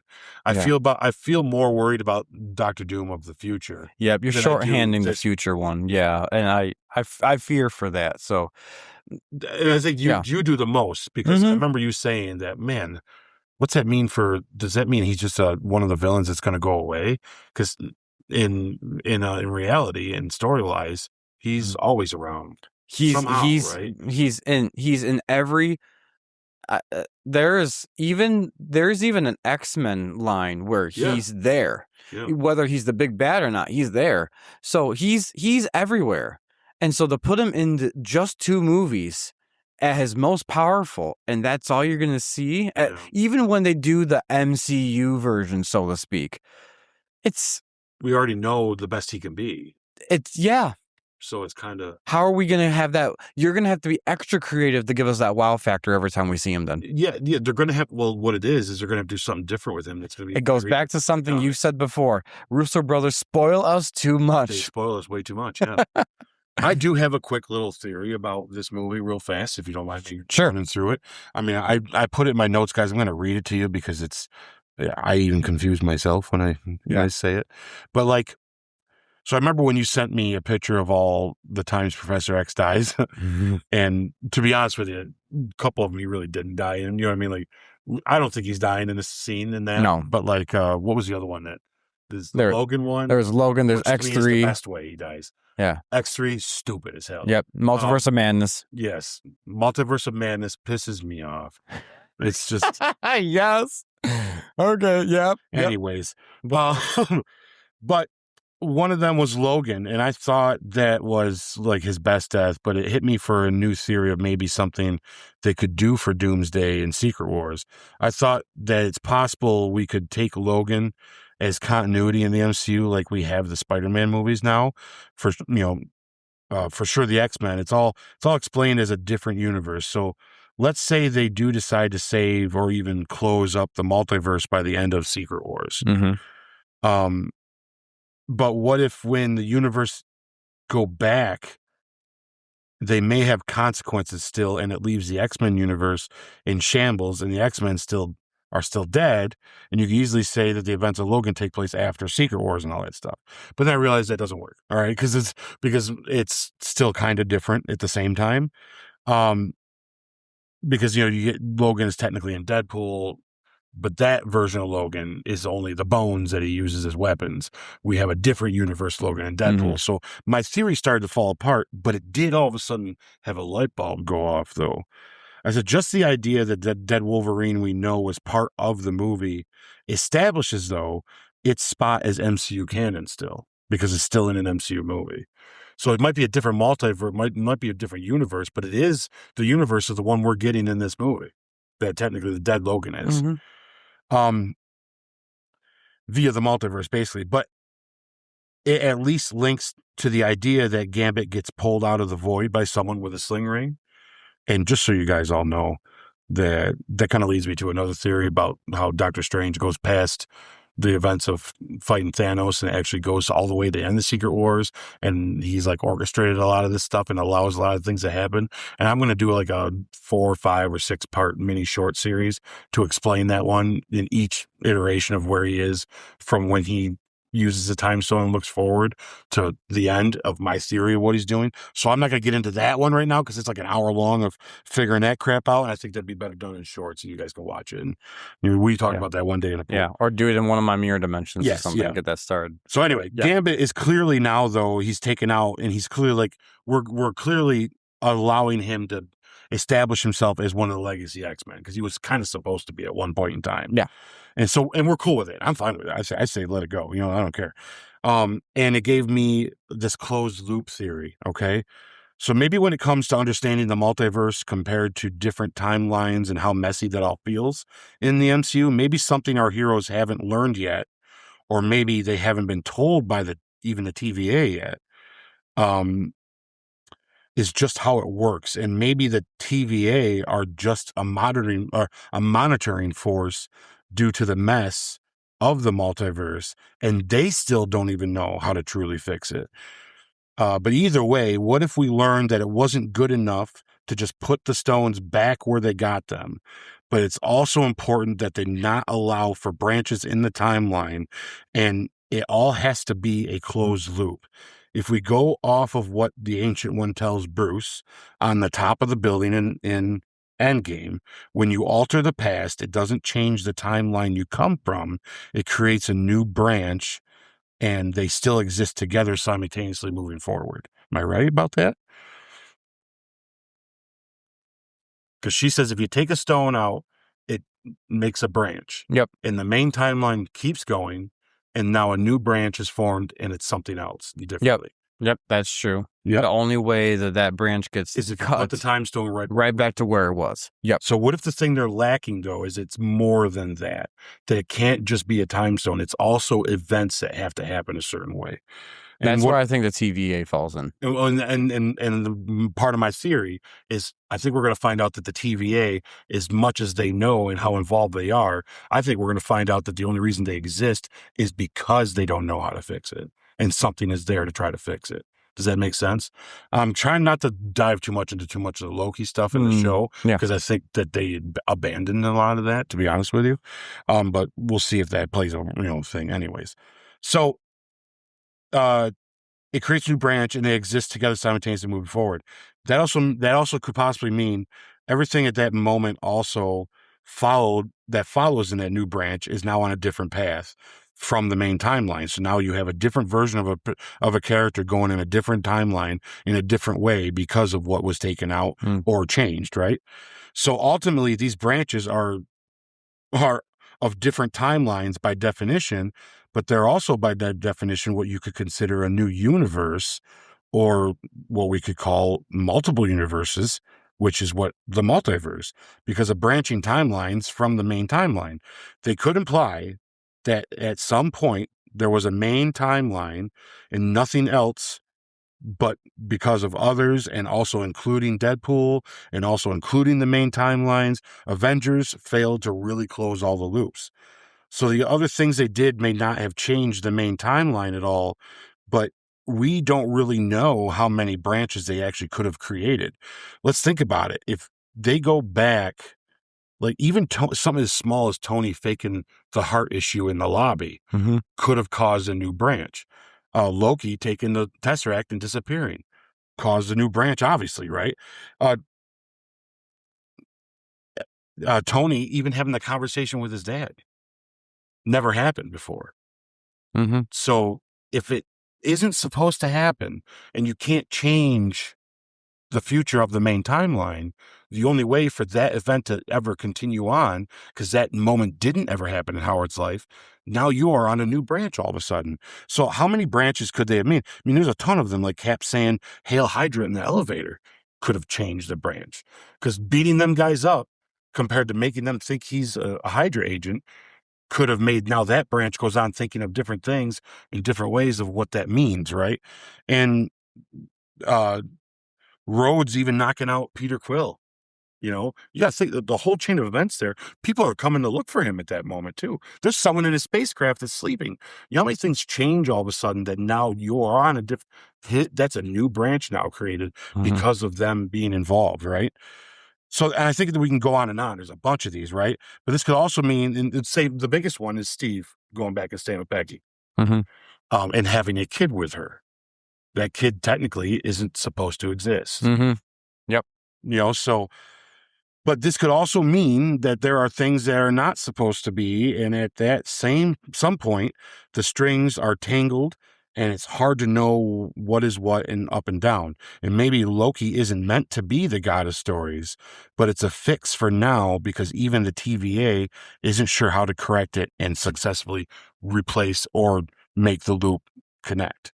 So technically, a branch of the main universe could have mutants, and there could be a branch of a universe that could have underground colonies of vampires, right? So, I mean, that's true. Yeah. But this time meddling created branches that created other universes, or maybe what you could call a complicated multiverse. So this makes sense now when you hear Kevin Feige say in an interview that by the end of Secret Wars, the MCU will be drastically different but also still have a mix of some very familiar things. And maybe that's the key. Maybe by beating Doom in Secret Wars, there is a time element as well.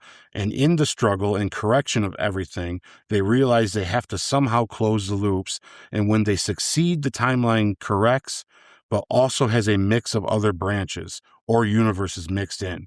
So the mutants and vampires will fit in, and no one will realize the difference, because once it's fixed, it's created new, and the memory of it is just always there, right?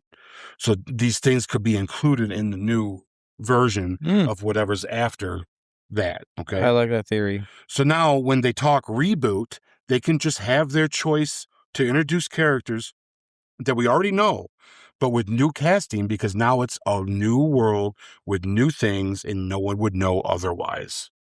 So that's how you can reboot and get away with a new Iron Man, because it's just everything's melded and this is the new norm.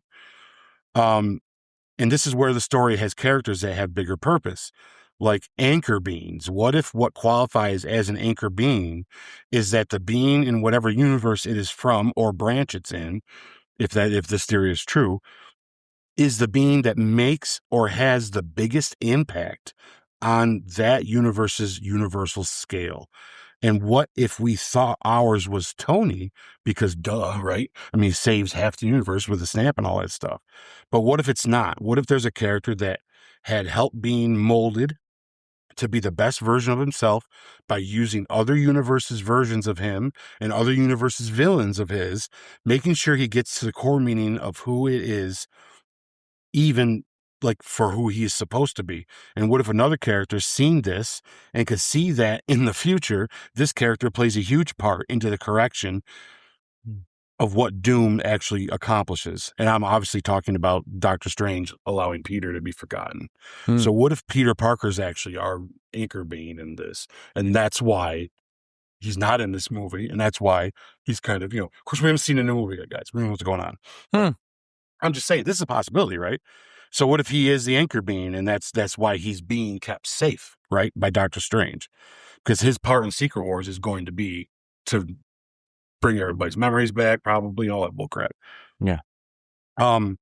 This would also support the idea that Cap, even though Cap got to go back and have a life with Peggy, the sad poetic truth is he gave that opportunity up when he chose to go into the ice. And he wasn't meant to be with her, nor his son to exist.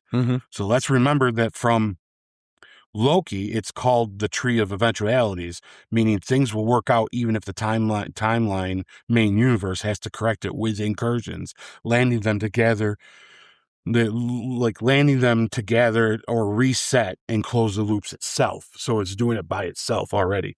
So basically what that means is then we find out that Doom has been a victim of this, and he holds some responsibility of this on to Steve, of course. And his plan is to end the cycle, but allowing the incursions to happen. But while it's happening, to take advantage of that moment and capture the results and rule it so it won't happen again.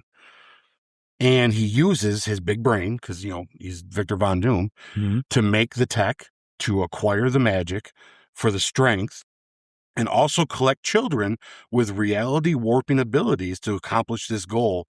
Meanwhile, really realizing that Strange, has seen this, so he has a heel turn to allow Doom to do this, because Strange is the only one who can see that Doom is our savior to this incursion thing, but he's not the answer to it. Doom is going to save everybody by being the villain in this movie and allowing the incursion to happen, but it's going to be under his terms, and that's what Strange has got Peter for. So once Doom does do this, he's going to be the savior of the multiverse, but Peter's going to be the one to come and correct the fact that he's the bad guy and he shouldn't be the one in charge of everybody. And that's kind of where we're going to go with all that. It could have a really unique and cool way to incorporate that fact, and then if you find a fun way to incorporate why he looks like Tony, I think that works. And by using Peter as the anchor being, having him look like Tony will give us that emotional impact for Peter to have a unique story there. Plus, I thought, what a great ending for this movie if we're in Battle World and he chains Steve up basically and lets Steve retain his memories because he thinks Steve is he might blame Steve more than the others type of thing, which is why he's around. And he makes Steve witness, like, see, all the things you've tried to stop. I want you to see what I've done. And you're now, I'm not going to kill you. Oh, no, that's mercy. I want you to live in this. And then what if the last shot of the movie is him taking his mask off and you see Robert Downey Jr. and Steve is like, oh my God, and then black, right? I'd be like, oh man, I'm in, right? Because now we're like, what's going on? And I think that would be kind of cool. I think that'd be a cool tie. If I was writing this movie, that probably would be the thing I would do. I think it admits that it'd be away from Marvel in a meta way through their own story to admit that they know they screwed up and made it too muddy. Because this TVA shit and this timeline stuff and this universe stuff just is confusing as all hell, and we don't know how it all works and how it means. This right here would make it feel like, oh, even the TVA doesn't quite know what to do. They just have a grasp on it because they've been dealing with it for the longest time. But in the long run, they're just a police force trying to do their best, which is why, because even in their ranks, they're having trouble. Deadpool Wolverine, it's a guy going out doing his own thing. I mean, if you're controlling everything, you don't have that stuff going on. Exactly. So it makes me feel like it's not perfect, right? All of it's not perfect. And even in the Loki stuff, they even suggest that there's beings more powerful than them that has allowed them to do this, right? So I'm thinking that it'd be unique to see if that's the case, And I would, this is how you fix it. This is how you make it make sense. You can have vampires there real quick and not have to worry about. We don't have to explain it to you. We don't got to give you this weird thing. We can just say one of the branches has this, and now that they're all combining, things get picked and all that. And it would make sense on why he's gathering these kids. He might take Steve's kid just to kill him in front of Steve. And if he did that, it actually would make sense because that kid's not supposed to exist. And it might be a very sad ending for Steve in this whole situation, but it might be a very honest one, though, at least. And then when it comes down to Reed's or their kid, he is a reality warping kid. He literally brought his mother back to life. And the character in the comics is a reality warping power. So if you needed someone to be there to help keep your world that you created in the balance that you need, that's the kid you're taking. And where's the first place we see Doom in all the MCU? Is leaning down. With Franklin. Yeah. So, I don't know, guys. I think it's cool. I think it's a really cool theory, and I think everyone who's listening to this and watching this needs to comment down below on what they think. Yeah, for sure. Yeah. So is there anything else about the Doomsday trailer? Can't read it. No, I'm all set with the Doomsday trailer, guys. That was exciting. I hope you liked the theory. I hope you liked what we got to say about. Sorry, it was a little long on that theory, but guys, I took a whole night looking on that one. Then I'm like, man, I'm trying to come up with something. I want to be, not that I want to be the first to say something that happens in the movie, but I like to try to guess. You know what I mean? What's going down? We might get in this thing and it's all completely nothing like that at all. And which is fine. I'm not married to these ideas. I was just, in my head, I'm like, boy, you got Justified, but still make a good story, I really think they're set up for some really unique stuff and opportunities. They've let us down before, but they've also, gave us more than we ever expected before, too. So let's see what happens. All right. So, guys, let us know what you think about the Doomsday trailer in the comments below. Do you like Ike's theory? Do you like anything that we've said about the critiques of this? What we think about each character? What are your thoughts on the trailer? Comment below and let us know. Yeah. So what are we rolling into next? Well, guys, we're going to get into our retrospective of freaking Infinity War. Oh, my gosh. Yes. We haven't decided if this was going to be a long episode or not, because it might be short enough because we're going to go smooth because we already know how we feel about this. Oh, yeah. This is... Or we're just going to gush for too long. So who knows? There's a lot to be said, though. And I think there's some deeper things in this movie that I haven't heard a lot of people talk about that you and I have never actually talked about together that I think will be fun to discuss. So, all right. So come along for the ride. Let's segue right into Infinity War Retrospective.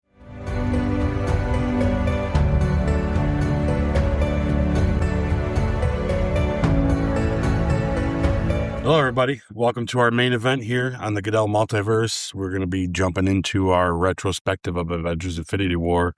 This is our march to Doomsday, and this is the big one. And man, It's such a good time watching this movie this week and get ready for this. How about you, Sam? Oh my gosh. Yeah. This movie is captivating from beginning to end. It's a work of art. Yes. Yes. Oh my. Okay. So do you want to give a little bit of a history of our film, and we're going to just jump right on in? Yeah, I'm going to dive right into the history of this, guys, and let's get on this guy. All right, so prepare yourselves. It's quite the movie. list. Yeah, the movie's Avengers Infinity War. Release date was April 23rd, 2018. Main cast, everybody. Yeah. Robert Downey Jr., Chris Hemsworth, Mark Ruffalo, Benedict Cumberbatch, Scarlett Johansson, Elizabeth Olsen, Paul Bettany, however you say him, Chris Evans, Latifah Wright, Chadwick Boseman, Chris Pratt, Zoe Saldana, Karen Gillan, Gwyneth Paltrow, Tom Holland, Pam Clementif, Dave Bautista, Bradley of the Coopers, Anthony Mackie, Sebastian Stan, I love his name, Benedict Wong, Tom Hiddleston, William Hurt, and Josh Brolin. And there's probably a couple that we just forgot. Gosh, yeah. I don't think so, but that's pretty good. I think that's pretty much everybody. But I feel like Don Cheadle's the only one that's not written on this list. That he was technically, yeah, Don Cheadle, Idris Elba. There's so many. The guy who plays M'Baku. I mean, they're all in this thing. So yeah, Winston Duke, I believe his name is. Yep, you're right. So it's everybody. It's pretty much everybody. They do a good job. And it's not on this one, they're in the next one. Right. So history behind the film, guys, is Avengers Infinity War represented the culmination of an unprecedented decade of storytelling that began with Iron Man in 2008. Isn't that wild? By the time Marvel Studios began filming in early 2017, the MCU had grown into the most successful film franchise in history, spanning 18 films across Phase 1, 2, and the beginning of Phase 3. Every Infinity Stone had been introduced, Thanos had been teased in multiple post-credit scenes, and audiences had followed dozens of heroes whose stories were now set to collide. Rather than simply making another Avengers film, Marvel envisioned Infinity War as the payoff to 10 years of interconnected storytelling. Directors Anthony Russo and Joe Russo returned after Captain America the Winter Soldier and Captain America Civil War, awesome movies, having earned Marvel's confidence in handling massive ensemble casts. The brothers, along with writer Christopher Marcus and Stephen McFeely, made a universal creative decision. Rather than making the Avengers the central focus, they structured the film around Thanos, effectively making him the story's protagonist. The filmmakers believed the only way to make the ending emotionally devastating was for audience to understand Thanos' perspective, giving him a complete character arc rarely afforded to a comic book villain. That's so true. Filming officially began in January 2017 at Pinewood Atlanta Studios and quickly expanded into one of the largest productions ever undertaken. With additional photography in Scotland, England, and Brazil, Infinity War and Avengers Endgame were originally announced as a two-part film before Marvel ultimately decided they were two distinct stories. Even so, both movies were filmed largely back-to-back over the course of nearly a year to keep the enormous cast together and maintain narrative continuity.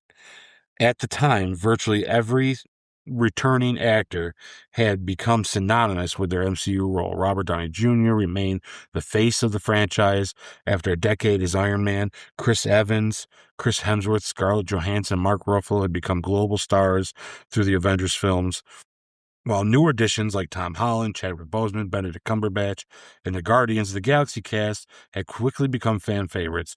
Coordinating schedules for more than 24 principal actors was an enormous logistical challenge, making the production one of the most complex ever attempted. I could not imagine what that was like. You probably had I got 2 hours today. Okay, come on. You know what I mean? Something like, yep. Oh, I couldn't imagine. Behind the scenes, Marvel took extraordinary measures to protect the film's secrets. Actors often received only portions of the script, Many scenes were filmed under code names, and some performers were intentionally given fake dialogue or incomplete pages to prevent leaks. Tom Holland, known for Tom Holland, also known for accidentally revealing spoilers, was frequently kept in the dark about major plot points and sometimes filmed scenes without knowing the full context. Josh Brolin delivered his performance as Thanos almost entirely through performance capture technology, allowing Marvel to create one of the most expressive and emotionally nuanced CGI characters. The visual effects work became one of the largest ever attempted, with multiple studios collaborating to complete thousands of effects shots. The filmmakers also grouped the massive cast into smaller storylines: Tony Stark's team in space, Thor's cosmic journey, Steve Rogers' team in Wakanda, and the Guardians' adventures, to give each character meaningful screen time while preventing the narrative from becoming overwhelming. Another fun fact is that many of the emotional reactions to the film's shocking ending were genuine, as several cast members did not know who would survive until shortly before filming the scenes. That's cool. One of the film's greatest achievements was finally bringing together heroes who had never shared the screen before. Fans were treated to interactions between Iron Man and Doctor Strange, Thor and the Guardians of the Galaxy, Spider-Man and the Guardians, Bruce Banner and Shuri, and countless other pairings that had been impossible earlier in the franchise. Marvel also gave Wakanda a central role following the success of Black Panther, allowing the climactic battle to showcase T'Challa, how do you say her name? Okoye, sorry. Shuri and the Wakandan army alongside Earth's mightiest heroes. The Russos deliberately balanced humor, action, and emotional stakes while ensuring that every storyline ultimately served Thanos' quest to obtain all 6 Infinity Stones. The decision to end the film with Thanos successfully accomplishing his mission and erasing half of all of life, the shocking snap, was one of the boldest creative choices in blockbuster history and demonstrated Marvel's confidence that audiences would return for the conclusion. When Avengers Infinity War premiered in 2018, it became both a critical and commercial triumph. Critics praised the ambitious storytelling, emotional weight, performances, action, and especially Josh Brolin's portrayal of Thanos, earning the film's approximately 85% Rotten Tomatoes from critics and around 91% from audiences. Financially, it shattered records, grossing approximately $2.05 billion worldwide, against a production budget estimated at $316 million and $325 million, becoming the first superhero film to surpass $2 billion at the global box office. More importantly, Infinity War demonstrated that a decade of interconnected storytelling could deliver an emotionally satisfying payoff while still surprising audiences. Its shocking ending left fans eagerly awaiting Avengers Endgame and cemented Infinity War as one of the most ambitious and influential superhero films ever made. Yeah. That is amazing. Yeah. It's on par with like Lord of the Rings. Every word that you said in this history is so true. Yeah. Guys, when we did this retrospective, and this is how I felt watching this movie, we are watching history being made in cinema that I don't think had ever attempted before on this scale. Just to think that Iron Man, the start of the MCU, was 2008, and then 10 years later, 1 decade later, it turned into this movie. Oh my gosh. I think it brought back event movie going. Oh. When like there's a time period where there's a time back in the day where it was an event to go to see a movie. Mm-hmm. I'm not saying it was completely lost, but it was very rare. Mm-hmm. But from 2000 and on, it got kind of like, well, that event kind of thing kind of went out the window. But this felt like this was an event. You had to go see this. It felt like those old movies that were events. Like it was a big deal. And ever since then, we've gotten Barbenheimer and other MCU movies. Yeah. Yep. Or just, the Odyssey is another one. I don't think it would be the event it is if it wasn't for things like this that showed you can have that event experience again, and still have this big epic, Well, and to your point there, this movie, even if you were, for some reason, the one lonely person in the world that never saw an MCU movie up until this movie, you could have walked into the theater, saw this movie from beginning to end, be thoroughly enjoying this movie without needing to know context of what happened before. You could have watched this movie and there's not a dry eye come the end of it. That's right. The emotion is all there, seeing all these different characters, just this cast ensemble being together for one movie, let alone this is the movie that they did.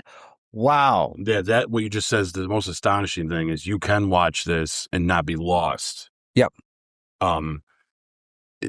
If you're the one person in the world that's never watched an MCU movie till now, and the fact that you have watched the other MCU movies, it's just even better. It's a treat. Oh my. It's even better, right? The nuances are all there. But you're right. It's funny. You can just put this movie on for somebody and they just be, oh, this is cool. I know who these people are because they've been in the zeitgeist for a long time now. But yeah, I know these actors, but knowing this, wow. Yeah. Every character in this movie gets their moment to shine. There's not one character that I could think of at all that does not have at least one shining moment of what they could do. They all get a spot. Some have way less than others. But there's still a moment for them. Like they're there, and they make it very obvious that they're there. And it's very smart. Very smart. All right, I'll read the official synopsis, guys. Yeah. The Avengers and their allies must be willing to sacrifice all in an attempt to defeat the powerful Thanos before his blitz of devastation and ruin puts an end to the universe. All right, guys, I'm going to read Act 1, and we're going to get down on breaking this sucker down because I'm just excited to get there. Yeah. So Act 1, all right? The hunt begins. The film begins immediately after Thor Ragnarok. Poor Thor. Just to say it right now. Every time they do this, that's why I think they're doing this in Doomsday. Thor's going to finally get a moment where it does something right, or it goes his way. It goes his way, but we still know it kind of doesn't, right? Anyways, damn, Thor, I'm sorry, dude. They don't even like your movies either. The Black Order are introduced and have destroyed the ship with only a few refugees fleeing with Valkyrie. So out of the 50 remaining Asgardians, we now got 25. Yeah, 10. Yeah, apparently Thanos did, it says in there that he split them in half. Yeah. Like, oh my gosh, they already lost their home and now they're losing their people. Again. Like, and then the snap happens, so that 25 becomes, 7.5 or something crazy? Like, it's like, what is going to happen? Do you think in a meta way, Odin's like, Asgard isn't a place, it's people. It isn't just a place, it's the people. He's like, oh, yeah. No, there's no it's people. 10 people. Yeah. Anyways, we'll get back. Yeah, a few refugees fleeing with Valkyrie. Thanos defeats Hulk and kills Loki. Again, all to find the Tesseract. He also kills Heimdall in there. Also to find the Tesseract, which is really the Space Stone. Heimdall, that's where it transports an unconscious Hulk to Earth via the Bifrost before taking his last breath. Thanos destroys the ship. Hulk crashes into New York Sanctum Sanctorum, where Doctor Strange and Wong learn about who Thanos is. Tony and Pepper's morning walk is interrupted by Doctor Strange. Tony learns from Bruce Banner who Thanos is before an alien spacecraft hovers over New York City. All begin to fight, but to no prevail as Spider-Man, Iron Man, and Doctor Strange are taken in a spaceship away from Earth. Meanwhile, the Guardians of the Galaxy respond to a distress call only to find nothing left but floating debris and bodies. An unconscious Thor lands on their ship and is alive. After rescuing him, Thor instructs the Guardians to travel to nowhere while Thor, Rocket, and Groot head out on their own mission. Back to Earth, Wanda and Vision begin to depart ways when they are attacked by the Black Order.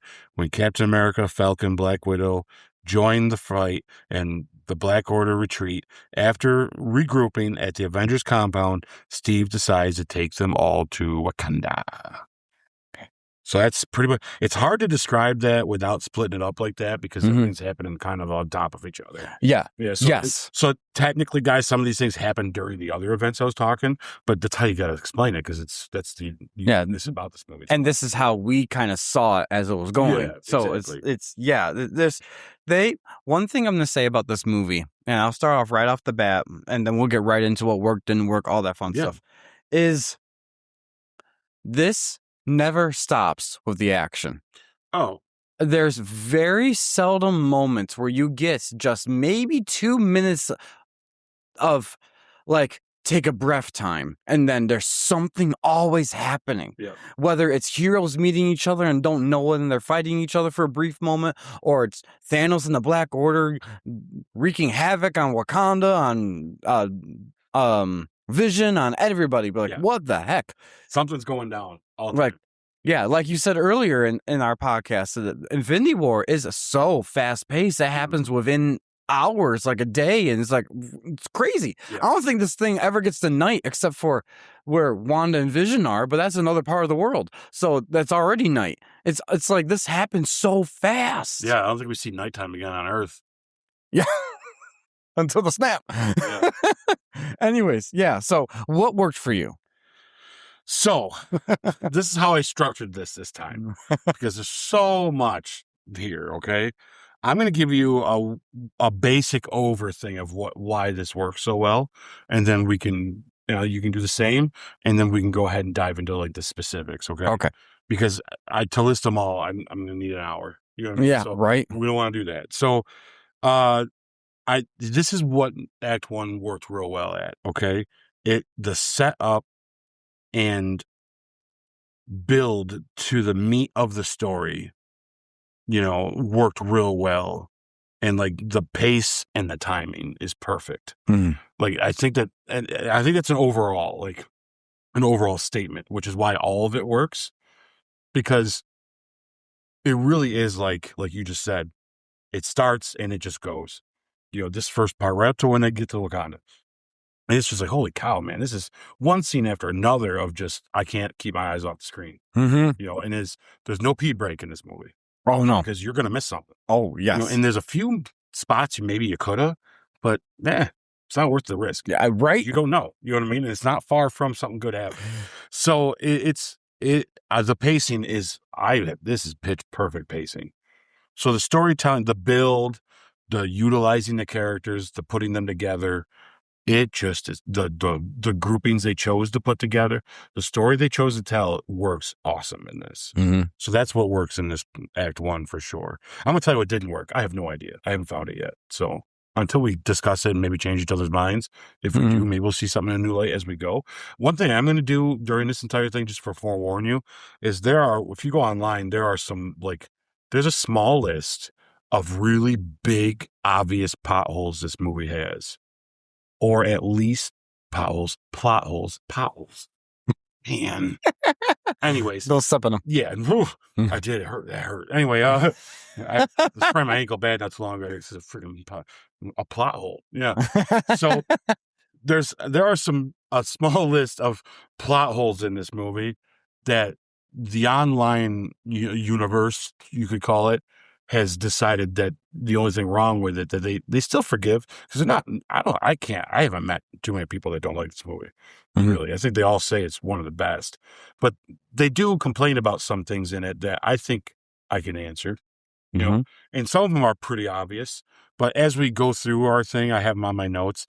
I'm going to point out this is what people think is a plot hole and this is why they're wrong. Okay. Because I even looked that list up, because I couldn't find much wrong with this movie. So I cheated. After my third watch, I'm like, okay, what are people saying? Because what am I missing? So I looked it up, and as I looked at the plot holes, I tried to justify them myself, and I was able to say, yeah, no, that's not a plot hole. This works. You know what I mean? So it's like, but there's still people out there that they try, yeah, but this is an issue, but it actually isn't when you really look at the context of what's going on. You know what I mean? So yeah, when we get to those, we'll talk about them. But yeah, so what didn't work also? Yeah, I don't know. I didn't. Maybe we'll find something as we talk about it. But I'll hold off on the standout moment till we done talking about everything, and then we'll tell what our favorite is, basically. So go ahead, Sammy. What worked for you? If you want to sum it up real quick. Oh And gosh. then you want to tell me what didn't work, and then we'll just jump into all our specifics. Sure. Okay. All right. So, what worked for me? Everything. Yeah. Like I'll try doing it without going into just every scene, because in every scene of this act, there's such good dialogue. Right. Yes, there's something good to talk about. There's some good dialogue, good action when it happens. The CGI looks perfect for like Ebony Maw, that one of the Black Order guys that seems like to talk a lot. He's affectionately known as Squidward by Tony. Great visual effects, the use of powers, the display of them. Like this was. You could tell this was carefully crafted. Every single moment of what you see on screen is so curated by the Russo brothers and the writers and Kevin Feige to make sure that there's no amount of screen time that's taken for granted. It's so good.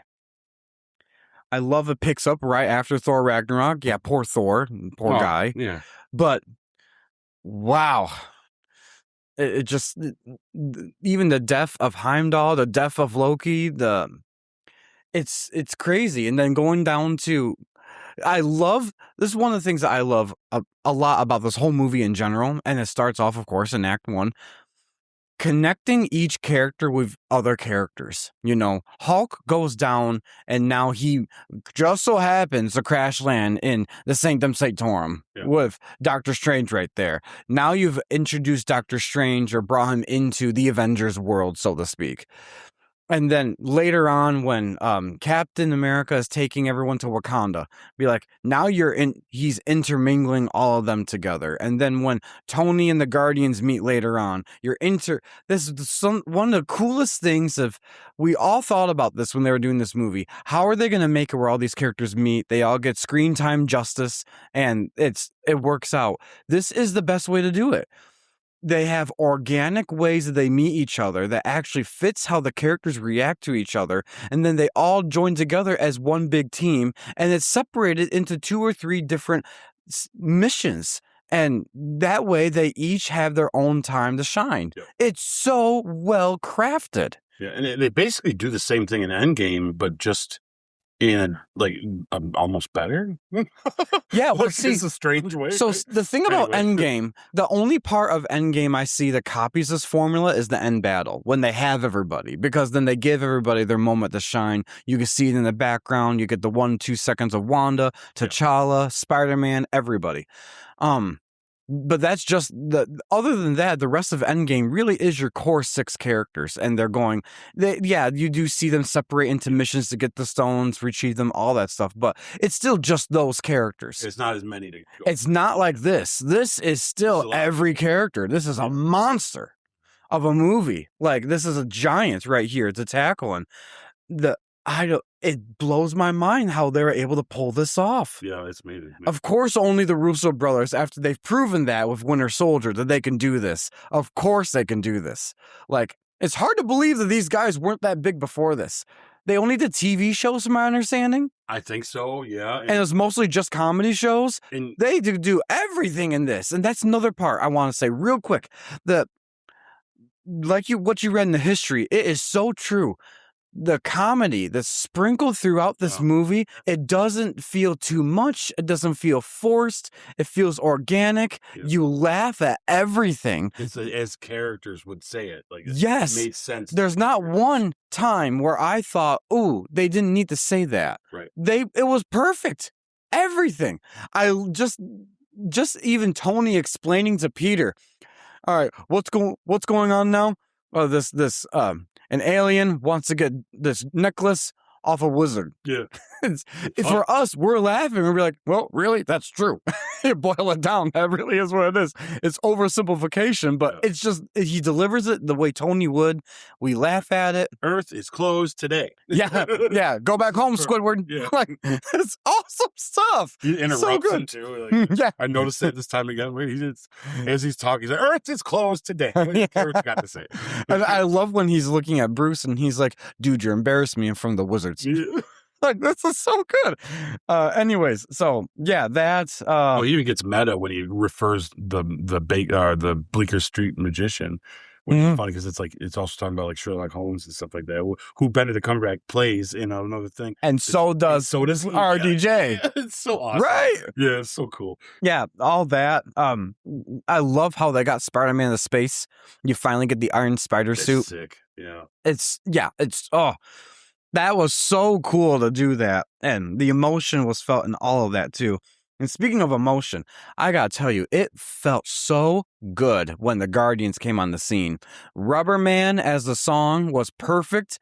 I loved how it panned to all of them and they were either sleeping, playing a video game, or singing along. I love that. And actually, the first time I watched this as a retrospect, it actually made me kind of tear up knowing what's going to happen to Gamora because I see her singing the song. And I'm like, you've come so long, so far, and now you're about to die. Like, oh my gosh. Like, oh. It did reaffirm to me how much I love that Guardians group. They're so good. Yeah. They stuck true to character when Rocket's like, why are we going? And Gamora's like, it's a distress call. And then Peter says, we might get some money for it too. He like mouths it. Yeah. So good. What's awesome about them too, and it's funny because when we're done with our whole thing, we get all the way to Doomsday and we're caught up and we sit down and we have our special episode of up until now, what is our rankings and talk about, because we're going to do like a 2 or 3 hour long episode of just saying, listing down what they all came to be. Yeah. And then when we start doing our top fives of some things, it's going to be hard to not include the Guardians of the Galaxy as probably like one of the top 3 or 5 of best trilogies in the MCU. Mm-hmm. Like as much as I have my issues with that first one, and I know everybody doesn't really care for the second one, and the third one's even had a little mixed stuff. When you get reminded of these characters, even if their movies could be a little iffy, you're right. When they come out, I had a smile from ear to ear, and I love these guys. I could watch several movies of these guys' adventures. Yeah. It makes me wish that there was more. You know what I mean? Yeah. I agree. Yeah. Oh. But anyway. Yeah, so that's still the same scene that we get into Thor. And I love that they're all gushing at him because like, he's a god man. You're a dude. He's a man. Like, the jokes back and forth. Gamora's touching his arm and he's like, can you stop caressing his arm, please? And she drops it and you hear the thud. Like, oh my gosh. It's so good. And then just their banter back and forth. It's the emotion, really, you feel that in there. And that's actually starting to get to my standout moment on this, if I could just throw it right in there while I'm talking about it. Yeah. My standout moment is when Thor finds out that Gamora's dad is Thanos. He walks up to her and he says, I understand. Yeah. Because think about Thor up until this point. He's had dickhead dad. Yeah, like, what do you say? Family's complicated. Yeah, family's complicated. Like, yeah, a brother that has died a couple times now for real. And I love he says, I think so. This time, like, I think he died this time. A half sister that wanted to kill everybody, and he had to figure out a way to help kill her. And it's like the world doing so. Yeah, like. He is the only person, I think, in the whole MCU that would not judge you for what your family members are like. The only one. Sometimes when the other characters get all whiny about bad things that happen to them, I wish someone would come up and put their arm around their shoulders and say, I want you to think about what Thor and Steve Rogers has gone through in their life. And you need to go sit down and think about that. Yeah. And look at them and they're over there drinking. Like, time. Yeah. It's like, yeah. Is your situation that bad? That's what you need to think about. You know what I mean? Like, because these are 2 of the most tragic characters in the entire. I mean, Tony's got his moments, but Tony also doesn't have it like that. He's got moments. He's got some things that's happened. And no offense to Tony. Yeah, and Tony's caused a lot of it. That's what I was just about to say. No offense to him, but sometimes he's part of the equation of why there's a problem. Thor didn't ask for all that crap that happened to him. So Tony's the Batman of this. It's like he's got parent problems. Just like Batman. My parents are dead. You know what I mean? Like, that's pretty much Tony's issues. He never really got to have that relationship with his parents that he wish he did, and the relationship he did have was not that good, at least with his father. and that's sad and stuff. But I mean, Black Widow with her, I had to do bad things. Me. Yeah, Thor lost everybody. Yeah. His Thor's people are 10 people and a rock guy. You know what I'm saying? Like, he's not even in this. He's probably gone too at this point. Like, you know what I mean? It's like all the people he has are escaped and hiding somewhere because Thanos was coming and scared the hell out of him. But he just watched his best friend die. He watched his brother probably really die, which he did. I still contend that Loki's dead. Yep. And that Loki come a long way. You're right. It's like, poor freaking Thor, man. I feel just as bad for Cap, you know, all the stuff he's always got to give up. Yeah, I'm sorry. You're right. You're right. When these people get complaining, no one likes me. Yeah. Come on. Yeah. Man. Thor's a good example of buck up. Yeah. You know what I mean? Right. You don't have it that bad. Yeah. Yeah. So I love that. I love that whole scene of them. And then I loved Wanda and Vision's scenes together. That this was the moment where you really can tell, all right, they're not only becoming a couple, but I actually really like both of them together in this movie. You know, like I was okay with Vision up until then. He did a great job in Civil War, don't get me wrong, but just I love that they allowed they're two people that not only are just opposite people, like one's a robot and one's a human. Yeah. There's some mental things going on with you right there, Wanda, but it's okay. I forgive you because we know about how crazy you get. But with all due respect, they're two opposites where even Wanda was part of Cap's team and Vision's part of Tony's team, but yet they sneak away together to just be with each other. Yeah. And this is so cool. And I love how they're talking about, why don't we just be like this forever? Why do we have to keep doing this and keep doing that? And Wanda's hair is perfect in this movie. It's just so good. Anyways, had to point that out. But yeah, this is just the they just got to try to figure out how to have a baby without it having a computer virus. You know? So it's like things would be okay if their kids weren't going to be an STV, sexually transmitted virus. Yeah. Yikes. Anyways, so the Black Order showing up and Wanda doing the witchy moves that she does, like going in the back, we're like, oh my gosh, how do you bend like that? That's crazy. But anyways, just there was really good fighting, and that there's a second standout moment I have here, and just seeing Cap's entrance. Man, I loved how everybody, the villain, Wanda, they all froze to see him walk out of the shadows. And what a walk that was. Oh my gosh. Cap's so joking in this movie, man. Oh, so good. I love Wanda's smile, like he's here.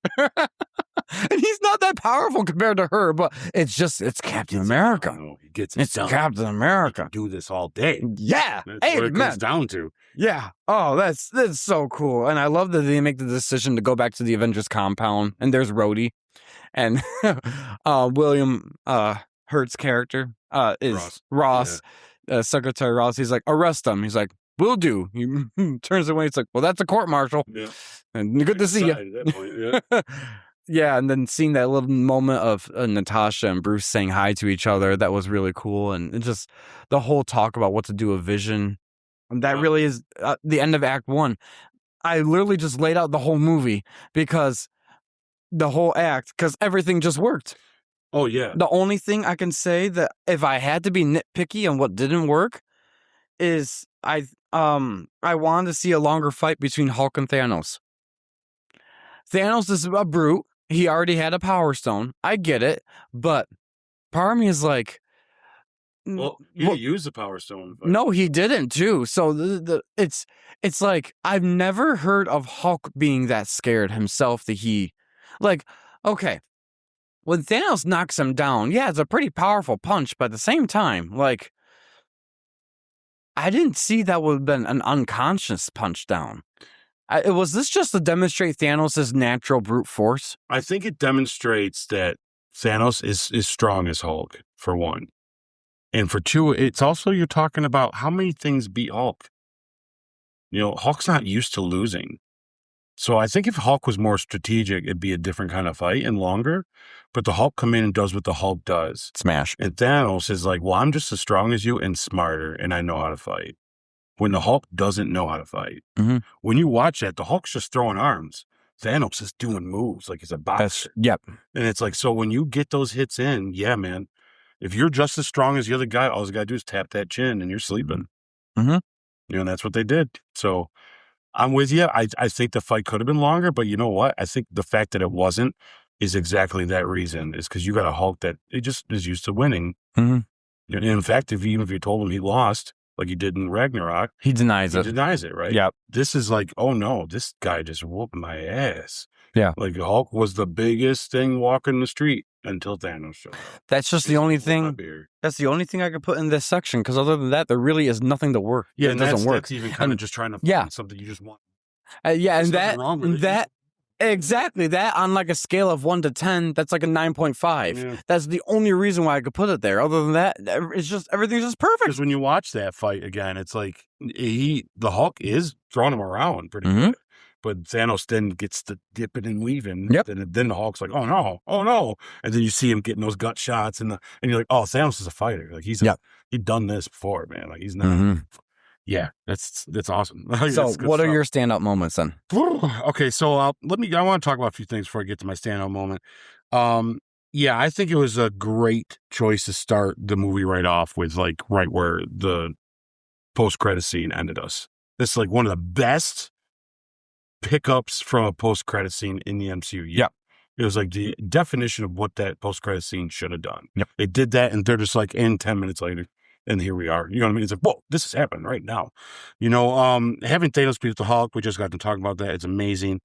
I think seeing Loki die was one of those things where we're kind of like, okay, this is emotional and how it's done. I get it, but it's, you know, we've seen him die. Yeah. But I do feel like the way they did it this time definitely felt like that, a dead. Like it wasn't like a, you know what I'm saying? Like, I guess you could say in the other ones they did, but you kind of still were like, man. They really did a good job making you understand that, oh no, there's no tricks here. He's dead. You know what I mean? And seeing Heimdall bite it is rough. That's real rough. Something I noticed about Strange and Tony in this. I like that. I like the whole exposition in the Sanatorium talking about the stones anyways. Yeah. Very smart way to do it.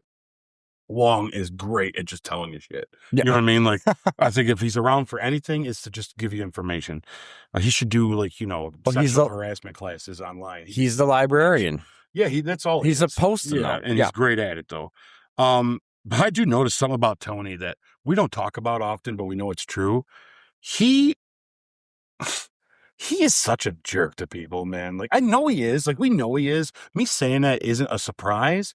But when you see him interact with Strange, it's very obvious in that moment of how, if Tony likes you, he'll talk to you nicely. You know, if he doesn't like you, he just treats you like crap, and he's a jerk, man. Tony doesn't have a lot of friends. Like, he really doesn't have a lot of friends, you know. And I just like their combativeness back and forth is because they're both kind of high on themselves. Yeah. Anyway, but Tony definitely kind of starts it. Like, I think Strange was nice, and Tony was just like, yeah, whatever. Tony's more of an instigator, but Strange knows how to dish it because he's just like it. Folks, right? Yes. Like, he wants to see, what are you going to do about it? You know what I'm saying? And it's like, oh my God, Tony, you're kind of a jerk. Yeah. Like, if you really sat down and thought about it, hang out with Tony would kind of suck. Unless he really liked you. Then it's probably real fun, or dangerous, right? Either one. It's definitely one of the two. But if he didn't like you, you'd want to be a million miles away from that guy because he would just be a jerk to you the whole time. But that's fine. I don't have a problem with Tony. I love him. And he sacrificed his life. No, and he really is a jerk to freaking everybody he meets, other than people he really likes. And even with Captain America, his relationship with him, he's not buddy like he is with Rhodey. He's more of looking at him, and he treats him well as a respect for way. You know why he respects him? Because even though deep down he resents the idea that he thinks his father neglected him, he knows how much his father liked him, and it bugs him. And part of him is accepting that, and that's why there's that mode. That's why it's so easy for them to fight, but yet easy to not as well. I think that's my theory of the whole thing. Is when you look at the psychology of it, Tony sees Cap, and that's like his dad's favorite thing, because remember he says it, my dad talked about you all the time. It's, you were in my life before you come out of the ice, and it's like, but Tony can't hate him because he feels like he's dishonoring his father. Even though he's mad at his dad, you know what I mean? But he's you know what I'm saying? It's a weird thing. It's complicated. It's very complicated. Yeah. And that's why their relationship is always complicated. Right up until Endgame, where it's like, and even Endgame, it's a little complicated, but they do become, do you trust me? And he's like, I do. Or the whole gives him his shield back and everything, but it explains why he's so mad at him when he comes back. Because any rational person in Endgame, when he comes back and tells him you weren't there, he understood that you were fighting a different front. You know what I mean? And it's just not, but Tony, that's not how he's thinking. It's why Tony's the way he is. But anyways. Yeah. And here, the thing, once again, this is my issue with my worry about Doomsday, is if we have enough time and things are going on in a certain place, where is everybody else?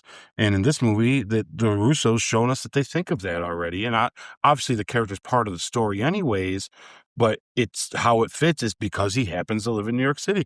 How Spider-Man gets involved is literally just because it's happening in New York. He's like, what is that? Oh, I'm going to go see. And he shows up, and now he's in. It's like, that's what would happen, right? That's what would happen with these heroes. Yeah. So they know they can do this. They just got to do it, right? So they got to keep doing that. Yeah, I love Peter's entrance with his hair going up, the Peter tingle. Yeah, or my favorite, he's like, Ned, you got to make a distraction. And that's just, I still am not sure if Ned actually understood that he had to do that as a distraction, or if he really was like, we're all gonna die. Like, I think part of me thinks he really thought they're all gonna die. Yeah. But the other part of me thought Ned's a real one, though, and just went for it, right? Yeah. So either way, it works. Because it's still like, he was like, he just took Peter at his word, looked once, and just went for it, right? Yeah. Because that'd be the perfect thing to say. We're all gonna die. There's aliens, Yeah. But, or he really thought they were gonna die. Either way, I think you could take it however you want, and you laugh the same, Yeah, I love it's perfect because he just reacts so fast. Stan Lee's cameo right there. So what's wrong with you kids? You haven't seen a spaceship before? Like, oh my gosh, so good. Rest in peace, sir. Oh, but something about this New York City fight I want to point out, which is some loophole stuff that they talked about, and it kind of jumps ahead a tad with this loophole thing. But the reason why I want to say it now is because the thing that discounts it happens here. One of the loopholes they say is, why does Doctor Strange not utilize the Time Stone more? You know what I'm saying? They did some reason they have an issue with that, but there's a moment here where he tries to. Yes. Yeah, and he doesn't later when he's fighting Thanos, because he had looked into the future and he's hiding it. Well, that's the thing. He used it as the bargaining chip to keep Tony alive. That's the beauty about that whole scene later, is that he purposely doesn't use it because he doesn't want it to be near Thanos. Well, he's near Thanos, and he knows now when to have it there. Like, he knows it's going to get to that moment, so it has to be hidden. He can't get it before that moment, so he's not going to take the risk of him using it. So, and why he doesn't try to use it more often as well is because he's got a spell on the eye there. Like, it's safest not being used. In fact, he took quite a risk to open it to try to use it. But he did. And it almost, in my mind, though, I kind of want to, ask the writers, if I could. If he did use it, what was he going to try to do? I just want to know, right? Because, he did go try to use it. I'm like, what is he going to do here? And I thought that was cool. If I had to speculate as just an observer of this, given his first Doctor Strange movie, he used that Time Stone, too much in that first Doctor Strange movie. It wasn't just an apple. He was rewinding time all over the place. Well, that supports my theory of him being reckless and all that stuff going forward, right? But yeah, you're right. Yeah. So he probably would have been like, all right, let's just rewind everything. I imagine he was just bored sometimes and played with it. I probably would have too. Yeah, the problem is when you mess with an Infinity Stone like this, you're not supposed to do that, Yeah. Anyways, and it actually leads to another plot hole that is one of the bigger ones online, which is an easy way of why it's not used, obviously. But later in this fight, when they, what's the name of the big one that Tony is fighting with Spider-Man? Oh, what is it? He has a name, right? He does. but he's just a big dude. It's like not Corbius. Yeah, just a big guy. So when he he's uses fighting the big guy. Yeah, when they do the sling ring thing with the portal hole, and he falls into the snow place, and he jumps up and it cuts his hand off. Mm-hmm. Everyone's like, why doesn't Strange just do that later with Thanos? Because if you think about it, to go down that rabbit hole for fun for 10 seconds, why doesn't he do that, right? Like, if you need to take that hand off and get that glove, just cut his hand off. Or cut him in half. Or cut his head off with it, right? Mm-hmm. But there's a simple reason why he doesn't do that. And what is that? Because there's only one way that they win, right? Yep. And now, as crazy as it sounds, but if you cut his arm off, he can't win. We don't know that. We don't know what could happen. You're still talking about Thanos, man. Like, you, even them getting his glove off, trying to get his glove up, then what? Like, you're still fighting Thanos, right? Like, it's like, just because he doesn't have the glove on, he's still the most dangerous thing to them at that moment. So, like, it just is like, once he goes, guys, the point is once Strange looks into the future, everything that happens for a reason. Which means if he doesn't use the sling ring to take his arm off, it's because in the future stuff he saw, that leads somewhere different that he doesn't want it to go. Plus, it also means that'll lead to Doomsday stuff, but that's later. Anyways, so yeah, that's like, I don't know why they consider that such a loophole. To me, it's so obvious that they can't do that. Like, he's going to make these choices that we're going to kind of be like, why don't you just do this? It's like, oh, yeah, because in this reality or in this version of winning, this has to happen.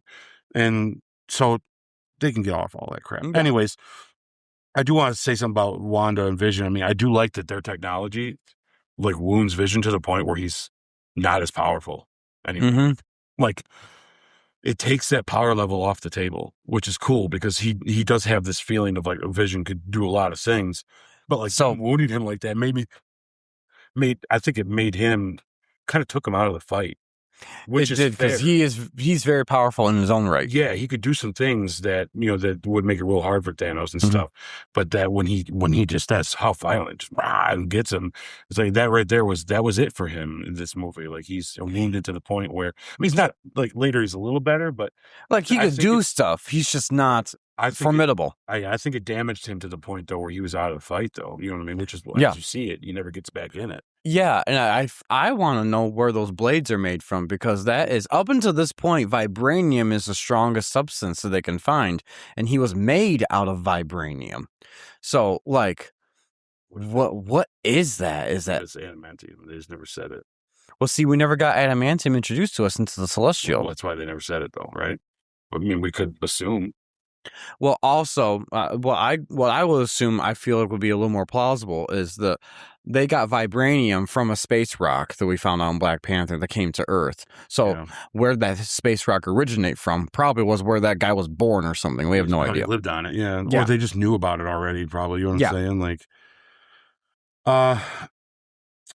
I do like the scene where Tony makes Peter an honorary member of the Avengers. Yep. Like, I know it's not a big deal, but for Peter, it's a big deal. And I think it's cute and it escalates that for emotional payoff later.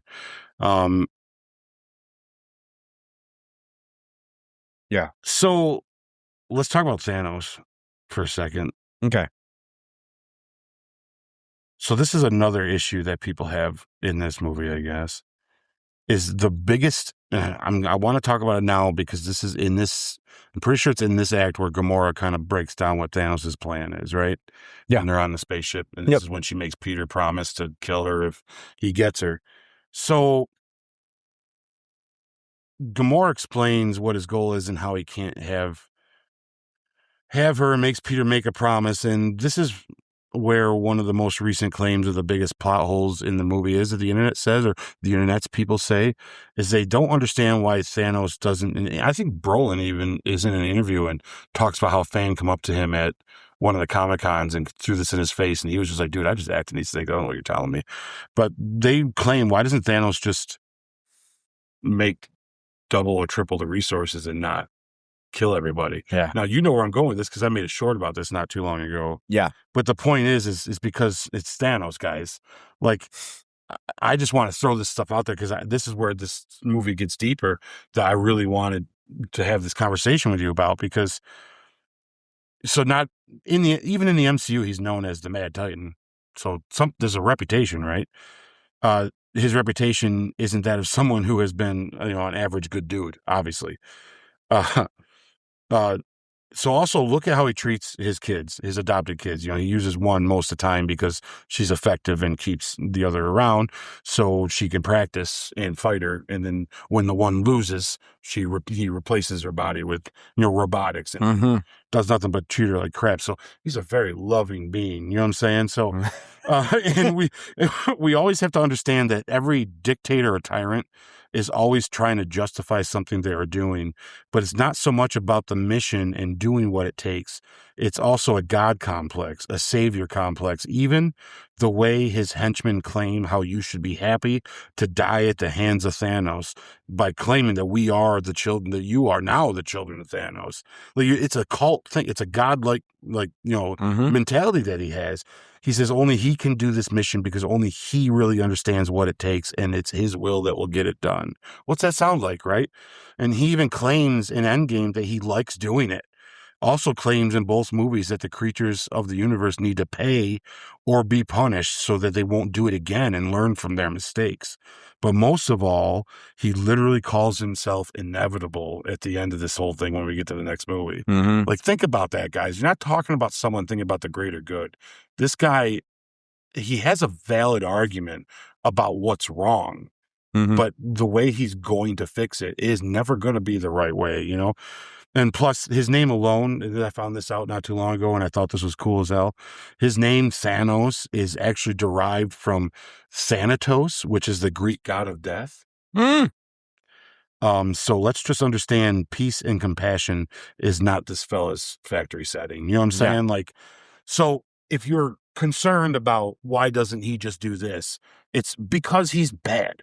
And bad guys aren't going to do this. This is why Hitler killed the Jews instead of just moving them out of his country, right? Because if he didn't want them there, and because his claim was they're ruining their sacred Germany, and so then just kick them out, right? Get them out. I don't agree with that either, but that's what they were like then. No, his answer was what? Kill them. Yeah, mass genocide. Yeah, and then how evil he was, it didn't stop at Jews. It was anyone different, and that's Thanos, right? At what point was it going to be enough? And when you get the end game, it's very clear. He says, I'll take it right down to an atom. Yeah. And it is not good enough. You know what I mean? So there's no intentions of doing it that right way. Yeah.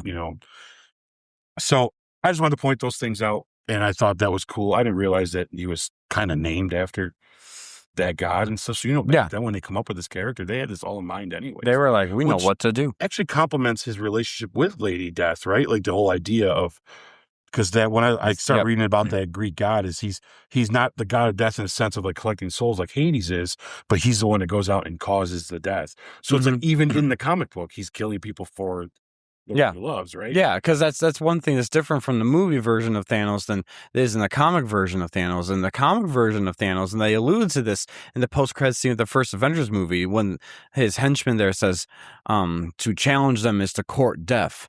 Court death, he is in the comics, he's infatuated by a character that's like the living embodiment of death itself, called Lady Death. He's literally courting death. Yeah, he in the comics, you could say he's a little more vicious because all he wants to do is feed into her, and the way that makes her happy is more death. Yeah. So when he snaps his fingers to destroy the universe, half the universe in the comics, it's not for the resources, not making it this like the Infinity War movie is, like out of compassion for people. He literally is doing it because he's in love with a woman named Death. Yeah. So I do like that they changed it for this movie, but I love that you gave that explanation of that he's not going to double the resources. His whole point is, and he says it in, I think, the third act or second act of this, is that even doubling the resources wouldn't work because they need to learn of their greed. They need to learn that these people are peasants to him, and they keep doing this cycle in his head. They're doing this cycle over and over again. They're never going to learn. So therefore, the only way for them to actually get it is to get rid of half of them. That's the brilliance of this movie. Yeah. It's really, I got some more to say about that when we get to the end. I want to throw one just stupid little thing in there before I give you my standout moment, which you'll be surprised. My standout moment's kind of weird. Okay. But I'll tell you what, when Paul Bettany was with Wanda and he's like, looks like himself, like it looks like the actor, man, when he's in the Vision makeup, it does him no favors. Like, he's a good looking guy, but you put him in a Vision makeup and not so much. You know what I mean? Like, he's as emotional as the scene is at the end. The faces he's making are a little like, but it's not in a bad way. It's just, it just doesn't do the character favors. But that's okay because he's supposed to look that way. Exactly. But I did forget that. Oh man, he's actually really not a bad looking fella. You know what I mean? Like really the good actor himself. But my standout moment is strange because why it's strange is because I can't pick. A lot of them are good, and I don't want to pick one over the other that is too obvious, you know? So I'm just going to tell you the thing that shocked me the most in a good way when I first saw the movie for the first time. And I'll tell you what, when Tony and Peter Parker and Doctor Strange are on the ship and they decide to just keep going into space, when I'm in the theater and that moment happens that early on in the movie, I'm like, oh my God, what is this movie doing? Yeah. Where are we going with I did not intend on them to go like this hard. Yeah. Because like you said, they go and they just go. And that was the moment it really set in that they're just leaving. Like, what do you mean what are you talking about? They're taking the fight to him. It's like part of you was like, you want to say, why don't you go get help? Right? Yeah. Then the other part of you is like, we just started this movie, man. Yeah. And you're going to Titan already? Like, what the hell? Like, I just going to say that as a standout because in the movie theater, that was effective. That storytelling beat is effective. You're just like, oh. And there's a similar one in Endgame, too, that does that. But this one, for sure. Yeah. I mean, in Endgame, when it goes, New York, 2012, you and I are both like, oh, my God. Like, we said out loud. We went there. We're going there. Like, it's just, this is happening. Yeah. We're about to see a series of crazy things, right? Yes. And, like, that's what that made me feel like. So I'm going to say that's a standout because, man, that really stood out to me there, too. Oh, my gosh. Well, so what's your score for Act 1? I mean, 10. Yeah, it's a 10. It's better than some of the other movies, just Act 1. Yeah, if they ended it right here. Sorry, other ones. Yeah. All right, so I'm going to read Act 2 then, guys. So Steve and his team meet Black Panther and Bucky Barnes in Wakanda.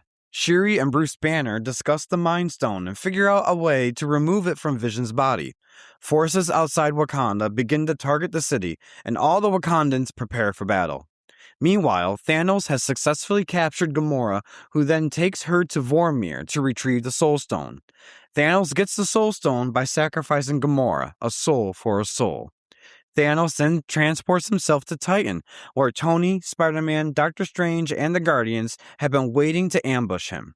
Though they put up a noble front, Thanos ultimately gets the upper hand. Doctor Strange saves Tony's life by giving Thanos the Time Stone, willingly. Meanwhile, Thor has been working to craft a Thanos-killing weapon, Stormbreaker, and is successful in its creation. Back on Earth, the Wakandans and Avengers fight the Black Order and an army of creatures. Thor, Rocket, and Groot join the fight and gaining the upper hand. Then Thanos appears. So this is the meat of the movie. We just touched the top of that hamburger bun. This is the burger. Oh, yeah, it's the pickles, all of it. There's pickles, the lettuce, the mayo, you name it. Yeah, we're just missing the bottom.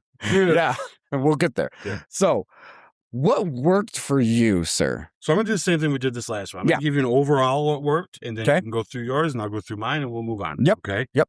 Okay. So, first of all, the pacing does hold up. I just want to get that out of the way. Yep. The pacing is dead nuts perfect. What didn't work? I don't know. So what worked, though, what makes Act 2 work so well is the balancing of all the locations and when to cut back and forth to make it feel like you're not lost and you're just excited to see what's about to happen next. Yeah. But you go into something just as exciting to come back to that exciting thing, to go do another thing that's exciting. Like they knew when, okay, go here, now go here, now go here, now go here. And it was right at the best times. Yeah. Like it just is like they sat down and they just did like a diagram of like, okay, we do this, then we do this, then we do this, then we do this, and then it meets up here. Especially when the dialogue, especially with like the dialogue, because they'll mention something. Well, where's Thor? All of a sudden, here's Thor. Yep. You know, I love that. That's smart and genius, and that's probably the highlight of Act 2 to me is they balance that perfectly. Mm-hmm. So, what else? We don't have any more questions on that one, right? This the best character moment. I think we'll wait till after we talk. Okay, for that one. Yeah, so, yeah. There's one particular one I think is amazing.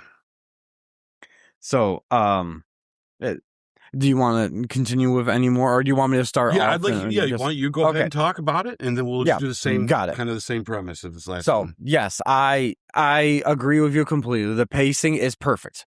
Yeah. The pacing 100% holds up. I actually love, like you just described there, that pacing back and forth of like cutting from characters to characters, scenes to scenes. Which, by the way, this probably has, and I might be wrong with this, I feel like this movie has the most locations that you go to with these characters. You got Thanos' ship, you got Thor's ship in the beginning, you got New York City, you got the park in New York, you got... I think I could argue maybe Endgame goes there further. Yeah. But you're up till now? Sure. Yeah, at least up until now. Yeah, holy smokes. I think Endgame and this are on par with each other when it comes down to locations. Yeah. Oh, I saved that before Iron Man went down. Yeah, Iron Man, no, not yet. Not yet. You got a couple more movies, dude. Anyway. Anyways. You got the right glove on, man. Yeah, no. And actually, in saying that, for both this movie in a retrospect and for Endgame when we get there, it makes me excited for what they could do in Doomsday with the different types of places they could go to. I'm going to comment more about that at the end of this whole thing. Anyways, back to this one. So, yeah, I love that. I love the pacing. I'm going to wait to give my standout moment in a minute too, but there's parts of this that there's a lot of things. I'm looking for. I'm like, what happened again? Be like, oh, this all this happened. Holy smokes! I love that when you add Shuri into the mix, that was really cool. Yeah. And it's funny that she knew what to do immediately. She's like, why didn't you try this? And to be in all defense of Bruce, he literally said, this is not my area of expertise. Right. So if anyone has a gripe on that, be like, well, Bruce is super smart. Why didn't he come up with this? He's smart in his own lane, you know? Right. Shuri is smart in this lane. And they had to showcase how smart she is, too. Yes. And they had to show that. So, yeah. Yeah, it does make me wonder if she was able to succeed, what Vision would have been like. So I know, yeah, it'd be cool. Maybe we'll find out a little bit of that in the Vision quest, but we'll see. Because literally, this is the Vision that doesn't have the Mind Stone. I do like that she's down to kick some butt, though. Oh, because that moment when she's doing that and she wastes the last second to grab that gun, she turns around and wastes no time, just starts blasting away. But she's a butt kicker for sure. It still bothers me that they don't just let her be her own and she takes on Black Panther. Mm-hmm. You know, not that it's not cool, and I'm not going to let it ruin the other movies, but I really feel like there's a wasted potential of her just being her own, you know? Mm-hmm. Maybe they'll correct that, because obviously they're recasting him for sure. But it's like, or we don't know if it's going to be recasting him or it's going to be his future son or whatever they're going to do. Either way, either way, we're getting a new Black Panther. A way to get back to her own character again. Yeah, which I agree. I like her as that. Mm-hmm. She's always synonymous with Black Panther now. And it's like, I want her to be that part, you know? Like, anyway. I agree. But yeah, for this movie, I loved the whole meeting in Wakanda type thing. The little joke of Rhodey be like, he's a king, bow down. And then he bows down and he's like, we don't do that here. That's so good. Meeting Winter Soldier again. Like, that was really cool to see Steve and Bucky see each other again. It just, everything of this was so good. Rhodey proves why he's friends with Tony. Yeah, but he is just a very similar them pranks. You know what I mean? Very That's so true. What else do we got here, guys? Thanos, we already talked about him in that scene with Peter gonna shoot him and not shoot him, and how he uses the reality stone to change that. Oh, yeah. But that whole thing of what he did to Nebula is crazy. It's I tell you, that is Fathers in the MCU, man. right. This takes the cake. Like, I love one of the things I love about this, and it's definitely something I'm gonna comment more when we talk about the direction and production of this movie.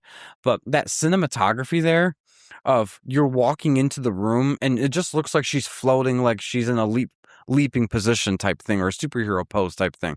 And then as the camera pans to the side, you see all it is she's stretched apart like limb by limb. This girl is in agony. It's just wow. The feats that they went to do that, that's crazy. And it worked so well for the scene. It's awful, right? It's so awful that it's very like genius in how they did it. That's something. And then revealing Vormir, and I know we're gonna probably get into that together, talking about the whole I got a lot to say about that. Yeah.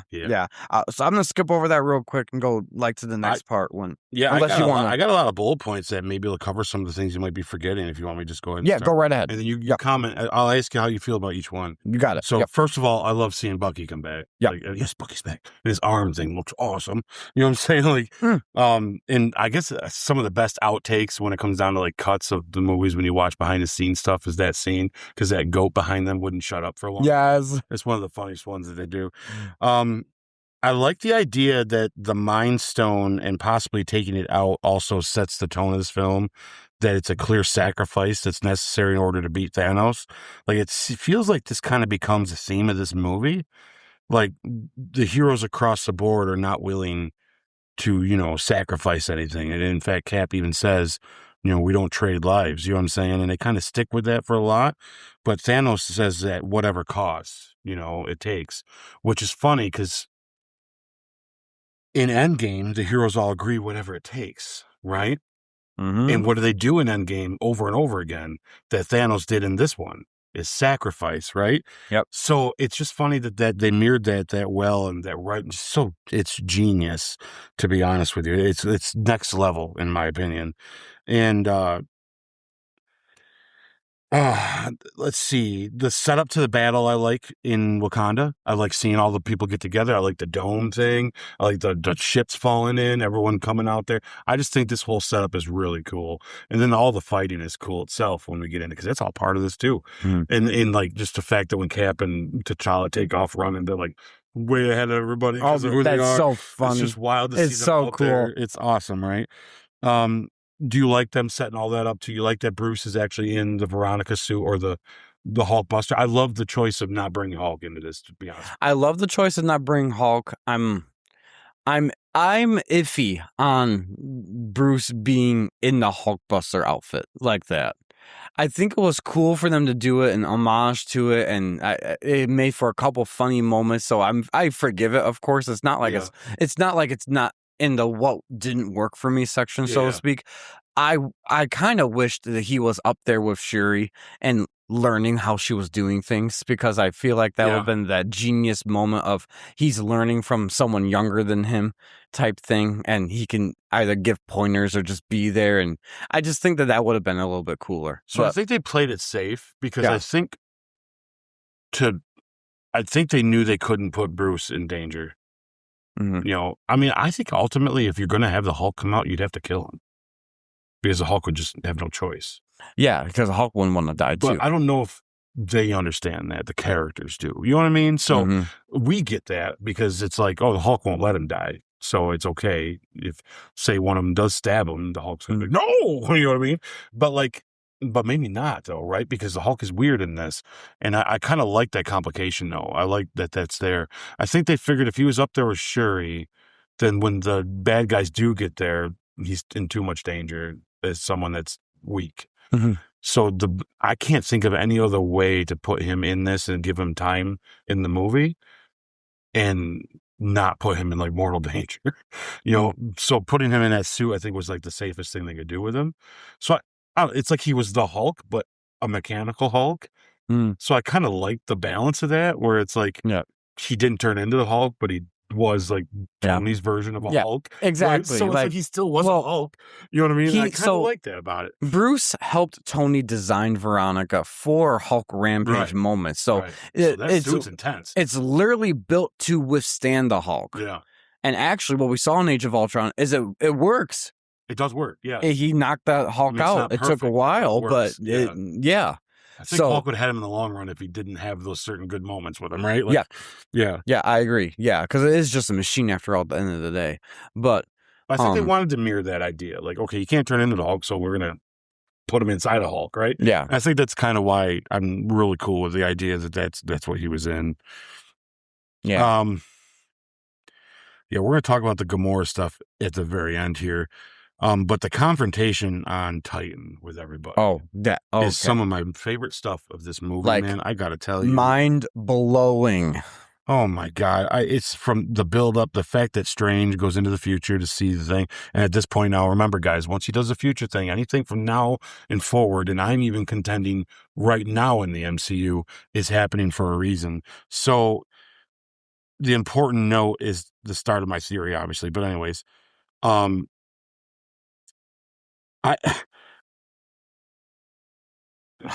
might be my second favorite fight in the MCU is the one-on-one between him and Doctor Strange. Oh, yeah, and Doctor Strange, yes, sorry. I love the Iron Man one, too. I've got a lot to say about that. But when that Doctor Strange and him fight like that, visually is just amazing. It's just that back and forth they have is just what the hell are you watching? That is one of the best Doctor Strange fights I think they've ever done in the MCU, even to this date. Yeah, man. Like, that is, you're right, visually, stunning. It's mind-blowing. Yeah. It's so creative. Showing us how these stones can be utilized and worked, and the magic he can do to counteract the best he can. Like the detail that they go into to making sure when he uses a certain one, it does a certain thing. Without having to like really over explain to us what the stones do, they visually accomplish it by showing us. That's what it does. Yeah. Like when Strange multiplies himself and throws the ropes on him, you see him do what is the Soul Stone? The Soul Stone finds the right Strange, and then the other stone gets rid of the other Stranges. It's like you see him glow at the different times. Yes. Utilizing what they are. And it's like, that is wild. You know what I mean? Like, I just think that's wild that they're just able to do that. And it shows how smart Thanos is, too. But it's like, I'll never get over, I love that fight. When it comes out, I'm just like, this is so awesome. You know, when he pulls him to him and everything moves in front of him. Like, just all of it, the big spirals. I mean, all of the stuff is just, it's insane. I love that Strange fight. I just love that fight. It's a great way to call it, is the Strange fight. You know what I mean? Like, to jump in there, right, too, right before the Strange fight, I loved seeing the Guardians and Tony and Strange and Peter meet. I mean, Peter's references, he's like, you ever see this movie Aliens? Yeah. And just the whole thing of please don't impregnate me with your aliens and Mantis. Oh my gosh, hilarious. Yeah. Where is Gamora? Who is Gamora? Why is Gamora? Like, do you want more? Why is Gamora? Oh my god. I'll tell you what, we get to the funniest moment pick in this. I don't know, man. There's a ton of them. That's the thing about this movie. They're so good. Yeah, no. So I wanted to mention that because that was really cool.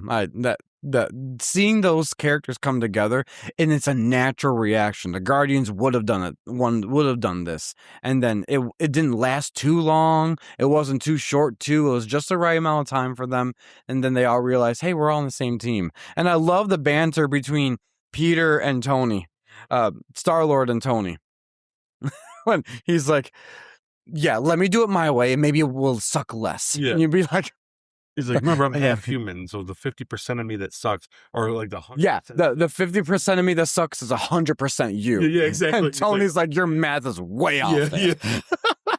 It's so good.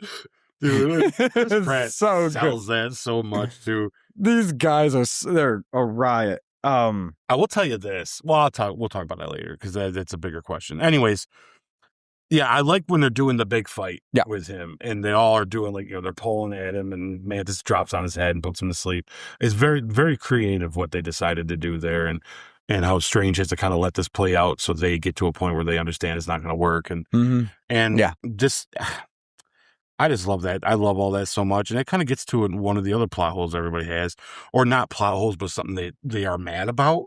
No. When number one, it's got to happen a certain way at this point because Strange saw into the future. Yeah. But everyone's real pissed off about the whole Chris Pratt punching Thanos or Peter losing mind on Thanos, Peter Quill. And I don't understand why, because it's character for him to do so. Yes. I think they don't remember that the most important thing in Peter's life with his mom, and easily the second most important thing, is definitely Gamora. Yeah. And she's dead. And he just found out that he killed her. And not only does he find out that Thanos killed her, but he's even more mad that Thanos acts like he is sad about it. Yeah. That pisses Peter off. You know what I mean? Yeah, because he has like, what? You don't have a reason to be remorseful, but he is remorseful because that is the one thing, and we'll talk about the Gamora scene when we get there, but that's the one thing that Thanos proved he loved. Yeah. And that was what he had to do. He had to sacrifice the thing he loved most to get something else. Yeah. But not only is this not a plot hole, it's 100% what that character would do. And we saw him do it over and over again. And, this is probably, let me make sure, do I have this right on here? Because I don't want to say it if we're going to dive into it more so later on. Right, I'm trying not to repeat myself with some at the end that we do. This is part of my underrated moment, but I have two underrated moments. So I'll spoil this one right now then. Yeah. When Tony says to him, don't do this, don't do it. Yeah, keep it cool. Keep your cool. Together, yep. It's underrated because I don't think people talk about that enough.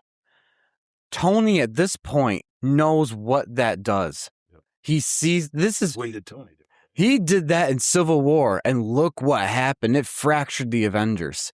So yes, it's jaw dropping, it's earth shattering. It'll shake you to your spine. The news is not to turn away. Yes, but he also knows to say, "Hey, cool down, step away. We'll talk about this later. We're almost done here. We'll talk about this later." Oh, it was so it's good. Actually.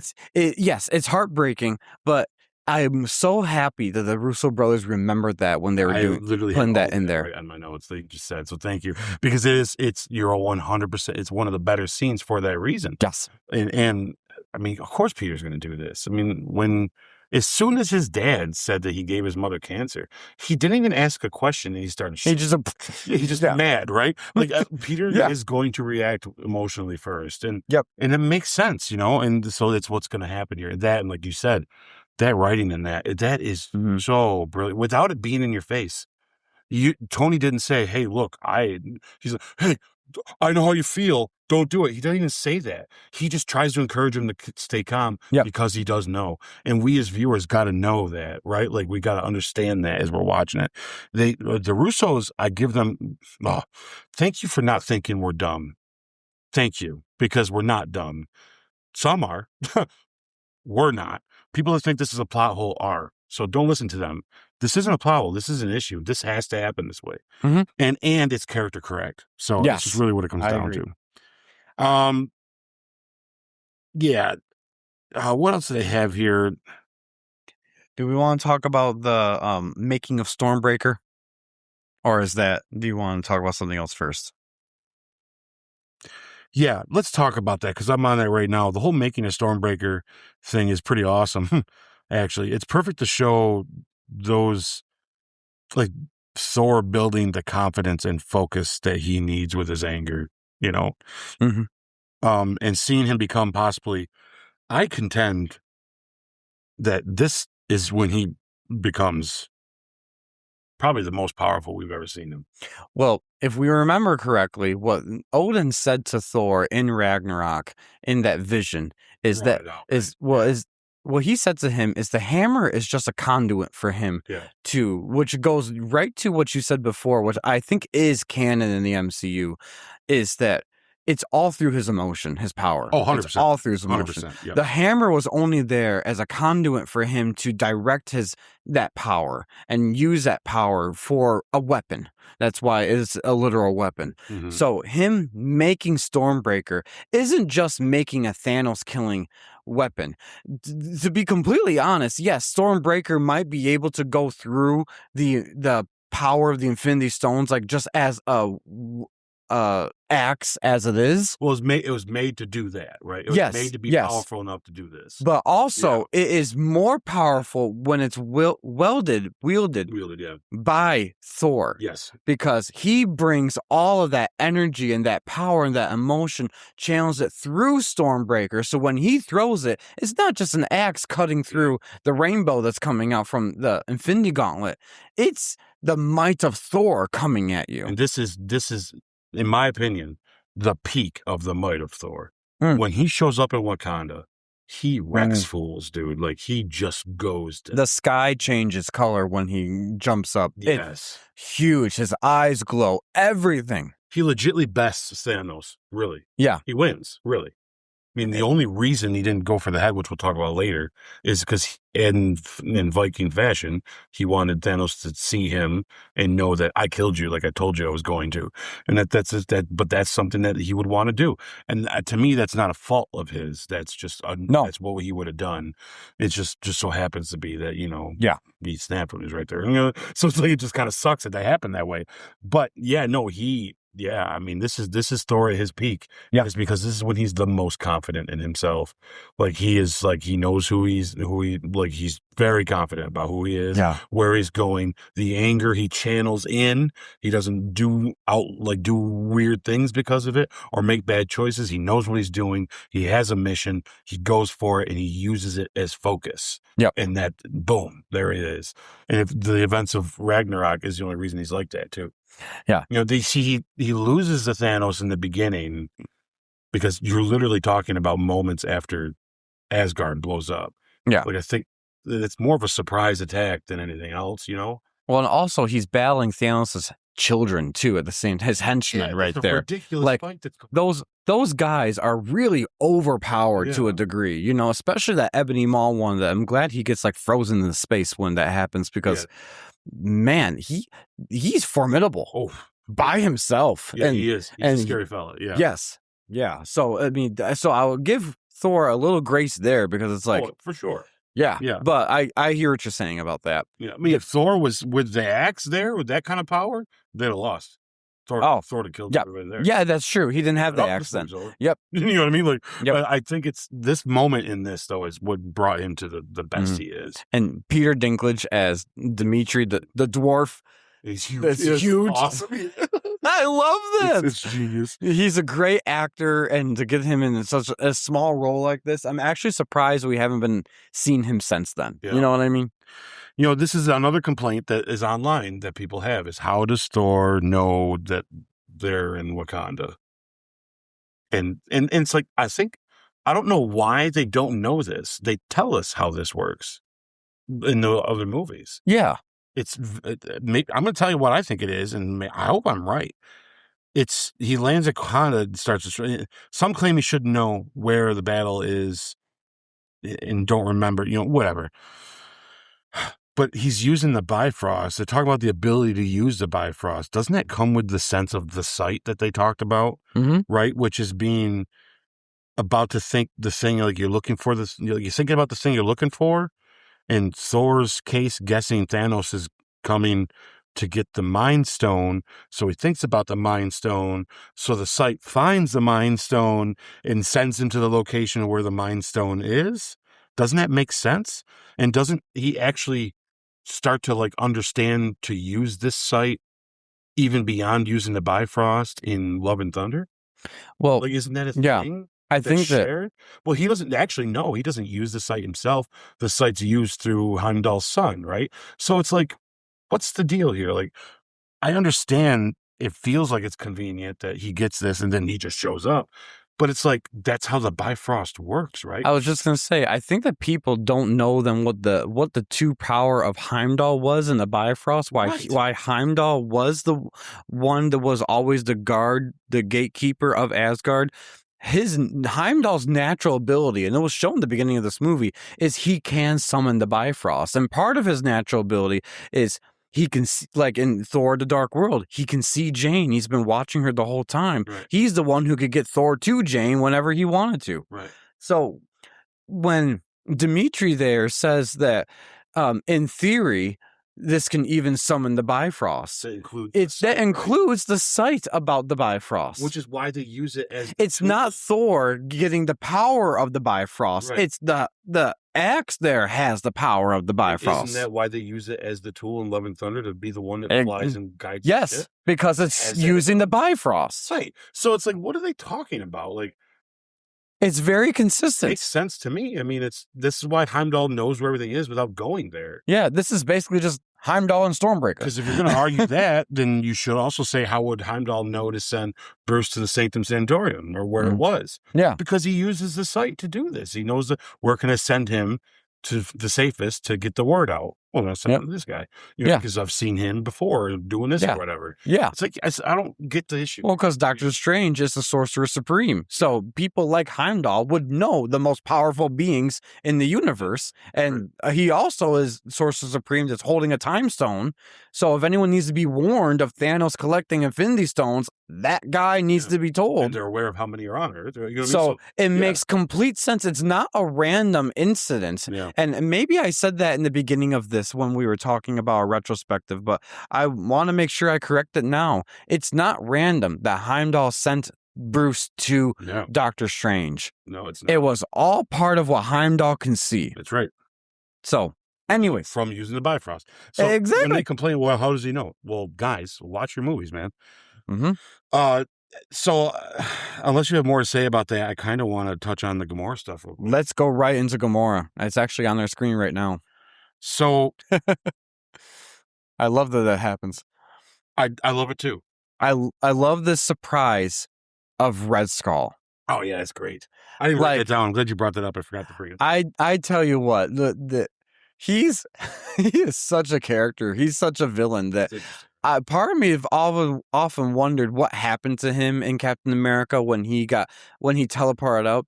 I think a lot of people, I did interpret that as he being beamed up somewhere, but some people could have thought he was eviscerated, things like that. But there had to have been more of that. And plus, now that we know that the Tesseract is the thing that can teleport you. Oh, for sure. Yeah. Then it made sense. And then I love that this is how they brought him back. It's a completely different actor, but it still holds up.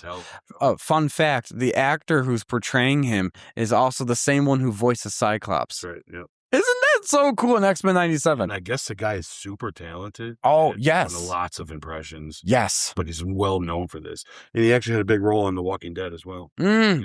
Yeah, but anyways, so I wanted to give a shout out to Mr. Red Skull there for coming back. Yeah, I think it's a unique little flavor of stuff. It's really inconsequential if you think about it, but it's a neat little, that's cool tie-in, because if you think too hard, it gets confusing. Well, what I like about this really, really cool, and the Russo brothers are very smart to do this, is they're using him. It's a familiar face, so you don't have to re-explain another character. Fans just know that's who it is. And as someone who doesn't know that's who he is, he's just a Red Skull guy. That's all. But anyways, the only stone that we haven't seen in the MCU thus far is the Soul Stone. That's right. What does it do? What's the whole purpose of it? And I love that this is so genius. They tied Captain America, the first Avenger, to this film in particular to bridge that gap of this is where Red Skull went and how bad he was in that movie. He is that same bad here, but the thing about this here, he even says that he paid the price too. Now he has to be the guardian of the stone. But he's not the guardian as in he's not going to give it to you. He's just going to tell you what to do if you want it. Right. And so he even says, this is my curse to bear here, is to tell you about the stone. and all it can do for you and what you have to do to get a soul for a soul and everything. Yeah. It is so well done how they wrote this. And make no mistake, it's not coincidence that the way you sacrifice is being thrown off a cliff, which is very reminiscent of how Cap goes into the ice. You know what I'm saying? It's like yes. It's some deep stuff when you really dig down into this. Like, why choose that? Why not a sword? Why not cut their head off? It's literally throwing someone off a cliff. It's like, And Red Skull's there. It's like, I think they wanted you to think about it. This is the one thing that if we do get, either it's an Avengers Endgame Encore or it's the in Doomsday or something, we have always wanted to see what Cap does with all those things and to see his reaction to seeing him. That's got to be, especially when he's not being mean to him. Yeah, because he's not. I'm sure. See, Red Skull is still there. He's cursed that he has to know who enters there. Yeah. So he knows who Steve Rogers is. What was that confrontation? That's what I want to see. That could have been your Disney Plus show. That would have been fantastic. And the stuff they should have been doing. Anyways, yeah. But yeah, no, Thanos sacrificing Gamora. I love the speech that Gamora gives him. Be like, now the universe is laughing at you. And then he's looking all sad, and then you realize it as she's talking, and you're seeing his reaction to be like, oh shit, you're the one. It's not just he brought you there because, well, see, this is so brilliant in how they did this, that yes, he needed Gamora to take him to there, but it just so happens that she also is the key for him to get the stone too. Well, because she gets things done. That's why he loves her. Because she was gonna find out where it was. He knew she would. Mm-hmm. So the video of the actual video of her admitting it helps, but he knew she got it done. You know. Yeah. And I like the line he says to her earlier in the movie is like, the one thing you're not good at is I didn't teach you how to lie. And it's like, man, he knows her in and out. Well, and all those clues are there from the beginning. When she says, I hated that throne, I hated that seat. And then his reply to that is, I thought you'd be sitting there one day. Be like, it's very clear that the only person this Mad Titan has ever cared for was Gamora. I think you might like then my little deep dive for a second here into why this works even more so, because you already know it, and I'm so happy you do, because this is another one of those things that people complain about online is they're okay with this, but over and over I read a bunch of because I typed in what's wrong with Infinity War just to see what other people are looking at, and maybe I should see it in a different lens. And this one come up all the time was, it works and it's okay and it's kind of convenient, but they just didn't buy the fact that Thanos loved Gamora enough to be the thing that he throws off the ledge. And I'm just like, but if you really think about this, there's a deeper thing going on here that you've already touched on a little bit. And I'm going to tell you all about it right now. Is like the connection, he's connected to his adopted daughter because she represents his vulnerable inner child self. You know what I'm saying? That was traumatized about the whole fall of his people. Because anyone that's as mean as Thanos and being like, I know he wasn't a kid when it happened, but that your child self never really goes away. Those things you learn, and that little bit of you that is afraid of life and things. So when that stuff happened on Titan and all that, that reminded him of like, okay, this is how scary things are, and this is why he grew this complex. If I'm the only one that can get this done, because I don't trust anybody else to get it done, because they wouldn't when I was screaming for them to do it, right? And that part of him is afraid. So like, he was traumatized about, the fall of his people. He may have been an adult at the time, but he had an idea and was shot down and blah, blah, blah, and everybody, he wanted to make sure he was the one to get it done. So if you think about her, though, they both suffered from agonizing grief from a civilization's collapse. For her, it was watching half her people, including her parents, die because of him, right? So he saw that with them. They share some, like, they also share like an obsessive control because of it.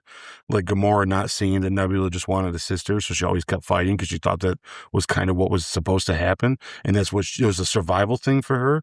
And also like that hard shell that she had around her that Star-Lord was able to like dance his way into. You know what I'm saying? Which is awesome that he could, but not many could, right? Like that was just it. Her issue with intimacy is a big deal, and it's more about having control of her life than it is about being vulnerable, actually.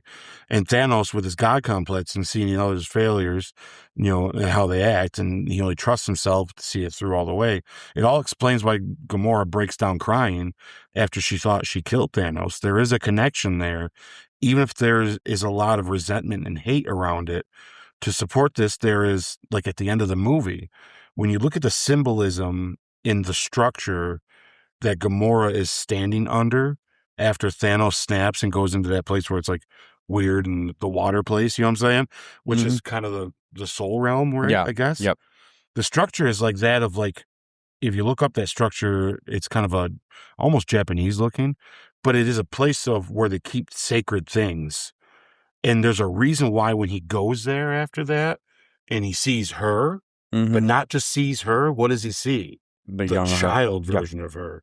So it's like him looking at this mirrored image of the thing he was afraid of. So he liked her. He saw in her this fight and this drive, and he fed it, and she became this powerful thing. And he likes that about her. He likes that she's not a good liar. He likes that she gets things done. He's proud of her. Like, it's all over this, but it's also deeper than that, in that sense of like, they're basically trauma bonding. If you think about it, they've trauma bonded, because even for her, she hates him, wants to kill him, and even tries to kill him. And when she thought she killed him, what'd she do? What's the first thing she did? Start crying. And it's like, you're almost like, why don't you cry over that piece of crap? But it's like, oh, because there's something there. There was a thing there. At one point in time, she trusted that guy for sure, and took all of his advice and understood it. It's just the good in her that's obvious, that sees the bad that he's doing. But even then, look at the bad she would do. She'd hurt her sister over and over again and continue to fail to see that she should have just been her sister and try to help her. Yeah, because it's the same thing. They had the same problem, Gamora was a few bad days away from being a villain herself most of her life. Yeah. If you think about it, Well, she got that title, I think the fiercest woman in the galaxy or something. Yeah. All because of him. And it's all because he loved her enough to get her there to do it, And so I don't see why they have trouble believing this. It's all over the place. I think it's brilliant that when you get to it's the younger version of her that you see, and not her, like, to adult her, because it's like, oh wow, this is him reconciling with that and seeing that pain, that look what you did, was it worth it, kind of thing, you know what I mean? And at what cost? And he's like, everything. Yep. And it was for him, it's believable. And for a brief second, you're kind of like, oh, but then you're like, oh yeah, you're a piece of shit. But it's like, oh, you know what I mean? Like, how genius to write that in. This is the writing that I just can't believe this writing. It's so good. It's so good. I don't know. Do you feel the same about that? You think it's just I agree. Good? No, I completely agree. I'm glad that you expanded upon that and went a little deeper with it, because, I completely agree with you. It's the trauma bonding. Yeah, there's a psychological part of this that fits real well. Yep. And maybe they did quite describe it that well, but they did visually. If you're paying attention, it's all there. Yep. That's why he sees a kid version of her, 100%. At least in my opinion. I mean, maybe I'm wrong. Maybe they'll look at me and go, we didn't mean that, but sounds good. You know what I mean? Well, but I think they meant it. I think they really were going there with it, It'd be interesting to really dig into because there's a deleted scene in Endgame where when Tony does the snap, he sees Morgan at an older age, and she says, "Everything is fine thanks to you, Dad." Yeah. Because what was he always worried about? Them. The future of things, right? Yep. His mind is always set on the future being safe. That's why he saw the adult version of his kid, not the younger version of his kid. Yep. Because the younger version was safe with him. Yeah. But now that he's gone, he's worried. He doesn't want to be gone. He's worried about it. But then he realized he might have to be gone for her to be okay. Oh, yes. It's all symbolic about what it is inside, right? Yep. And it's about the whole, I'm giving my life up for you to be better, which is something my dad probably would have done for me. Yep. Because he's realized that now. Yeah. Because Howard told him what in Endgame? There's nothing I wouldn't do for my son. Yep. Which includes what? Dying, right? Yep. You know what I'm saying? Like, it's just, how do you not write? It's like, what you're talking? It's amazing. Like, it's so good. Right. Yeah, it's so good. I can't wait to get that movie. God, it's emotional. Is it? So my best character moment is this. I mean, my Lord, where do you start? Like, oi. So, for my best character moment, there's one thing that we didn't mention too much of is that Thor took the power of a star to his through his back, yeah, the whole chest that he lived, and I loved that they gave Groot a purpose of being there. Oh yeah. That I forgot that as I'm watching the retrospective, I'm like, oh wait a minute, yeah, it's his hand, it's his arm that becomes the what do you call it? The handle for the axe. Yeah, that's awesome. That's so genius. Anyways, yeah, I had to throw that out there before I forgot it because is just wow. Yeah, it's good stuff. Thor can live through that. This dude is powerful. Hell yeah. He's right? Like, that's why I can't wait Doomsday. I'm like, I want to wreck some house. Yes. You know what I'm saying? Like, Anyways, so my best character moment for me of this whole thing, gosh, this was so hard. This is so hard to pick just one, but I will give it to Strange giving Thanos the Time Stone. Boy, wow, yours and mine are so close together. Yeah, because like we said about Strange before, he does better in other people's movies. He's so good in other movies. This movie is his best so far. It's so freaking good. The next time he tops this is not Endgame, it's No Way Home. Yeah. And even then, I don't know if it's as good as this, but it's still not as good as this. But this is still peak Doctor Strange. Honestly, he's great in small dosages. You put his whole movie just doesn't have it, man. Yeah, it's boring or it's misused, right? Or it's someone else's movie. Yeah, because like when we get the Multiverse of Madness, it's obviously should have been called Wanda. Yes. Or it should have been called it should have been Scarlet Witch in the Multiverse of Madness. And it should have been more multiverse. It goes through no arc in that movie at all. Yeah. And he actually, that's what I said before in here, and I'm going to hold true to it. That movie is character assassination for almost everybody. God. Yeah. Anyways, let's look at it through the lens of my theory, which tune in for that, guys. Anyways. Yeah. Yeah, so I gave it the Strange giving Thanos the Time Stone because he sees and he gives the title of the next movie. We're in the end game now. Yeah. He says that to Tony and Tony remembers that. Mm-hmm. And I think that is very pivotal because he did that to save Tony's life because he knows that the only way for us to actually win is if Tony is the one who gives his own life. Yeah. And that's reinforced at the end of Endgame when Tony looks at him and he just holds up the one finger like there's only one way this ends, and Tony already knew it has to be me, and Strange lets it happen, and because it's the only way. He saw what he says in here. He saw like over 70 million or something crazy. 40. Yes. So, some crazy number and 1 and 11 or something weird. And how many of them do we win? 1. Wow. Which is kind of the basis of the theory I have. The argument is there had to be a combination of heroes that beats Thanos. But if you look at it in the context of not only is it the Thanos thing that we win because of this way, it's later as well. I think that's why I'm how your theory really has more validity to it and holds up, in my opinion, is Multiverse of Madness. Because in Multiverse of Madness, they defeat Thanos. So it's not like defeating Thanos was a 616 universe exclusive one-time thing. That's right. This happens in another universe. Yeah. But in this universe, it has to be Tony doing it because of of the ripple effect of the next 3 or 4 phases later of what's going to happen. That's right. So anyways. So my best character moment is right before that. I really like this exchange between Thanos and Tony after he stabs Tony. Like, Tony doesn't speak, but like just the stuff Thanos says to him, and it's just, this is the thing about Thanos I do like they did in this, is he's not very he's scary, he's mean, and yes, he ultimately does mean everything bad, but he's not very sinister in that sense. We get more of a sinister Thanos when we get to the end of Endgame because, well, it's because it's all, he's all bets are off because he knows he loses, right? Yeah, well, because he realizes he wins, and the only reason that he would ever lose is because of them. So he's like, I'm just going to wipe you all out now. Exactly. So he's just a pissed off Thanos. At that point, that's the Thanos of the wartime Thanos. Correct. More than the, I'm just going to do it now, like he's doing here. Anyways. So I like that he tells Tony that you earned my respect. Mm-hmm. You know, I hope they remember you. There's just something about that where Tony's just like, just can't believe you stabbed. But like, I just like that moment for both of them though, because Tony's realizing that this is it. You know what I mean? Mm-hmm. And he's that close to being killed. You know what I'm saying? Like, he even tells Strange not to give it to him when he goes to get the stone. He's like, no. Like, Tony's ready to die. Like, do it. Well, he's not ready. Like, he doesn't like it, but like, he's willing to though, right there. Yeah.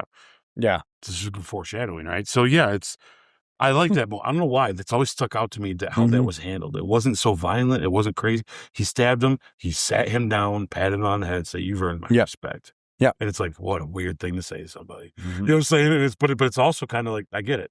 He's a warrior. It's what they're going to say. So yeah, that's to me, that's. All right. What is your score for Act 2? Oh man, I got 10. This is a hard one. 10. That was tough. Yes, 10. 10, 10, 10 across the board. All right, why don't you read Act 3? Okay. One by one, Thanos takes out every Avenger that gets in his way to reach Vision. In a last-minute attempt to stop Thanos, Wanda kills Vision by destroying the Mind Stone with her powers. Thanos rewinds time and kills Vision himself to retrieve the Mind Stone.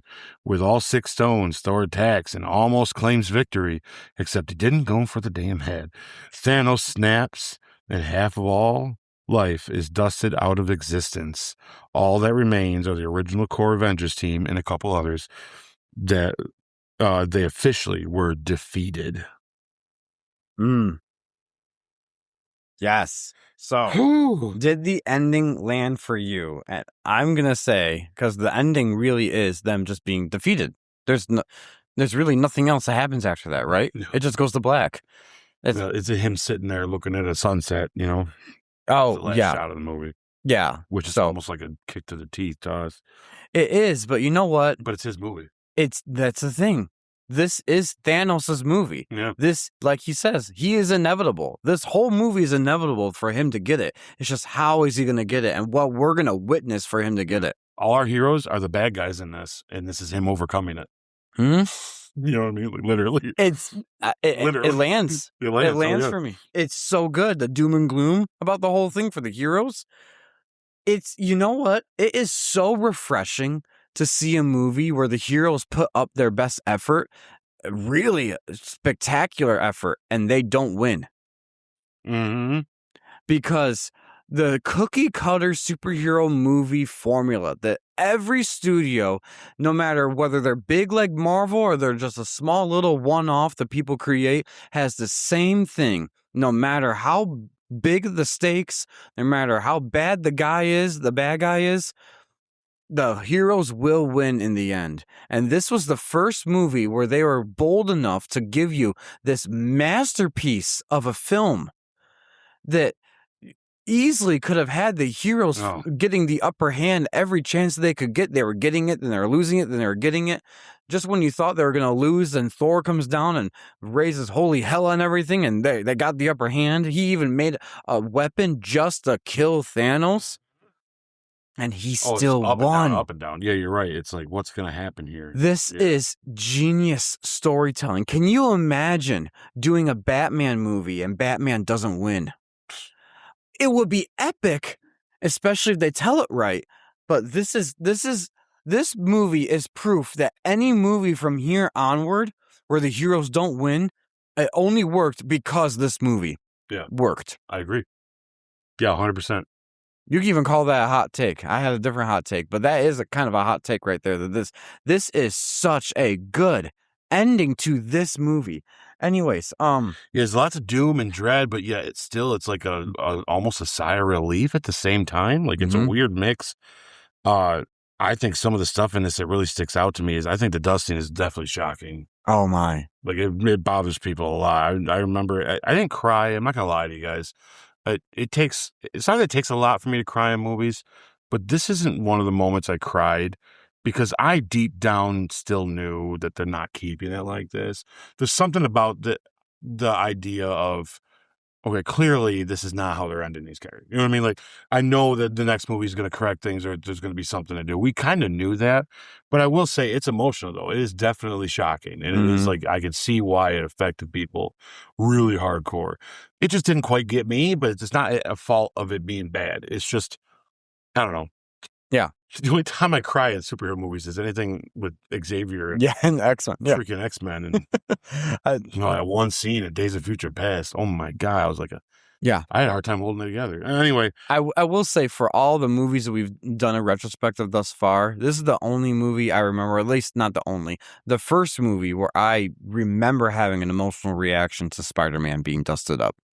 I think it was the mixture of Tom Holland being youthful, young, and his acting and knowing that he actually can sense it that's happening. Peter Tingle made him know it's happening. Yes. And then he grabs onto Tony saying, I don't want to go. I don't want to go. That pulls at your heartstrings where you can't help but feel for him and be like, holy smokes. Yeah, the fact that he felt it coming is wild. Because that's what the thing. All the other characters, they didn't feel it coming. It just happened. Yeah.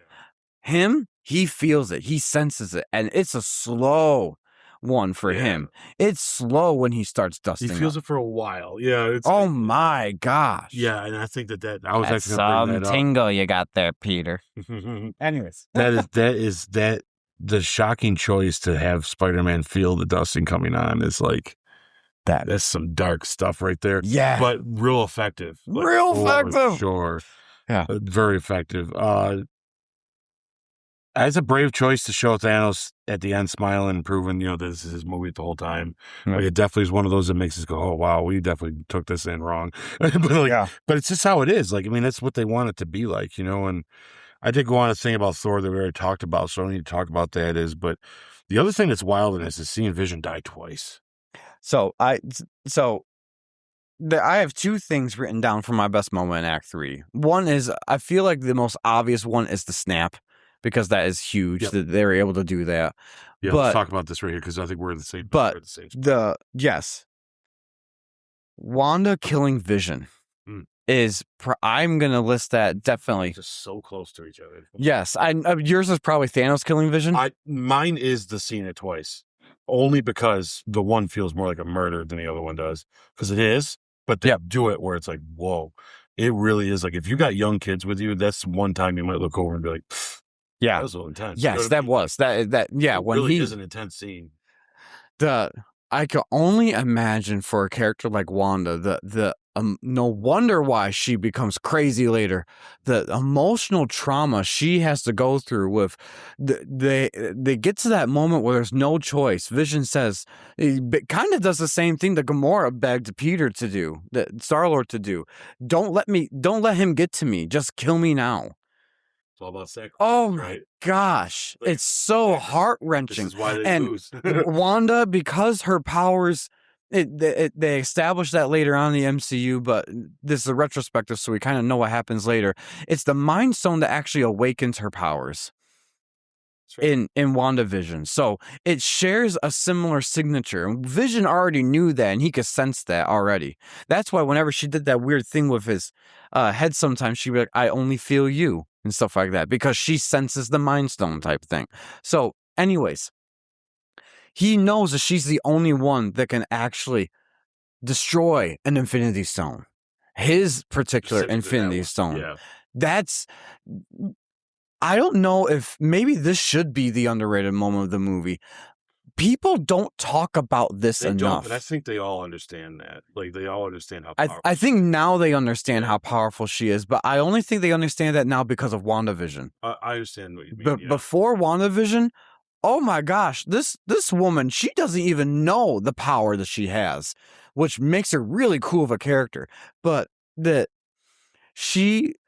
the tears that she had, Oh man. and she was trying to hold back as she knew she had to do what she had to do that to Vision.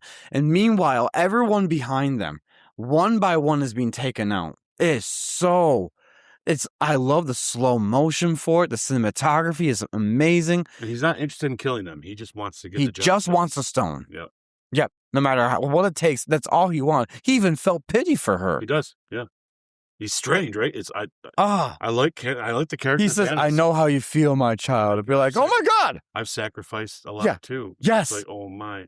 And then you know what's funny? Her choosing to sacrifice, she won. Mhm. He just happens to have the time stone. That's the thing. I don't know if it's because I remember the awe of this movie when I was watching it for the first time. Excuse me. And then my retrospectives, I remember even more. It doesn't even dawn on me he got the time stone until he says, right, you forget about time is mine now too. And he does. Once it starts glowing green, it hits me. No way. And then he brings him back just to do that murder of Vision. Oh man. Oh my gosh. Because that's the talent that they did in that storytelling. Mm. Was literally less than 3 minutes earlier.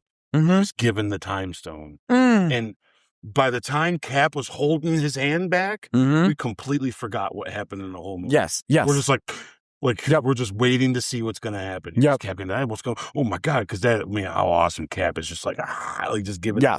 I mean, it's just this Captain America, right? Like you do this all day. Maybe you know what I mean. Like, today, not so much. He can try, but he's going to always try. I love the. This is when I knew I really loved Cap too, though, because he does. This is the last person that's going to do anything to Thanos. I mean, no offense, Cap, but what are you going to do? Not later you kick a little butt, but even then, it's because you got the hammer. You know what I mean? Like, but this time it's like he gets right in his face and grabs, and knowing he can't beat him. Cap knows he can't do it, but boy, he's going to go out and do it. He's going to die doing it, and it's because he won't sacrifice that life for it, right? I get it, it's just we forget. You're right. The first time seeing the movie, and then he says, "Then the time as soon as it's green," I'm just like, "Oh my God, that's right!" And boom, there it is. And it is a murder, man. Like he rips it out of his head, and he just goes all limp. And oh my God, it's rough. It's a rough watch. It's awesome though. It's pretty awesome. This movie, man. This is so good. This is so good. So this movie. What's your biggest issue at the end here? Yeah. Right? What do we say? What's the biggest issue? I can't even think of a funny, sarcastic thing to say. It's so good. I can say one. Okay, good. And the thing is, though, there's nothing wrong with it. Okay. But it sparked a controversy about this movie still. Oh. I will be honest with you. I guess if I was making this movie, the one thing that didn't need to be done was Thanos didn't need to say the whole "you should have gone for the head," because man, everybody just goes wild about that. Like they're all just like, "Why didn't he go for the head?" And then, like I explained earlier, it's because Thor wanted him to know he was killing him. But Thanos pointed out and made it like obvious he didn't. So I'm just kind of like, there could have been a better choice words there at the end. You know what I'm saying? Like, I don't know. I'm trying to hold myself to the fire to come up with something. I guess the only thing I'll say is there's nothing wrong with it, and it's not going to hurt the score of this movie at all, for sure, because it's fine. But if you didn't say you should have went for the head, I don't think the internet would have ever blew up about the fact, why did Thor just cut his head off? I think because they specifically said it, kind of made you go, I think about it. But I think they planned on that being that way, because what's Thor do later? He cuts his head off. He doesn't even talk with him. He's just, you know what I mean? Yep. And they're even like, wow, bro. And why are you surprised? This is what you wanted. And then he just says, I went for the head. Yeah. Like, he learns. And I think obviously they planned this, but just part of me was like, I don't think this would be a thing online of like oh, why didn't he go for the head? It's like they want you to think this, guys. Like, don't. Well, see, another thing too is it's easy in retrospect to say stuff like that and to think that way. Right. He's in the heat of battle right there. Yeah. His only goal was to hit Thanos. It didn't matter if his leg, his arm, his torso, his head. It didn't matter. He hit him, and it was painful. And Thor wanted him to look him in the eyes while he died because you killed my best friend and my brother. Yep. You know what I mean? Like, that's what he wanted. Like, it's just what he's going to go for. Mm-hmm. Because he's a Viking. That's what they're going to do. You're lucky he didn't blood eagle the son of a bitch. Yeah. But it's like, it's one of those things where... killing Thanos that quickly was mercy compared to all the stuff that he just did. You're 100% right. So, Thor's justified there. It just so happens Thor didn't realize he had everything right there. That's the only thing. If Thor knew, he probably would have tried to done something a little different. He didn't know. None of them knew. They just knew that he was there. Yeah. Anyways. Yeah, 100%. And my best moment is, killing Vision twice. Or that whole, what we just talked about. Yep. From the whole him getting there and getting up to it and using the time. Yeah, that is just genius storytelling. We forget that he even has a time stone. He took the words right out of my mouth with it. So. Yep. All right. So what's the climax earned? Yeah, right? Yeah. No, it wasn't. Yeah. I mean, it was. I love the poetic justice of Vision doing the same thing to him, too. Like, that's awesome. Yeah. Anyways, this is the moment, guys, that Vision decides to save Steve Rogers from that one Black Order member that I don't even know all their names, but Corpus, I don't know. Yeah, something, Cornelius. Yeah. So, anyways, the score for Act 3. 10. It's a 10. Yeah. There's no other way. You guys know where this is going, right? Right. So now you know our score now, pretty much. Yeah. So now we're gonna tell you the things we like, and we'll give you the official score. We'll do our whole thing. You know where we're going. Yeah. So we're gonna do the post-credits scene before we get into all the other nitty-gritty, funner parts. I feel like of this. So the mid-credits scene. In the aftermath of the snap, Nick Fury and Maria Hill are driving through chaos when they begin to disintegrate. Before disappearing, Fury activates a mysterious pager displaying a symbol, the logo of Captain Marvel. Ooh. It sets up Captain Marvel, which is a future movie already coming down the line. How important is this to the MCU? I'd say very important. Yeah, pretty big. I remember at the time being so hyped for this, so I put the hype level as 100%. Me too. We didn't even know what this character was going to be like, and I was already like, yep, I want to see it. I just want to see Carol Danvers. Scene should be. Yep. Perfect. So 10 out of 10. Yep. All right, now the fun part, guys. Our deep dives. Oh, this was harder than I wanted it to be. This is so hard. I definitely am going to surprise you, I think, with my picks. Yeah. I had to do a lot of things. You're going to laugh at one of them, I know. Okay. Yeah. All right, so, guys, best performance. I will be completely honest. For all of these, except for one, I have multiple people. I narrowed it down to 3. Yep, I did narrow it down to 3 as well. I couldn't get lower than 3. It's hard. And I also wanted to pick people that weren't too obvious. I really wanted to examine every character, even some that sometimes don't get their due, just to see if they did it. The obvious ones is the one you got to go with too, though. That's the thing. You know what I mean? Like, yeah. So mine might be different than yours for that reason. But you have 3 of them. I have 3 of them. Why don't you start? Then I'll go with my next one. And okay, I'll do my first. We'll go back and forth. I'm going to go from top or your I'm going to go from my least to the top. So okay. I'm gonna do the least best to the top best. Okay. I'm going to give this to Paul Bettany in this movie. Okay. Give it to Vision. Okay. This is the best Vision that we get. Don't get me wrong. I think here's the thing. I think we get better stuff out of Vision in WandaVision. Although I'm not counting the TV shows when we do our movie stuff. I know we got to take things out of those TV shows and we do our stuff. But in my head canon, I like to always pretend those don't exist because I never liked the idea of them doing it. And so in the movies wise, at least, this is the best we get of him. And it is really it's emotional. It's great. We get to see him as him in it. Like you can see the actor himself. You know, he gets wounded. He goes through this whole thing. He is this theme of the sacrifice they got to make, ultimately true, you know, in the end. And that climax wouldn't be the climax like it is if it wasn't his acting in that moment. He makes a couple weird faces, but it's just because of the makeup. But along with Olsen, it's powerful. It's his acting in this is brilliant. I think he does a great job. I don't know where else to give it to him, and I'm not saying it's not equal to some others in this, because an honorable mention is Chris Pratt. Believe it or not, Chris in this movie proves that he's one of the better actors in the MCU. He is such a good actor. Like shame on you out there that don't think so, or especially shame on you that don't want him in this anymore for whatever reasons you have. He's phenomenal as this character, and the emotion, the up and down with him. Anyways, that's an honorable mention. But yeah, no, Paul Bettany. That's my first at the lowest. You know. Okay, so my first at the lowest, number 3, technically of 1, 2, and 3, is Benedict Cumberbatch. Yeah, good choice.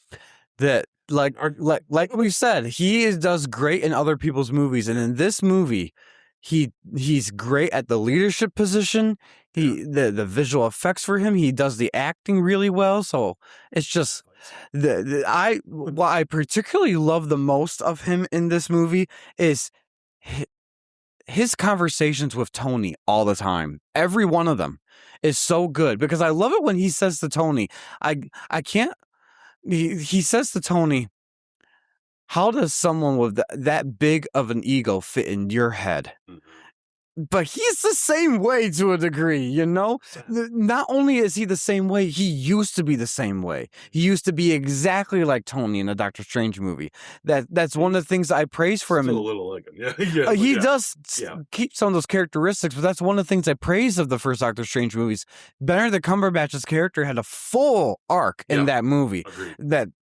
It's crazy what they do with him later, to be honest, but that was fantastic. So I just have to give him number 3 for me. Yeah, I mean, hey, it's a coin toss, some of these. Right? All right, what's your number 2? My number 2 is Chris Hemsworth. Holy Lord. See, not only is this some of the best Thor, it's the most powerful Thor, and that scene when he's talking to Rocket, and then all that stuff, making the hammer or making the axe, and then coming down and whooping butt. Just, yeah. And honestly, I really want to point out the one that sticks out the most is his acting in the beginning. Like, and where he couldn't even talk. Is great. Like, he's just so good in this role. And this is like the seasoned thing. This is where the top 3 of the MCU, clearly Iron Man, Captain America, and Thor. And this is when Chris, I'm not saying he hadn't claimed it before, but this is like, if there was any doubt, it's gone now, and for me personally. But he's the second for me in this. All right. So good pick. My second is Elizabeth Olsen. Yeah, good choice. Boy, I almost did that too. The emotion that she can bring to this character, I said this when you and I have talked privately about some of the things about Doctor Strange and Multiverse of Madness that really solidified Elizabeth Olsen's acting chops in that movie to a T. Was amazing. And this is the first glimpse you really give them. Yeah. Every moment you see of what she says, how she says it, how she reacts, when she turns around, her lips are quivering because she knows what she has to do. Oh my gosh, it is so good. Yeah. She sells it, and I'm buying every moment of it. I agree with you. It's so good. The sad part is her best is in a shit movie. Unfortunately. I hate that. I hate that when we get there, you're gonna say best performance, you know who I'm gonna say. No, I agree. The sad part is that movie sucks. Yep.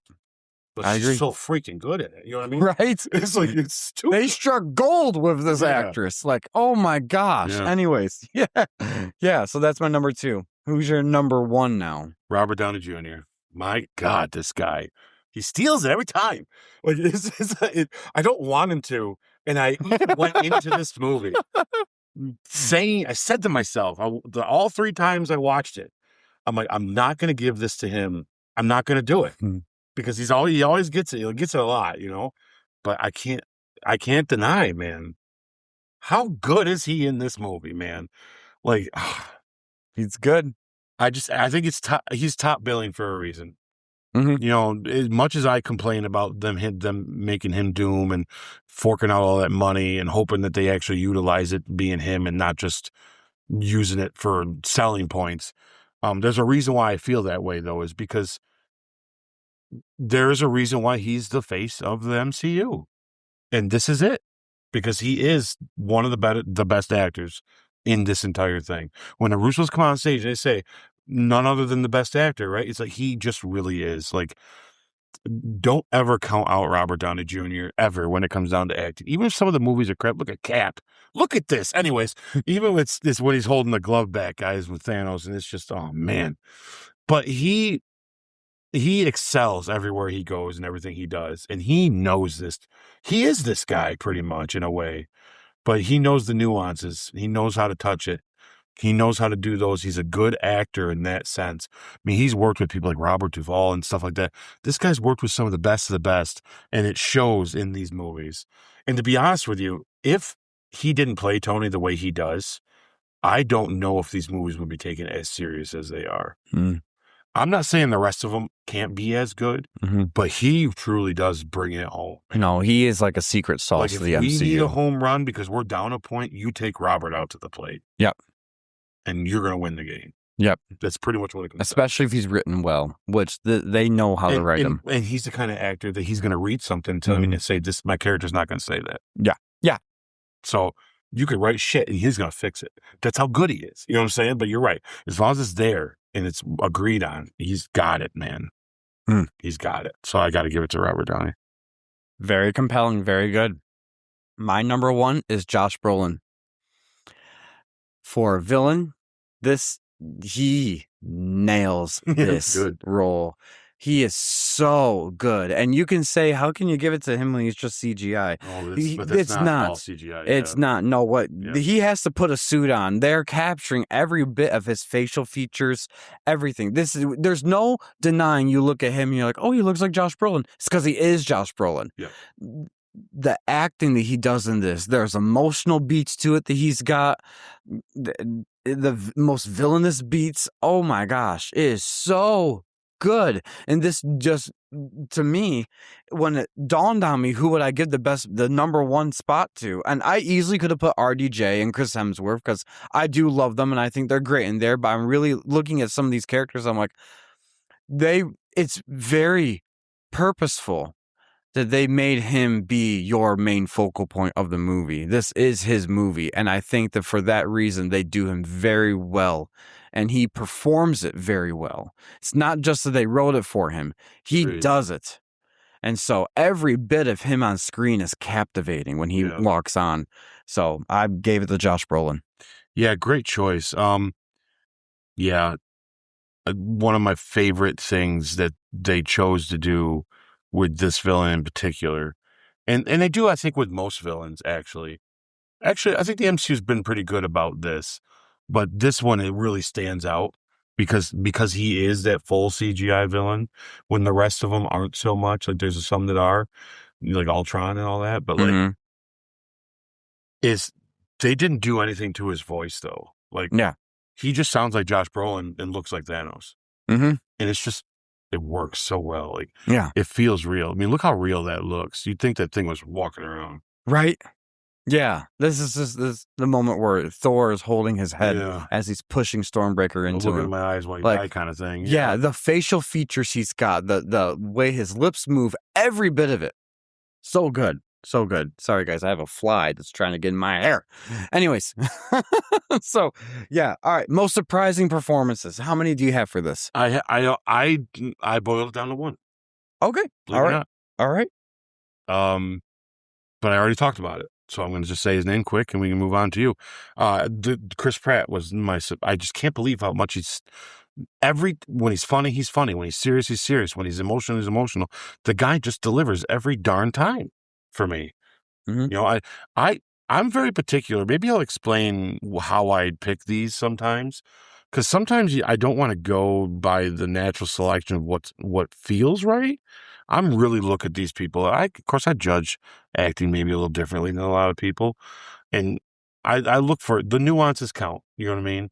And he just happens to have some of the best of it. And Like I said, he's one of the top 4 or 5 best actors in the MCU, and even a small part that he has, he just shines in this. And those those moments have to be believable, even if they're small, and they are. Because when he's funny, it's just funny, but when he's serious, like when he realizes that he killed Gamora, it is like, whoa, you know what I mean? Like but the pain in his face, that's an actor that does that well. And I don't know, I can't say everyone else did that in this, So yeah, I'm just gonna I have to give it to first. It was a surprise, but see, surprising performance to me also kind of it means to me something that I didn't expect to feel. Yeah. Right. Yep. When sometimes when I do the casting wins and misses, I think I always view the casting win as almost equal to or on par with best performance. I look at, if you get a casting win from me, it's me saying you're just as good as the top bill, because it was a win that they got you. You know what I mean? So that's why you'll see who I put there, and you'll see why I did it that way. But yeah, no, Chris Pratt though, for my most surprising, if I had to say it. So okay, well, I have 3 for that. Go for it. So number 3 was Chris Pratt. Nice. Yeah, nice. I'm glad you see that, because he's easily could be just as a side character. Yeah. I don't know. No, he's definitely. I feel like this movie, he easily could have gotten lost in the crowd of all the other bigger names or bigger personalities are right there. He doesn't. No. He shows in this movie he can stand toe to toe with them and be on par with them. He almost does better in an ensemble. Like, it's weird. So good. Yeah. All right. Number 2 for me is Zoe Saldana. Good choice. That was right around in my head too. I put her as a surprising performance because you got to see the character growth of her throughout every one of these films, especially from Guardians 2 to this one. Like, amazing. And she puts on this great dynamic performance between her and Thanos that's so well done, of this twisted family type thing. It's so crazy. I agree. I think her story arc from when we first meet her in Guardians 1 to her dying is probably one of the most clearest ones. Yeah. Like, it's very clear what's going on. It's compelling. Yeah. It's so good. Yes. Yeah. And then my number 1 is Paul Bettany. Nice. Hey, see? Yep. Yeah. I was surprised because, like I said, I talked about this a little bit earlier before, is that I liked him. He's a good casting for this, and I love that they took it from him just being Jarvis's voice to let's just put the actor in front of the screen, because he's great at it, and he does great in Civil War, so I'll give him all that credit. But in this one, this is where I started to like him more. And I can see why I like him more. He's got this charm about him that so complements Wanda so well. I love that. Yeah, the chemistry is off the charts. Yes. Yeah. Yes. All right. Weakest performance for you. So for the longest time, I'm like, this is hard. This is way too hard. I don't know if I should do it. But I got one. And it's awful. It's the worst of the whole movie. Oh, boy. And it's awful because it's so pointless and it's dumb. And I just don't like this person as an actor at all. Hate him. Oh, okay. In fact, the reason he is this character is because of how awful of an actor he is. And it makes me wonder, why not just hire a nobody? Because no one's going to know. And it's going to be Vin Diesel as Groot. I'm sorry, Vin, you suck. Like, he does. There's one movie I like him in. One movie. All he says is, I am Groot. It doesn't even sound like him because he's a teenage Groot. You could have done, anybody could have said that. It may not even been him. They might just be saying it was him. I know it is because they've done behind the scenes stuff, but that's how much he sucks. He doesn't even get to play with everybody else. He gets to say, I'm Groot, sits in a room somewhere else and goes home. He's a very hard person to work with. He's someone that fights with a lot. I mean, how do you get in a fight with The Rock, the coolest dude on the planet, who's nicest to everybody, and you are such bad at your ethics on how you treat other people, throwing things at aides and demanding specific things in your trailer, where The Rock has to come up and say, you need to quit being a dick. And then now they won't even work together anymore. Sorry, Vin, but you have made this reputation for yourself. And to be frank with you, that's how I'm going to put it. If I had to pick the weakest performance, it's because anybody could do that part. Anybody. So what are you doing for these movies other than being Vin Diesel and then thinking it's cool to have him part of it? Come on. It's cooler that Bradley Cooper is Rocket than you is. Get out of here. So there you go. Weakest in all of them, by the way. So sorry. I had to be honest. And once I realized that, I'm like, oh yeah, duh. anyone could have been Groot. Anybody can be Groot, like anybody. Because they're just going to make it sound like they want it to anyway. Oh boy. Yeah, sorry. I don't. I may have just set the. What's Vin going to do? He doesn't care. Well, I don't. What's he getting? No, I haven't made any more Fast and Furious because nobody likes working with him. I'm just worried about how fired are we going to be when I say mine. Oh no. So, and I'll clarify. I can't think of anybody else. Yeah, I'll clarify why I put this too, because I didn't want to just I could have just easily left this blank. Personally, for me, everyone did a phenomenal job in this movie.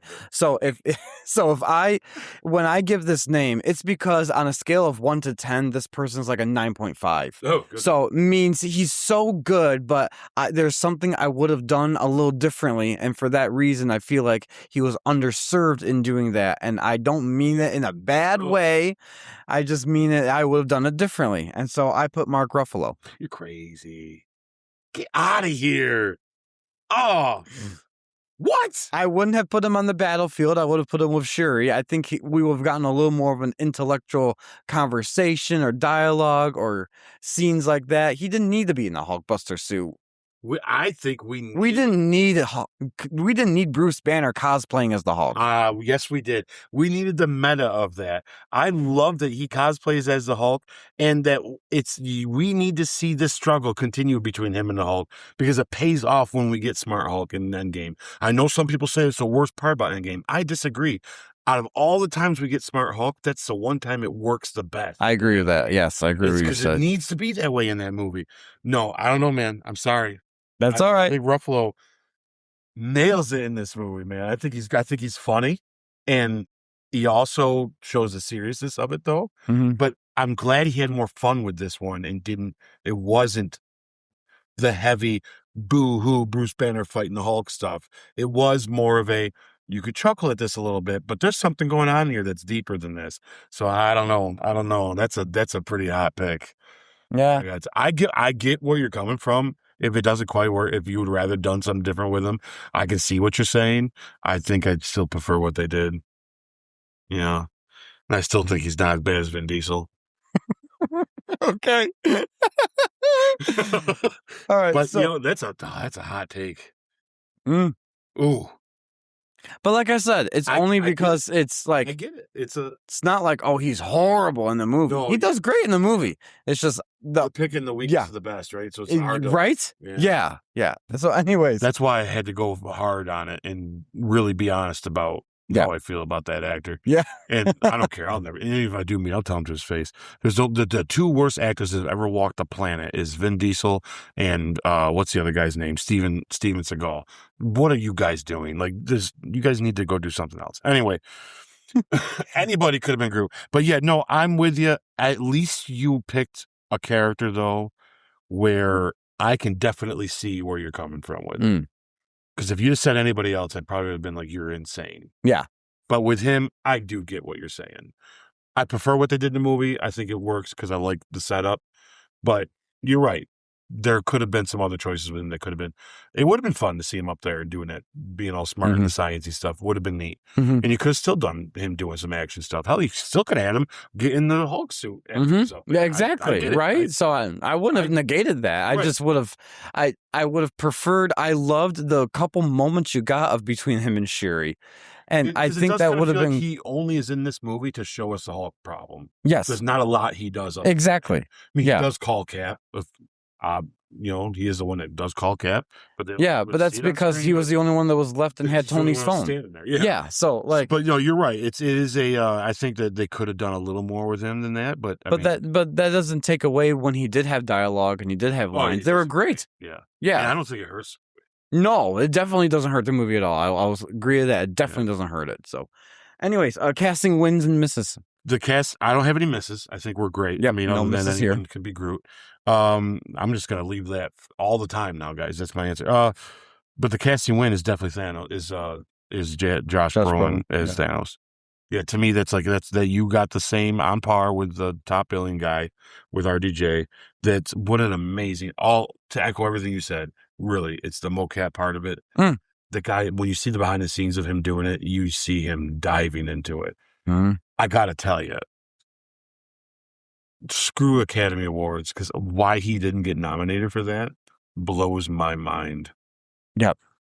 Like, you're going to nominate Andy Serkis as Gollum, then you have to nominate Josh as Thanos. Yeah. You have to. I've always been shocked at the movie industry at large, because isn't the industry at the end of the day a business making money? Yes. And the only way you make money is if you have fans that want to see your projects. So any of these people that say they're not artsy enough films, they're not real cinema, what the heck is wrong with you? This is storytelling 101. Is peak. It's just in a superhero suit. That's all.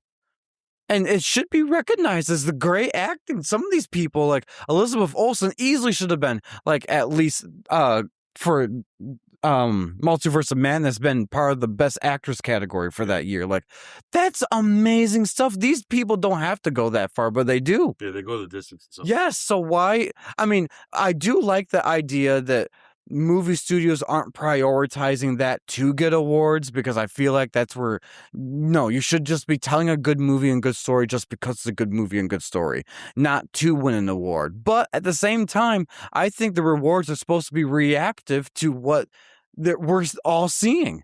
And this clearly should have been a Best Picture nominee. Yeah, at the very least, like, it blows my mind they put Black Panther over this. But we talked about that. That's the cultural thing. Political. Yeah. And that's what the Academy Awards is. It's political. That's why you're not going to see this and that, because they just... Which is too bad, because there's too many important messages that they want to throw at us, whether you agree with them or disagree with them. Some I agree, some I don't. But the point is that's their goal in that. Their goal isn't to really tell you who the best is. Their goal is to make who sure agrees with them the most. Yeah. Well, you're on the in as long as you're on the in, right? Yeah. No diss for me personally for the Black Panther movie, but this one definitely is far superior. Yeah. Far superior. I would argue that maybe this is a hot take. Consider this my hot take. It's not about the movie. But I would argue that we live in a time now that I don't understand why someone like Netflix or Marvel themselves or somebody hasn't clued into the idea of doing your awards show for genre movies, just genre movies. We have enough superhero movies coming out all the time. Yeah. You get at the end of the year, you can do the best of the year, and then you can have fun with it, because it will be DC versus Marvel. Yes. People will be having a good time and laughing. And the talking online of, you imagine Robert Pattinson's Batman come out, and then there's Doomsday. Let's say that was the year. Yeah. Best actor type of thing. Bring it on, right? Yeah. Could you imagine the fun of that, going to watch an award show just dedicated to the best fight, the best costume, the best this, all everything that's all superhero related, and then we can throw in like all the stuff that do it best horror category. Yeah, it has all the genre stuff that gets ignored. All the people, exactly. All the people that get ignored behind the scenes, movies that are the great. Visual effects, everything, all that stuff. The sci-fi movies are great. The horror movies that are great. The superhero movies that are great should be all competing together for fun. Yep, and make it fun. It's just fun, and just for fun. It's not political. It's fun. Figure out how make a cool way of voting it, and also have the not people involved be the ones that vote, just like the Academy does. Yeah, and also not pressure to make the studio want to do something different for that. Make it just keep doing what you're already doing. We're just reacting to it. But that's another cool statue that they could come up with of, look how good you did this year. You get it for Batman, or you get it for this. And I mean, how we live in a time where you can do this now. It should be a statue of Stan Lee. Yeah, I mean, somebody take this idea seriously, guys. Look into that. I mean, not enough people watch this enough now, right? Yet, but someday I hope they do. I don't know why they haven't yet. I've been waiting for it. I would totally tune into that before I tune into that bullcrap that they give us. You know, I want to see this genre stuff too. Then they can have the artsy fartsy, and we can enjoy that for what it is. Yeah. But when we exclude stuff like this, it's ridiculous to me. But anyways, I agree. All right, so missed opportunities and wasted potential of cast, characters, or story. I mean, 5 more minutes of Hulk fighting, I guess. We kind of talked earlier. That's the one thing that, if we could go back in time and say, do a couple more moves in there for fun, I think we could go for that. Okay.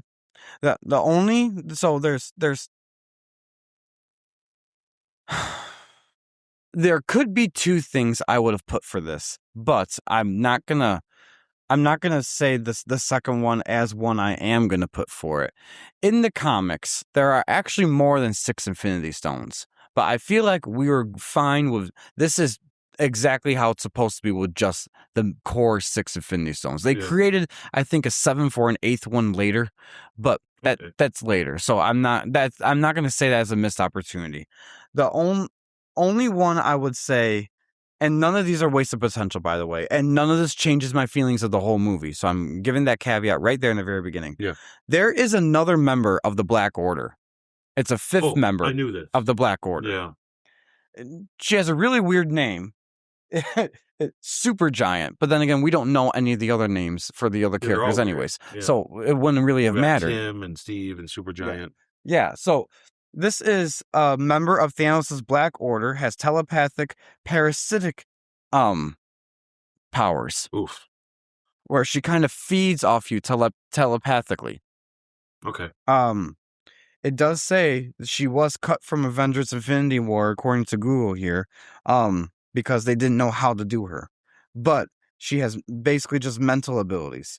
And she is probably, of the Black Order, their most formidable member. Which, it's kind of hard to think that way, because Ebony Maw is pretty formidable, I feel like, of them. Sure. So, her being more formidable, but it makes sense if it's a telepath thing, because it's kind of hard to... And I don't think they have enough characters of heroes to block... Like, if they had a Jean Grey or an Xavier and stuff like that, like, then it would fit. I could see them doing it, and it wouldn't be too overpowering. But that's the only thing that I would say. She's a very interesting looking character, very weird character. Oh, I like it, yeah. I do think they could have done it really well. And I see the reason of leaving her out, though. Yeah. It wouldn't work with these people. No. Like you said, if we had X-Men already in this, that'd be a different story. But I can't help but think for myself, the more of the wasted potential, not for this movie, but for later in the next couple phases, not introducing her as someone that even Thanos didn't want anymore type thing, or another villain of their own, you know? They could utilize her that way and just change it around a little, you know? Like, because that's what I like about them, is they're real smart about it. Mm-hmm.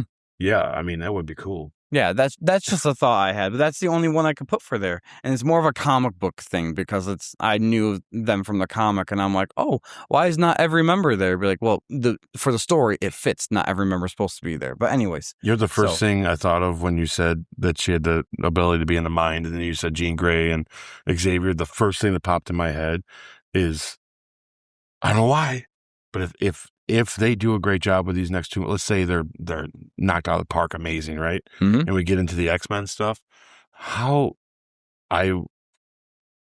possibilities of what's the realm called where he goes? Oh, the astral plane. Yeah, the possibilities of what they can do with the astral plane stuff, limitless, could be just as cool as like that scene in Far From Home, right? Mm-hmm. Yeah. Yes. It could be some wild stuff, right? Like, it'd be some cool stuff. For some reason, I just like, man, they could do this right. Because I love what they did in the X-Men movies, especially in Apocalypse. It's exactly what I want it to be. Amazing movie. So amazing movie. Yeah. Anyways, so, guys, direction and production. Yeah, I'm going to knock these all out real quick for you, and then you can send me yours too. As director, style, vision and stuff, they are some of the smartest. Like the use of language and symbolism that they use is some of the smartest stuff. Their style and vision for this was perfect, dead on perfect. The cinematography is clean. Nothing in this is like weird and like film different to really stand out, but it's very clean and slick and easy to follow, and it's great. Action is like probably some of the best in the MCU, especially the Doctor Strange fight. And because of that, the CGI is just out of this world, man. Why it's not nominated for CGI stuff either, I don't understand. But some of the best CGI in the music is just killer. And I love the music to this. The song or the music that comes on when Thanos snaps, or just the end music, just the Avengers song itself in the moments that happen. When that Avengers song like really hits hard when Thor comes in, you're just, you want to stand up and just be like, you know what I'm saying? You're just like, yeah, buddy. Like, yeah, that's all top notch. I agree. The only two things I'm going to add to that is for the cinematography. There are angles in this film that surpass my imagination. What they're able to do. Some of them I'm just blown away at what they're able to do. And then the music, it never stopped. Yeah. I don't think There was maybe 1 or 2 quiet moments. Yeah. This whole thing is like nonstop music from the beginning to end. It's so good. Yeah. And it helps you keep up with the pace and everything. It's so good. Mhm. So anyways, hot takes, guys. I don't have one. I think some of the stuff I said, like in our talking things of like the symbolisms and all that, could be considered some hot takes if people dove in deep about it or have a problem with it. I don't really have anything that specifically sticks out to me that I would say is a hot take for this movie, other than your comment about Mark Ruffalo. But no, I'm kidding. Yeah, I can't, I don't know. I struggle with this one. I don't really have a hot take for this one. So I don't want people to take my hot take wrong. Oh, no. Because I loved how it played out in real life and everything. So don't say, oh, he wish we never had this. No. That's not true at all. But this film is so good on its own, I don't think it needed the sequel. Oh. I think it would have been like, how do I say this properly? This is I'm having trouble following you. So this movie could easily have turned into you need to watch this nor to watch this type thing, or this and need a crutch to wrap things up. But this movie was so good by itself that I don't think a sequel would complement it, and it does really well with it, of course. So I'm not degrading Endgame or anything like that, but I feel like if you watched Endgame and didn't have Infinity War, you need to know Infinity War. But you don't need to watch Endgame to watch this one. And it's not because this is like part 1 of 2 type thing. I think that this has its own cohesive story from beginning to end with a resolution, whether we liked it or not. And it didn't need to. It wasn't like, it didn't leave you at a cliffhanger.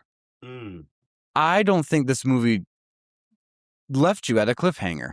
It left you at end result, but nothing that said you need to see what's going to happen. Or you like, if they ended the MCU with this movie, I don't think anyone would have been satisfied for it. But oh, hell no, yeah, yeah. But I know what you're saying. But this is the type of movie where I'm shocked they were able to pull it off the way they did, and the ending was, dare I say, satisfactory. Huh. Okay. Yeah.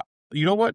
I'm going to sit on that hot take before I really give you a bad, because I want to be like, what the hell are you talking about? but also I think we need to revisit that after we will do Endgame. Yeah. Why I say that is because I don't want to confidently sit here and say the part of it I agree with you for sure is with Endgame. If you don't watch Infinity War before Endgame, there might be a sense of it that is hard to understand why it's so important. Okay. Although, from what I remember of Endgame, because I've seen it a lot, I think you could still watch Endgame and not see Infinity War and still have a hell of a movie, which makes me think that I feel like they made a good part 1 and part 2 together for sure. But then at the same time was able to be like, if you only watch one MCU movie, you can and be satisfied. Yep. They're 2 separate stories, but they tell a bigger picture. Right. Because I'll be honest, this is better if you watch the rest of the MCU before it. But you don't need to watch it and enjoy it. I can say the same about Endgame. Endgame's better if you watch this before it, but it's still good if you don't. Because they say in it, when Thanos snapped his fingers, this is what he did. Like, they really kind of just tell you everything in the exposition of it, and then you just go through the movie. And so I don't know. You know what I mean? Like, I see what you're saying, but they're so opposite of movies. Like, Endgame's nothing like I thought it was going to be. No, I agree. In a million years, I'd have never guessed that we watched into when we watched Endgame. Yeah. We'll have to sit on this hot take. I want to sit on it after we revisit it and see if you feel the same way. And if you do, then we'll debate it or talk about it. And then maybe I won't feel the same way. I feel like your hot take is good right now, is a good one, because if this was like up till now, that makes sense. But I am curious to see, once we deep dive Endgame, if you feel the same way about it. You know what I mean? Okay. Because I almost feel like the complementariness of it is necessary for both of them, but yet they're still separate enough. Mm-hmm. And I think that might be the genius of the Russos, you know? Mm-hmm. But once again, I think this will be a good one to be like, so you remember that shit you said? Let's talk about it. Yeah, Yeah. especially with Endgame. Yeah. That'll be for sure. We can definitely have a real opinion when we watch that 4 times in a row. You know what I mean? So, because I like your hot take. I see it. It's hot too. Because it is kind of like, man, I don't know, Sam. But at the same time, I get what you're saying. I just don't know. I gotta refresh on Endgame to really know if I'm confident enough. Well, see, to talk about. This is one of the things that I find that's interesting with this genre of movies and this way of storytelling. And Marvel was able to pull this off really, really well. When you watch the cookie cutter formula of a superhero movie where you're watching it from the good guys' perspectives and they do defeat the bad guy at the end, we never get the reverse of that. We watch from the bad guys' perspectives and they defeat the good guys at the end without feeling satisfied. Right. Because we're always then looking for what's the sequel where the good guys are going to get the upper hand, because we already have it pre-programmed in our brain. The good guys must always win no matter what. Yeah, when the bad guys win, it's sad. Yes. Always ends sad. Yeah. Like when he wins, it's aw. I mean, it's rare when the good bad guys win. But when he does win, there's nothing happy about it. Right? I mean, I'm not saying... You almost are kind of like, hey, I get it. And I'm not saying that we should be cheering for the bad guy to win, right. But I just think of it as like, it's going to be very hard for someone to do like a Dr. Doom movie where it's just through his eyes. I have still not yet watched the Joker movie, but I feel like, is that kind of the same? No, and that's why I want you to watch Joker, because you're going to realize how separate it is from Batman stuff. I feel like that's the only way they could do to take it seriously. Yeah, the people that talk about Joker and have all their problems with it and complain and bitch, I'm not one of those people that thinks it's brilliant like all these other people that think it's brilliant is, but the people that don't think it's brilliant were expecting Batman movies. Even though they know they're not getting Batman. When you watch that movie, you're going to wonder why they called it Joker. But you're also going to be like, that's a cool take on Joker. But why is this that? It doesn't need to be, because it's not anywhere. There's nothing about it that makes you think. You even meet little Bruce Wayne, but it doesn't matter. Like, there's no, it's a strange movie, but I really would like your opinion on it, because like it's like it's Joker, but it's not, but it is, and it's almost I kind of wish it was, but now I'm glad it's not. But it's a weird feeling, because there's the struggle with doing the struggle with doing a movie from the point of view of the villain, and the villain wins at the end, and we just as an audience don't feel satisfied with it. And for me, when I watched this, I thought, you know what, I want my heroes to win, but I'm satisfied with this. This was his story, and they told it. And you know what they did brilliantly with this to even support what you're saying is it's when they do movies like this about villains, like even in the Joker, there's a sympathetic side to this villain, and all of a sudden they're an anti-hero, right? Not here. No. Yeah. There's no redeemingness to him. No. I love that. There's sinister stuff in it. He's mean in this. He says some things that makes you go, whoa. Like, and it's in, you know, in this whole movie that he's the bad guy. Yep. Even though it's his movie and he's beating the good guys. Yep. And even it ends with him smiling. Like, you'd think the good guy would be like, oh man, we won. He's like, oh yeah, I won. Yeah. In your head, you're like, wow, that's satisfying and unique feeling. But boy, he's a big piece of crap. Right? You know? Yes. Any other it's time so they hard. do this with a villain, they want you to feel bad for the villain. Yeah. Now you understand why you're a villain and see the poor villain. You know what I mean? I'm tired of that. He's a piece of crap. And he still wins. I like a good villain for a change. This is smart. This is very smart of a villain. Yes. Yeah. So anyways. We'll revisit that when we get that. All right. So quick fire questions. Answer fast. Don't overthink. Best scene of the movie. I'm going to tell you mine right off the bat if you want. Yeah, please. All the entrances. That I could not pick one specific scene. So every time a character had an entrance scene, I wrote down Spider-Man Peter Parker's entrance, Thor's entrance to Wakanda, Cap's entrance. Every time they make an entrance, it's so epically done. Good. I'm glad you said that. So I kind of narrowed it down to 2. Okay. I think the best scene. Okay. That's hard. That's so hard. Yeah. Shit. I'm definitely one of them. Okay. One of them is definitely for sure. Thanos and Doctor Strange's fight is amazing. I don't want to over or underemphasize how much that is honestly in the entire MCU. It might be my second favorite fight for sure. Maybe even contention for the first because it's just awesome. Just visually, it's like a smorgasbord of holy shit. I don't want to put this in two different spots, so I'm just gonna have to. You know what? I didn't. No, I did. So okay, yeah, the Thanos fight is probably the best scene of the movie. I'm gonna leave it there. Like, cause there's so many good ones. The problem I have is we can say the Wanda destroying a stone. We can say, the fight with the Guardians and all of them. We could say all these moments where everybody meets, but I like me picking that fight and you picking the entrances, and let's just leave it at that. Okay. Because it's real hard to be nitpicky about what's going to be the best of this, because everything's great. Like even the dialogue we're looking at right now between him and Pepper. How's that not the best scene, right? I mean, it's just all so good. So yeah, out of the best of this movie, which is all of it pretty much, the one scene that if I'm doing something with this movie on in the background that makes me look up and have to watch is when he's fighting Doctor Strange. Yeah. That's what I'll say. I agree. Now, this is going to be a harder one, too. Least best scene, also known as the worst scene of the movie. I have it blank because I cannot think of the worst scene of the movie. I don't know. We literally went through almost every scene of this movie. And there's nothing that stood out to me. Little things that if anything, we are adding to things. Yes, like adding more Hulk, no, there's nothing that I would say that felt out of place that I yawned through. There's nothing. It's so good. I watched it 3 times this last week, and I got to tell you, I can honestly say it's justifiable that I can't find a problem with it. All right. We'll leave it at that then. Best villain moment. So I got 2. Okay.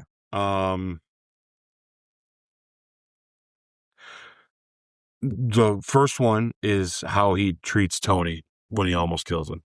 We brought that up earlier about a good moment in that time. I need to put that in there because I like that he does that. And he kind of does it to Wanda as well. Not trying to kill her, but he does that there's a side of him that gets it and he talks to them. He doesn't talk down to them all the time. It's like he's preaching, right? But the other one I really like a lot, I have to tell you, I don't know why this sticks in my head a lot, but when Star-Lord's got the gun pointed at Gamora and how Thanos just eggs him on. And then when Star-Lord does push it, and it's the bubbles, I like that Thanos is like, I like him. Yeah. Because he does. Because he's got he proves that he will do what he has to do. Yep. Even if he's not going to let him. You know what I mean? He steps up to the plate and he pulls the trigger. And Thanos is like, I like him. And he just goes. And it's like, way to get the approval from that guy. You know what I'm saying? Like, it's wild. I just like that moment. I just think it's a really good moment. Gosh, it's a great spot, right? Yeah. Oh man, I wish I thought of that. That was so good. Mine's probably a little more cliche. I just put Thanos sacrificing Gamora. I put it because there's nothing wrong with it. No, it's just for me. I guess it shows that Thanos has It's what's funny. Well, even evil people love somebody, right? Yes, that's what I was gonna get at.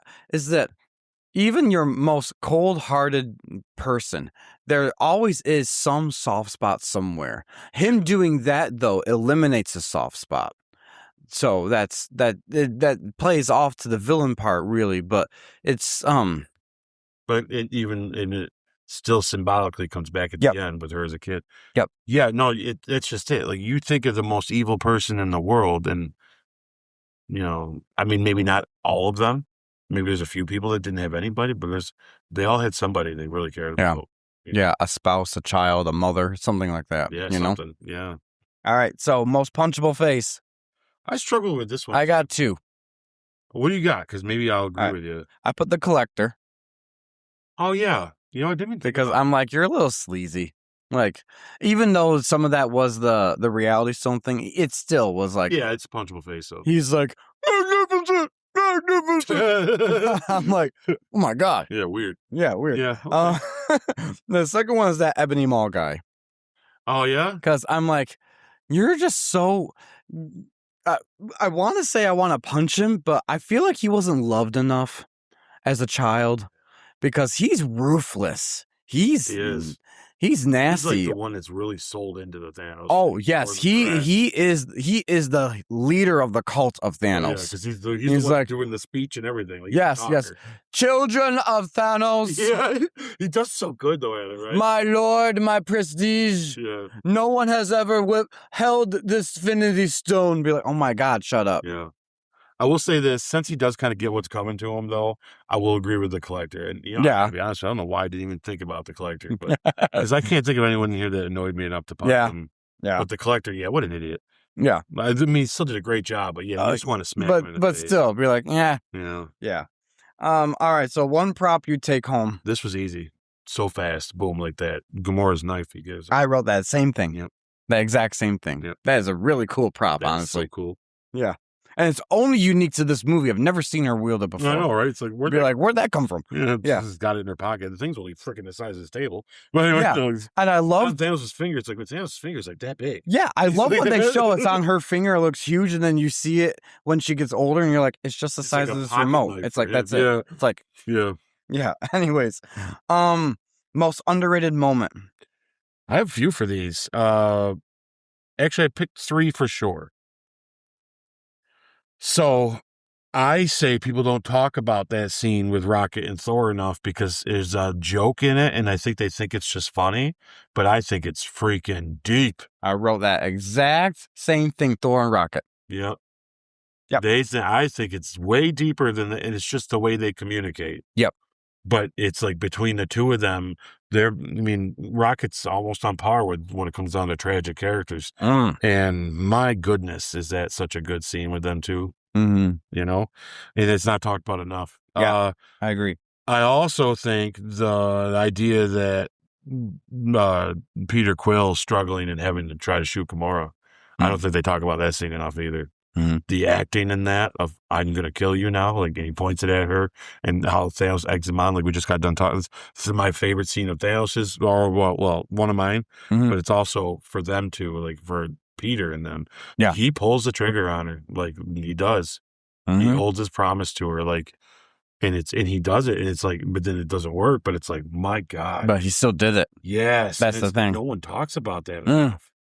It's easy to forget because it doesn't happen, right? And the bubbles and it changed. But do you realize what just happened? Yeah. You know what I'm saying? And I think that plays into it more with Guardians 3 with how depressed he is. 100%. Because it's not just he's depressed, he doesn't have Gamora. Especially when he knows there's another Gamora out there. I think he fulfilling her desire to shoot her. That's traumatizing. Yeah. Because just pulling the trigger thinking you're going to kill her is wild. Yes. It's wild. Yeah, that you would go that far to do it. And it is. But he kept his word to it. He did. But still, yikes. It's a step. Yeah, I agree. Oof. All right. And the other one is, I think people don't understand the impact it has on Steve when he turns and watches Bucky dust away. Like, I know it's not quite obvious when you're watching the movie, but the last time I watched this, I'm watching this and Steve turns and you hear Bucky say Steve, and then and Steve's just like, it's like the shock in his face more. He doesn't break down right away. Yeah. But the shock, and like, you got to realize what he's done for that guy. Mm-hmm. And he just watched him go, like, that's big, man. That's emotional. That's big. I think that's super underrated. I think that could have been played a little stronger, maybe, but I don't think people talk about that enough. That to these guys, they're dead. Yeah, and like that guy, you literally just had a civil war with everybody over this too. Mm-hmm. Like now he's gone to the end. Yep. Right, and now he's gone because you failed. Whoa. Yeah. No wonder Steve's in that group in the beginning. Yep. He feels probably more guilty than everybody. Steve's just like, I don't know. We're just day by day, man. Yeah. It takes all I got to not jump off a building. Mm-hmm. You know what I'm saying? Like, pretty much. Like, yeah, right? And unfortunately for him, he'd survive that jump because he's super soldier. Yeah, my gosh. All right, so Yeah, mine is similar to yours, the Thor and Rocket talk about Thor talking about all these different people he's lost and all that stuff. That I think that's pretty deep. And then I also put the Tony telling Peter to stay calm. I think that's kind of underrated too. Mm-hmm. But anyways, the overrated moment. You should have gone for the head. Like I said, I say that because it's the thing that I agree. Blow up all the time about why didn't he? You know, it's like if you think about it, you understand why. So I'm going to say it's overrated because it seems to always be a thing. You know, and I agree. And it's one of my least favorite things in the movie, but it's fine. It's okay. Yeah. It's good. I completely agree. All right, funniest moment. So I narrowed it down to 2 because there's a million. Oh my gosh, there's so many. And even in this, we could probably go for a half hour about going back and forth. But actually, I got 3. Okay. So I laugh out loud when he interrupts him and says, "Earth is closed today." Yep. Like that's just such a Tony Stark attitude, and it's got that funny wit to it. Yep. And I'll do you one more. What is Gamora? Like all that whole scenario is funny, and Drax just once again some of the funniest crap in the world. You know, maybe I'll stick with those 2 because there's a bunch, but I think those 2 for sure are the ones that I laughed out loud the most. So yeah. All right. So I only there are so many that I could have written so many different ones down. It's so hard because they litter this movie full of jokes that it's so good, so well written. Yeah. How the heck did they pull that off? I don't know. But the one that I would say that made me laugh out loud so much is after Wanda comes down and she lifts everything up and throws it all down. Like a quarter of the army is already destroyed. Okoye says, "Why was she up there this whole time?" That was going to be the third one I was going to write down. That was so funny. Why was she up there all this time? Like, yes, that's that. Yeah, right. She could have just been, what the hell? I agree. That's awesome. Yeah, that's awesome. Right. So, most emotional moment. I have 2. But I already talked about them earlier, so I'll just say them right now. Wanda destroying Vision. Yeah, it's big. Yep, and Spider-Man dusting up. Yep. So mine is in the same moment as one of yours. Okay. But it's a specific moment in it to me that really hits. It's not so much Peter dusting that's emotional about it, but it's like it's seeing Tony reacting because Robert does this thing just right where you see in his face that he's seeing the fulfillment of that vision he's been afraid of. And he does a choice where he like goes like this and he kind of looks at it and it's not crying, but he makes a look that it's just like, yeah, it's like, oh, wow, there it is, you know, and I think that I don't know, I just, for some reason, every time it gets to me more, it's like I said, it's not so much the Peter dusting as much as that is sad, but it's his reaction to it is heartbreaking. Yeah. It's so heartbreaking. So, yeah. Okay, guys, we're getting to our final scores. Thanks for bearing with us on our multiverse meter here. Out of 2, Ike, what's the story for you? It's going to be the easiest one, honestly, guys. 2. Characters. Yeah, 2. Mm-hmm. I'm the same, by the way. Action and visuals. 2.5. No, 2. Yeah, it's a 2. 5. It's okay. I guess he's not really in the suit. It's all green screen. Thanos is too purple. Yes, a 2. Emotion and stakes. 2. Rewatchability and MCU impact. I can watch it tonight. Oh my gosh, it's so good. Yep. Yes, 2 for me. And the impact is, it's the biggest movie Marvel's ever done. Oh, yeah. This is why they started it. Let's say the impact is you're watching the impact. So. This is another movie of them on their 19th, 18th movie they've done, taking a huge swing again. Huge. Yeah. Like, this is the product of what they've been doing the whole time. This is what the goal was right here. Yeah, and I love that the Russo brothers are they're the type of people that say we want big swings all the time. Yeah. It's not just an Avengers movie. It's the beginning of the end of a long story that started back in the beginning. That's wild. And because the Russos are doing Doomsday, that's making me excited for Doomsday. Right. Because I know then whatever they've pitched is crazy. It's wild. It's out there. It's never been done before in the MCU. But you know what? It might be exactly what we need. And I'll say it right now because I was going to save it for like what the last sentence thing, but I'll say it right now anyways. But yes, this reaffirmed to me that no matter what my doubts are about what we talked about with the trailer just now about Doomsday, it reaffirms to me that the artistic level of the depth of writing that goes into what they want to tell us, these are the guys that are making Doomsday. Yes, it's the same writers as this, the same directors, same producers for Doomsday. So when I look at it, a critical mind because of the failures of without them is the problem. The Russos have freaking spoiled us with their take on these characters. So when they're gone and they messed up and they tried to just put a bunch of crap out and it ended up being a bunch of crap out, and we all we're a little worried about it. They turn to the guys that can do it best. So I trust that they come up with something that can make us happy. And I got to tell you, if we get the level of writing and smartness in this storytelling with our old X-Men, oh my God. How are we not going to be crying when we watch this movie? You know what I mean? If it's there. Yeah.